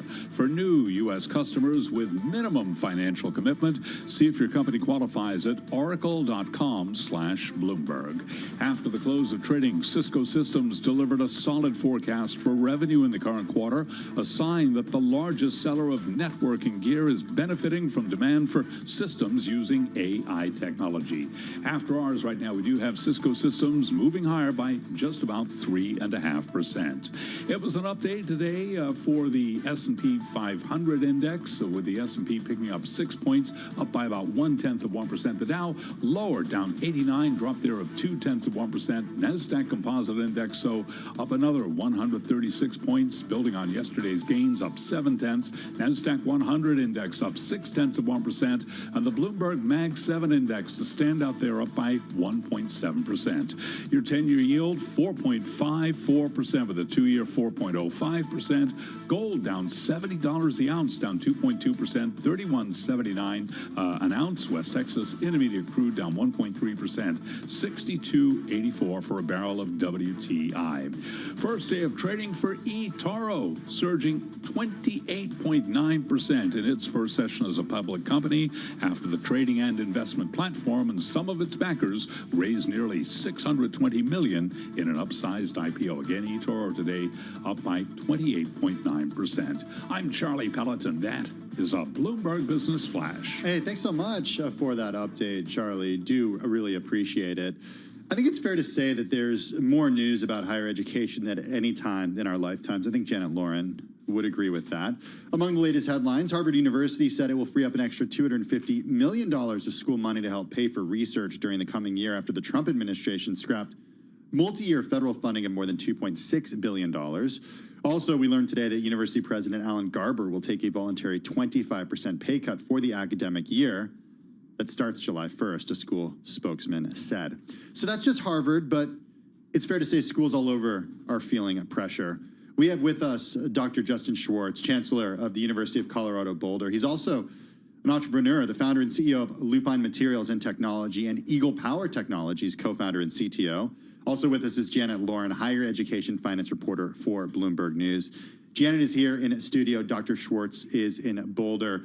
Dr. Schwartz, I want to start with you, and then we can do a roundtable here. What's the pressure you're feeling from Washington, or are you feeling any pressure from Washington, given what we've heard from the Trump administration and what the Trump administration has done when it comes to grants, funding for schools all over the country? Sure, great. Thanks for having me. It's exciting to be here with you. I think the number one pressure on us right now is the lingering uncertainty of everything that's going on. You know, I've lost track of how many of the F&A reduction efforts are still pending in the courts for adjudication. Uncertainty around the cancellation of ongoing research grants from all sorts of different agencies is, again, another uncertainty. And then, of course, uncertainty in terms of what will be in next year's budget for all the different research agencies.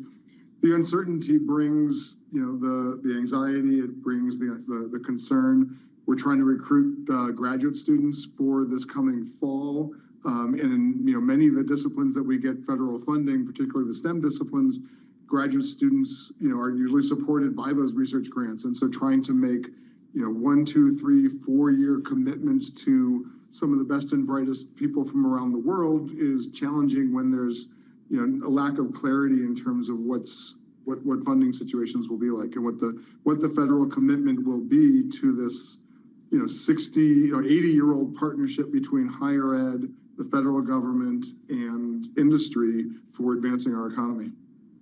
So as a nuclear engineer, you certainly know your way around the STEM field and have no doubt received your own funding from federal grants.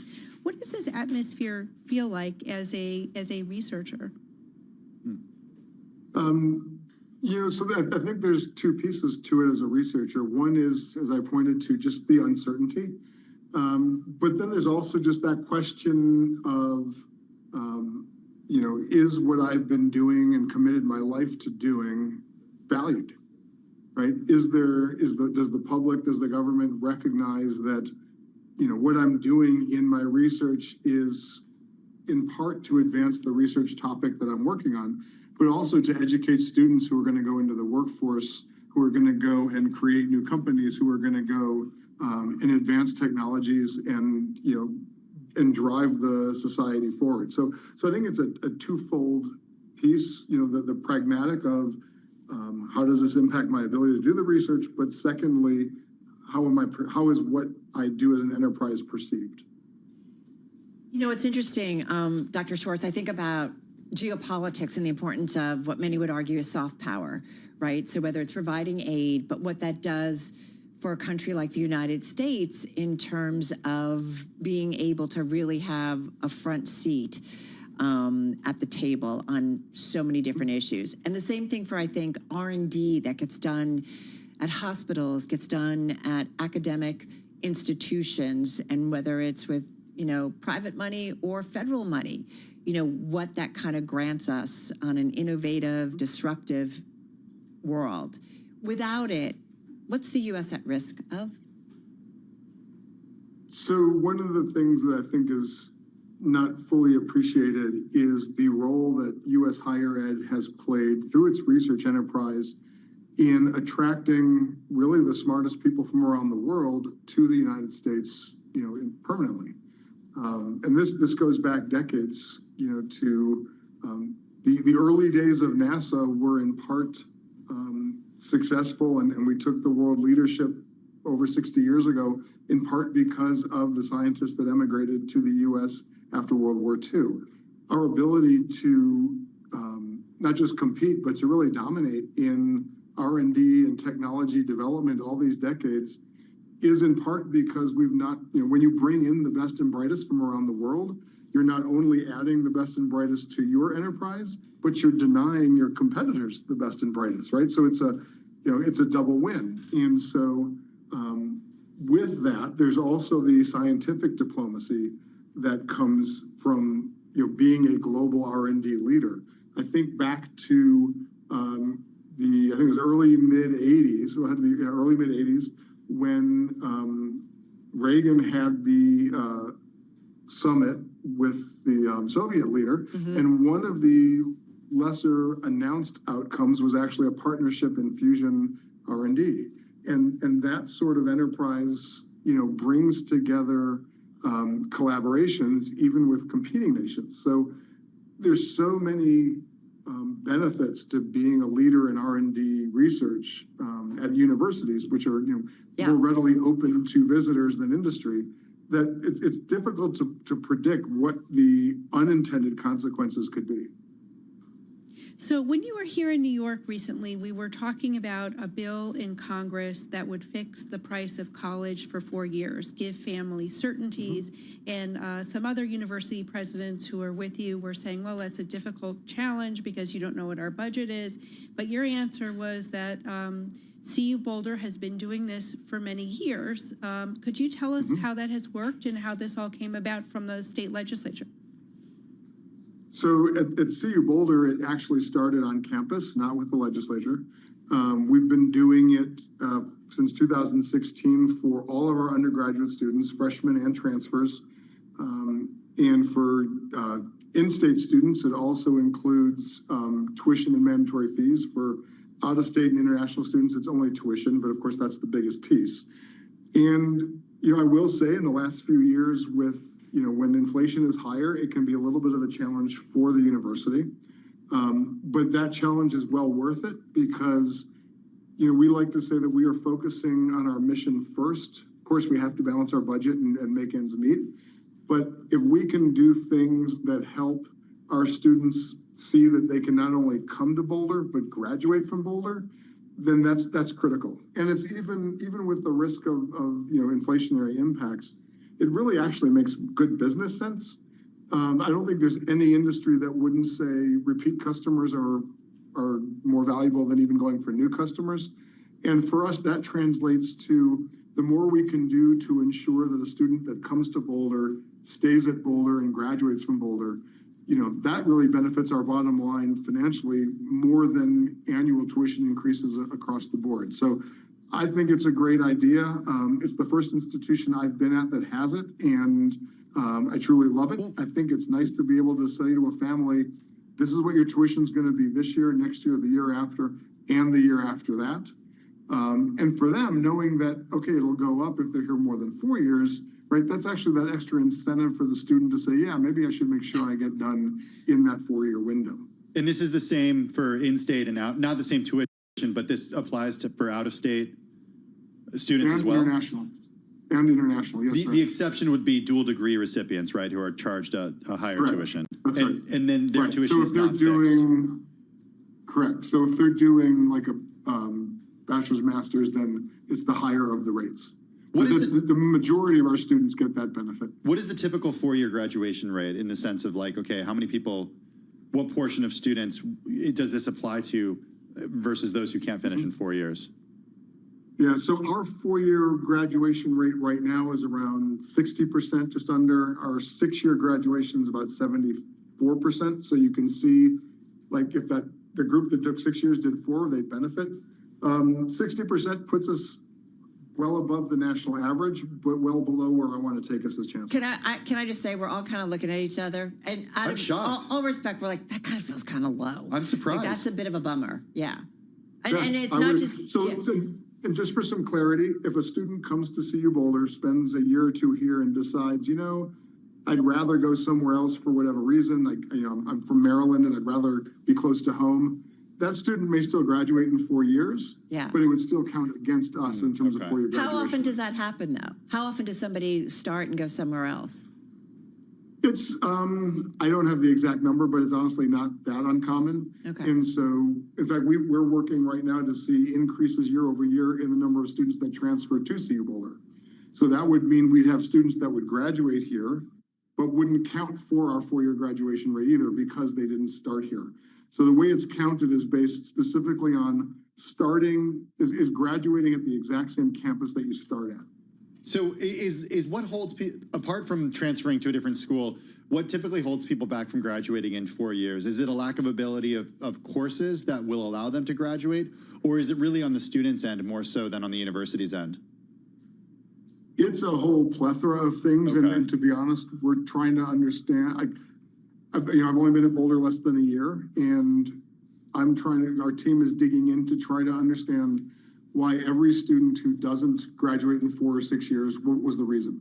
So for some of them, right, they may come in, they're really excited, they listen to Bloomberg News, so they want to be a business major, and they get in and they realize, well, maybe I don't want to be a business major, so they transfer to another college, and that costs them a year, right? Or they start out, like, our 2 biggest, most excited programs for students, most heavily demanded, are business and engineering. And a student may start in engineering and decide, I'd rather be a math major, or I'd rather do physics. So when they change majors, that can delay their graduation. Some of them will take time off because they need to raise money, right? And so financial can be a deterrent. Those are reasons why you see a 15% increase from the 4-year to the 6-year graduation rate, right? Because a lot of the students just need that extra time to figure out what it is they actually want to do. So one of the many things that we're trying to do to increase the graduation rate is give students, more flexibility to find their path without a delay in their academic progress. And just to go back to that transfer number, we graduated about just under 10,000 students this last week at commencement. We get about 2,800. We accept about 2,800 transfer students annually. Oh, wow. So that's a big piece. So there's 2,800 students whose some other school is getting a ding in their 4-year graduation rate. Right. Even though that student is going to come and get a degree and succeed. So it's one of those lies, damn lies, and statistics situations that, knowing the nuance of it makes a difference. Absolutely. Good to understand kind of the ebbs and flow, like how it all kind of plays out. We're talking with Dr. Justin Schwartz, Chancellor of the University of Colorado Boulder. Also with us is our own Janet Lauren, higher education finance reporter right here at Bloomberg News. Well, one thing that I was surprised to find out recently when I did a story about a donation that encouraged students to graduate in 4 years was the national average is only 52%. And we talk about student loans. Yes, I know. Tim and Carol are making, yes. Well, because students I'm just doing the math. They start and it takes them. It's because of finances, and then they drop out. And I was actually quite surprised to hear that. But I was wondering, Justin, if you could talk a little bit about the strategies that you're looking to help students finish in 4 years. And certainly the tuition guarantee is a financial one. But what else can you do to help students? And of course, if they drop out, then they're carrying student loans and paying debt on a degree that they didn't finish. Right, absolutely. I think we have an moral imperative to do everything we can do to help a student achieve what they came to achieve. Because to your point, the worst outcome is leaving with debt and no degree. It's like you go to a car dealership, you sign the contract, but you don't actually get a car. What was the point of that? So we look at this both from there's the academic piece, right? So we look at which of the early year courses, the ones that are like, the onboarding courses when they're new and learning college, which are the courses that have the biggest failure rates, we call the DFWs, DF and withdrawal. And we see how can we put as much instruction, academic support as we can to help students succeed in those courses. But a lot of it is outside of the academic realm. So trying to help students, find their way on campus. What are the co-curricular activities that get them excited? I don't have the number off the top of my head, but there's a huge difference between the graduation rate of students who have outside of classroom contact with faculty and engaged staff compared to those that don't. So how do we do these things called RATs, right? Where we are living learning communities, where we get students together in the dorms who are similar in their degree interests, and we bring programming to them. So we need to do find students where they are and meet them where they are and help them, do more than just simply see themselves as going to class. So that's a big piece. Another big piece is looking at where students are financially. And so making sure that students, even if they still owe the university a little bit of money, can still register on time, right? Register with everybody else, get the classes that they need, right? Don't make any short-term financial issues an obstacle to getting into the courses they need, because then, otherwise they're missing that window in terms of a required course, and that a semester can cost you a year. So we're trying to figure out all the things like what are the obstacles and speed bumps that we've inadvertently put in place, and how do we get rid of those? There's a whole host of issues, as you mentioned. We only have a minute or so left, and when everyone found out we were speaking to you, everybody was saying, you got to ask him about Deion Sanders, a.k.a. Coach Prime. What is it like being his boss? So I will say, decades ago when I decided to go get a PhD at MIT in engineering, being Deion's boss was the first thing on my mind.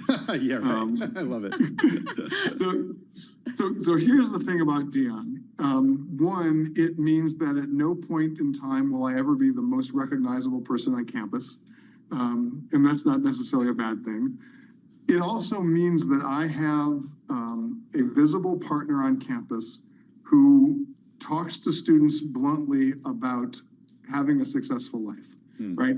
That, he talks to his players not just about succeeding in football, but that most of them won't go to the NFL. And he works with them for their career trajectories across all disciplines. I have a partner who has in the past gone publicly and talked about his own mental health challenges, right? And mental health challenges are one of those things that keep graduation rate down, right? So normalizing the ability to talk about those challenges is tremendous. I have a partner who is willing to stand up after every win and tell his team, celebrate, but no means no.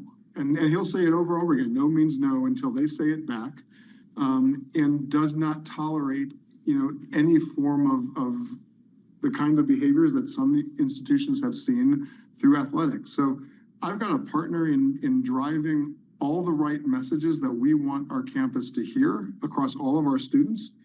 who also talks about the importance of excellence, right? Yeah. We know that as a campus, we can't do everything, but everything we do, we want to do at that highest level. Hey, so it's fantastic having Dion on campus, and I'm glad he's going to be here for a while. Justin, one last quick question. Just got about 30, 40 seconds here. We're Bloomberg. We think about financial aspects of everything, including sports and collegiate sports. There's a lot going on. What does it mean to have him there when it comes to school finances and fundraisers and sports programs and name, image, likeness? Just quickly. So his impact on our campus and our community is huge, right? We went from not having many people in the stadium to selling out. The estimate is that the 6 home games we had in 2024 brought about $146 million to the city of Boulder and the surrounding region. That's enormous. I don't know I'm speculating when I say this, but demonstrating that we can be a city that supports events that have Deion Sanders may have influenced the question, are we a city that can support having the Sundance Film Festival, right? Interesting. It's that visibility as a community that's huge. We've also seen, increases in our national ability to recruit students into all majors. He's having so many different levels of impact. It's just been fantastic. We were the only team in the country last season to be on every one of the national networks and the flagship ESPN station, which is a school first. But think about some of the names in college football, but we were the only one. Fascinating. Good stuff. Really enjoyed talking with you, and I hope you'll come back soon. Dr. Justin Schwartz, Chancellor at the University of Colorado, Boulder, joining us from Boulder, Colorado. He's also founder and CEO of Lupine Materials and Technology. Great to cover a lot of ground with him. Hey, let's head on over to Charlie Pellet for an update on everything happening after hours, because we're hearing from quite a few companies. Hey there, Charlie. Indeed. The big story, though, Tim, is Cisco Systems. It delivered a solid forecast for revenue in the current quarter. After hours, Cisco right now up by almost 4%. Turned out to be an update today for the S&P 500 index, picking up another 6 points, up by about 0.1%. The Dow, though, ended in the red, down 89, down 0.2. NASDAQ up 0.7%. 10-year at 4.54%. Spot gold down $69 the ounce, down 2.1%. West Texas Intermediate crude down 1.2%. The big IPO story of the day, eToro, up today by 28.9%. Again, recapping, stocks higher, S&P up by 0.1%. I'm Charlie Pellet. That is a Bloomberg Business Flash. Hey, thanks for that update, Charlie. Well, last week, the Dutch medical tech company Royal Philips lowered its profitability outlook for the year due to the cost of dealing with rising trade hurdles. The company said it estimates a net tariff impact of as much as $340 million.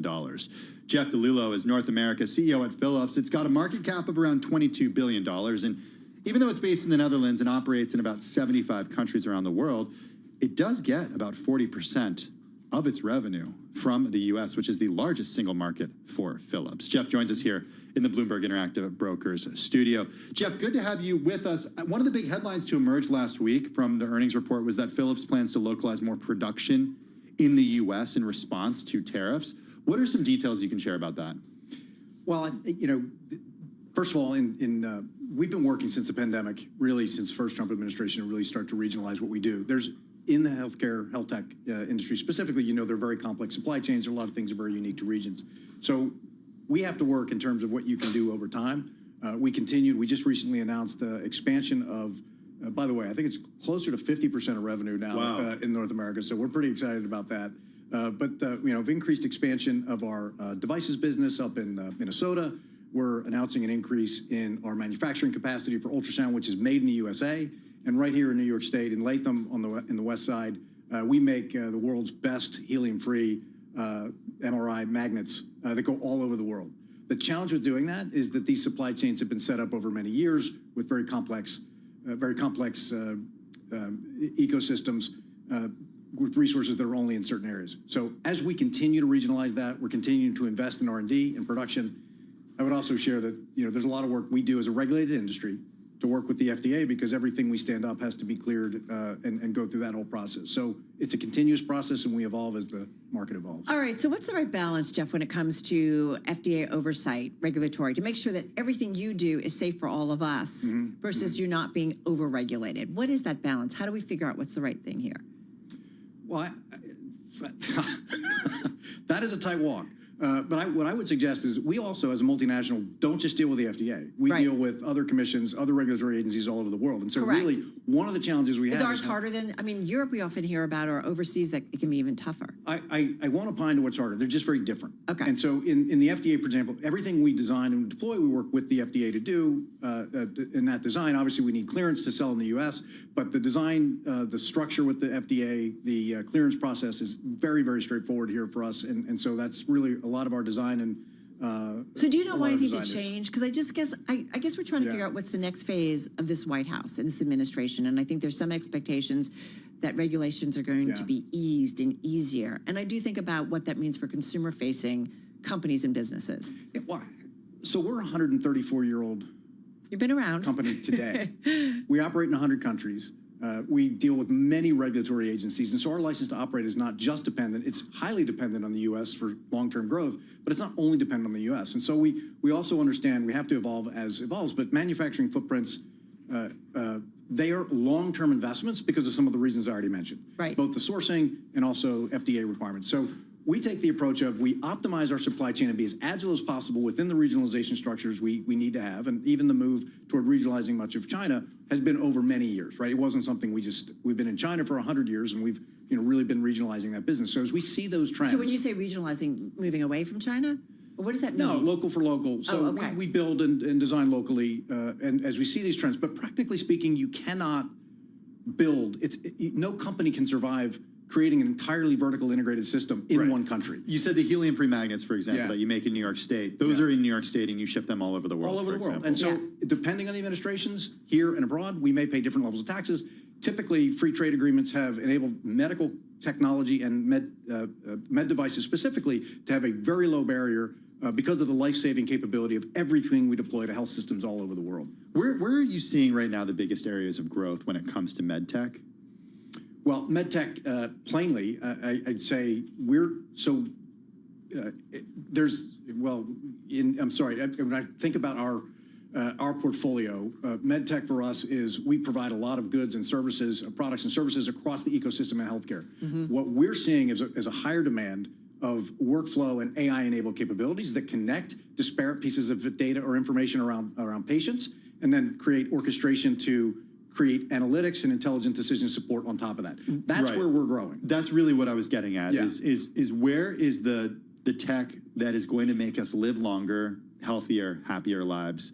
Where is that tech touching us? So let me give you an example in radiology, because everybody can digest radiology. So the Blue Seal magnet, it's a helium-free magnet. Helium's not very good for the environment, but it's also very expensive, right? So we are the only helium-free magnet here, and we're producing them and delivering them all around the world.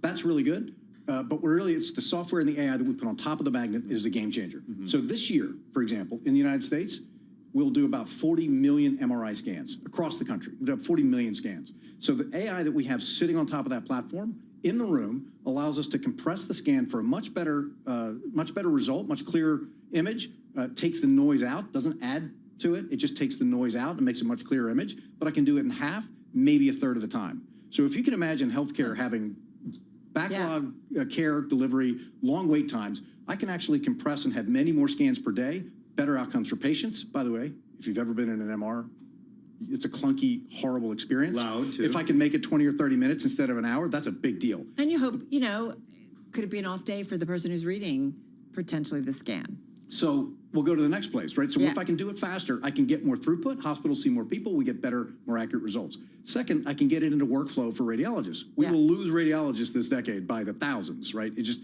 fewer people are entering the field than are leaving the field. Shocking. So to be able to orchestrate that, to prioritize the most important case, and then apply AI today that we can actually read and say, hey, you should look at this, here's an anomaly, we want you to look at these slices. I can save minutes of reading per day, or minutes of reading per scan or per study. If you could extrapolate that times 40 million scans just for MRIs, now you're changing the industry. Yeah, it's pretty dramatic. We only have a few minutes left here. I am curious, Jeff, we're in a moment where uncertainty comes up a lot. Administrations come and go. There are some policies that people think are going to have a lasting impact on the U.S.'s role in this world. How do you see this time? you got to make, decisions as head of a company or head of a division within a major company, global company. Yeah. So how do you look at this moment in time? I'll be very succinct about this. What happens in medtech is a problem that we have to deal with as an industry. You've seen a lot of earnings announcements in the last few weeks. Yep. We focus on the patient. If we focus on the patient, and the innovation that we're delivering is patient-centric and clinically designed to be relevant to clinicians. If we're doing that, we believe the pull will come. So administration aside, tariffs aside, focus on the patient, solve the problems that are very real to health systems, solve the problems that are very real to healthcare practitioners. And I'll tell you what, our business is booming. 3 quarters in a row of double-digit growth in North America. There is pull for what we're doing. There's pull for workflow enablement. There's pull for productivity. Those are the kind of solutions we bring, and we think the rest take care of itself. Nothing slowed down during that month of April where there was just crazy I would actually say in North America, I'd say there's a healthy demand for what we're delivering. But to what extent is what you're doing dependent on the economy?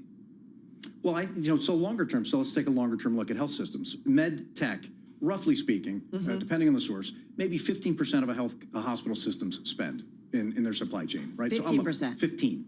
Yeah. But the rest of it is on the rest of the supply chain, and over longer term, tariffs, things that raise costs will have an impact on these systems. And we know systems are already hurting. They're understaffed. They're overburdened. Medicaid, Medicare policy will have an impact. Right. Site neutrality policy have an impact. I can't control that. What I can do is provide real good productivity solutions, AI-enabled diagnostics that allow them to do their job more efficiently and spend more time with patients. And that's really where our focus is. Do you have a message to people who are looking to maybe move some of their supply chains into the United States? I mean, is it more expensive by doing stuff in the U.S.? That's highly dependent on what you're doing. I mean, this is such a diverse supply chain. It really matters on where your sourcing is, where your multi-tiers are. So my message is, if you're in healthcare delivery, focus on the patient. Focus on the problems that are very real for healthcare problems like long lead times for diagnostics, faster diagnostics, more accurate diagnostics, and better monitoring from home to hospital so we can keep people closer to where they live. If we're doing that, we believe the systems will come and support that. All right, great stuff. Hey, listen, thank you so much. Come back soon. Love to hear how kind of the year is progressing. Great to be with you. Thank you, guys. All right, Jeff DeLulo, he is North America CEO at Philips, joining us right here in our Bloomberg Interactive Broker Studio. Jeff, thanks. Let's take a look at some stocks on the move today. I'm Tim Stenevec along with Carol Master, and we're joined by Bloomberg News equities reporter Carmen Reinecke. Carmen, you got a lot to choose from when it comes to movers today. I know Supermicro is on your radar. Yeah, Supermicro is my top stock and also the top stock on the S&P 500 today. Ticker SMCI. Shares jumped 16%, the highest since February 26th. The company signed an agreement with Saudi Arabian-based data center DataVolt for a $20 billion multi-year partnership. Bloomberg intelligence analyst Woo Jin Ho said that this partnership reinforces the view of the company's solid strategic positioning in AI servers amid mounting competition. Stock's been on a tear, too, like this week. I think it's up more really than 40%, right? Yeah. It's like, bam, people moving into it in a big way. Yep. And other chip stocks today also moved sort of on this news and all of sort of the positive stuff coming out of partnerships. So NVIDIA, AMD, all of these companies were up. All right, everybody was watching CoreWeave very closely because this is a company that IPO'd just in the past couple of months, and it was looked at, hey, are we going to see a return to IPOs? How's it doing? Well, I mean, we also had eToro today, so Yeah. big day for IPOs. So shares of CoreWeave are up about 9% right now. And after hours trading, the company reported its first ever earnings results as a publicly traded company. Basically, it showed pretty solid results. Adjusted EBITDA, revenue, operating income beat Wall Street expectations. And basically, it just indicated that artificial intelligence investment is not slowing down. And I mean, this is something that's just really lifting the tech sector in general, right? Because this was the big fear. You know, these companies are going to stop spending, and then we're going to, see this hit to earnings. So a really good first showing from CoreWeave. The stock has also been on a tear this year. It ended the day at a record high. Yeah, and I just want to point out, since you talked about the AI trade, right? We saw Cisco in the aftermarket come out with earnings, and the stock popped 3-4% in the aftermarket, and a lot of it had to do with some of the spending that they are seeing in terms of AI. What? It says Positive sales forecast after AI buoys demand. AI, the trade is back, Tim. Well, I know Cisco is one of the stocks on Carmen's radar as well. Did I steal your thunder? Sorry. Hence my arms, Carol Massa, where I'm like, what are you doing? I thought it was serving it up. I'm so sorry. an expert transition. But no, you're totally right. I mean, AI spending is, it's still coming, it's still happening. Cisco boosted both its current quarter revenue forecast and full year revenue forecast. And I mean, this was the earnings season where we were supposed to see all of this cut, right? Like that was the fear. So this bodes really well for the AI trade. And I think worth noting that we have NVIDIA in 2 weeks. Yeah, right, will be another one. It's kind of fascinating because I just feel like we were backing off that AI trade, but we got some, throughout the earnings season, right, some support that stuff's going on. Should point out, too, Cisco, it sounds like some changes in the C-suite, the CFO stepping down and making some changes there. So, yeah. May 28th. 4:20 p.m. NVIDIA? Let the countdown begin. How did NVIDIA close today? That's when I hear from NVIDIA. NVIDIA finished up by more than 4% More than today. 100 billion market cap added. I mean, that one too. Like what? I mean, we're looking at, wait, let me just pull up the numbers. I mean, it's been on a tear also.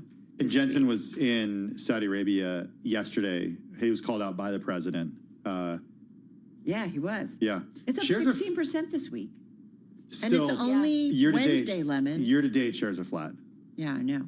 But I mean, But yeah, a big resurgence back into this trade. I mean, its valuation has gotten so compressed. I think it's trading at like 30 times earnings now, which is a huge discount if you look over the last 2 years. So it's really interesting to see sort of the air come back into the tires here. And I'm excited for May 28th.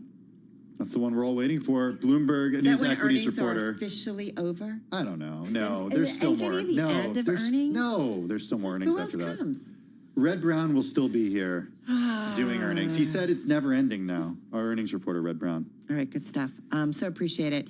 Bloomberg News equities reporter Carmen Reinecke joining us. For more conversations, check out our new Stock Movers podcast, 5-minute episodes on the biggest winners and losers in the stock market. You can find it on Apple, Spotify, or wherever you get your podcasts. You were just so excited about Cisco. I know, I didn't mean to jump the gun. You had to jump the gun, but you made up for it by also including she said NVIDIA. AI, and I'm like, wait a minute. When that Cisco came across, there was AI. That tapping of your fingernails is... Going to the keyboard. Going to the keyboard, that's what it is. We had some interesting conversations today. Oh, yeah, Think about where we started. And the Jeffs came by. Jeff from Angie, and Jeff from Phillips as well. I feel like optimism. Yeah, definitely optimism, and couple that with what we heard from companies too in the after hours. Yeah, I mean, such a far cry from what we heard a month ago, right? Yeah, exactly. And it's just, I don't know. I'm not quite sure. The market's ending kind of little changed here. We're on to retail sales data we get for the month of April, so we'll see what we get on that front. Then we get Walmart earnings in the morning, and we get PPI, so another inflation read. And you're gone? Oh, tomorrow yeah, and Friday? What's going on? I'm running off. I have a daughter graduating. Congratulations. Big time, big things. You know how long we've been doing this show together? She was in high school when I started doing this show. It was the pandemic. It was. Isn't that crazy? That's crazy. You had one. I had one kid. And you now have two. Now I have two. It's good stuff. I doubled the number of children in my house. All right, well, take care of the show while I'm gone. I will. Be good, be good. Take care of yourself while I'm gone. Hey, best wishes to take care of the team in there. Thank your you. family. Thank to you. Your daughter. Congratulations. She's going to have a job. It's big That's time. crazy. Yahoo!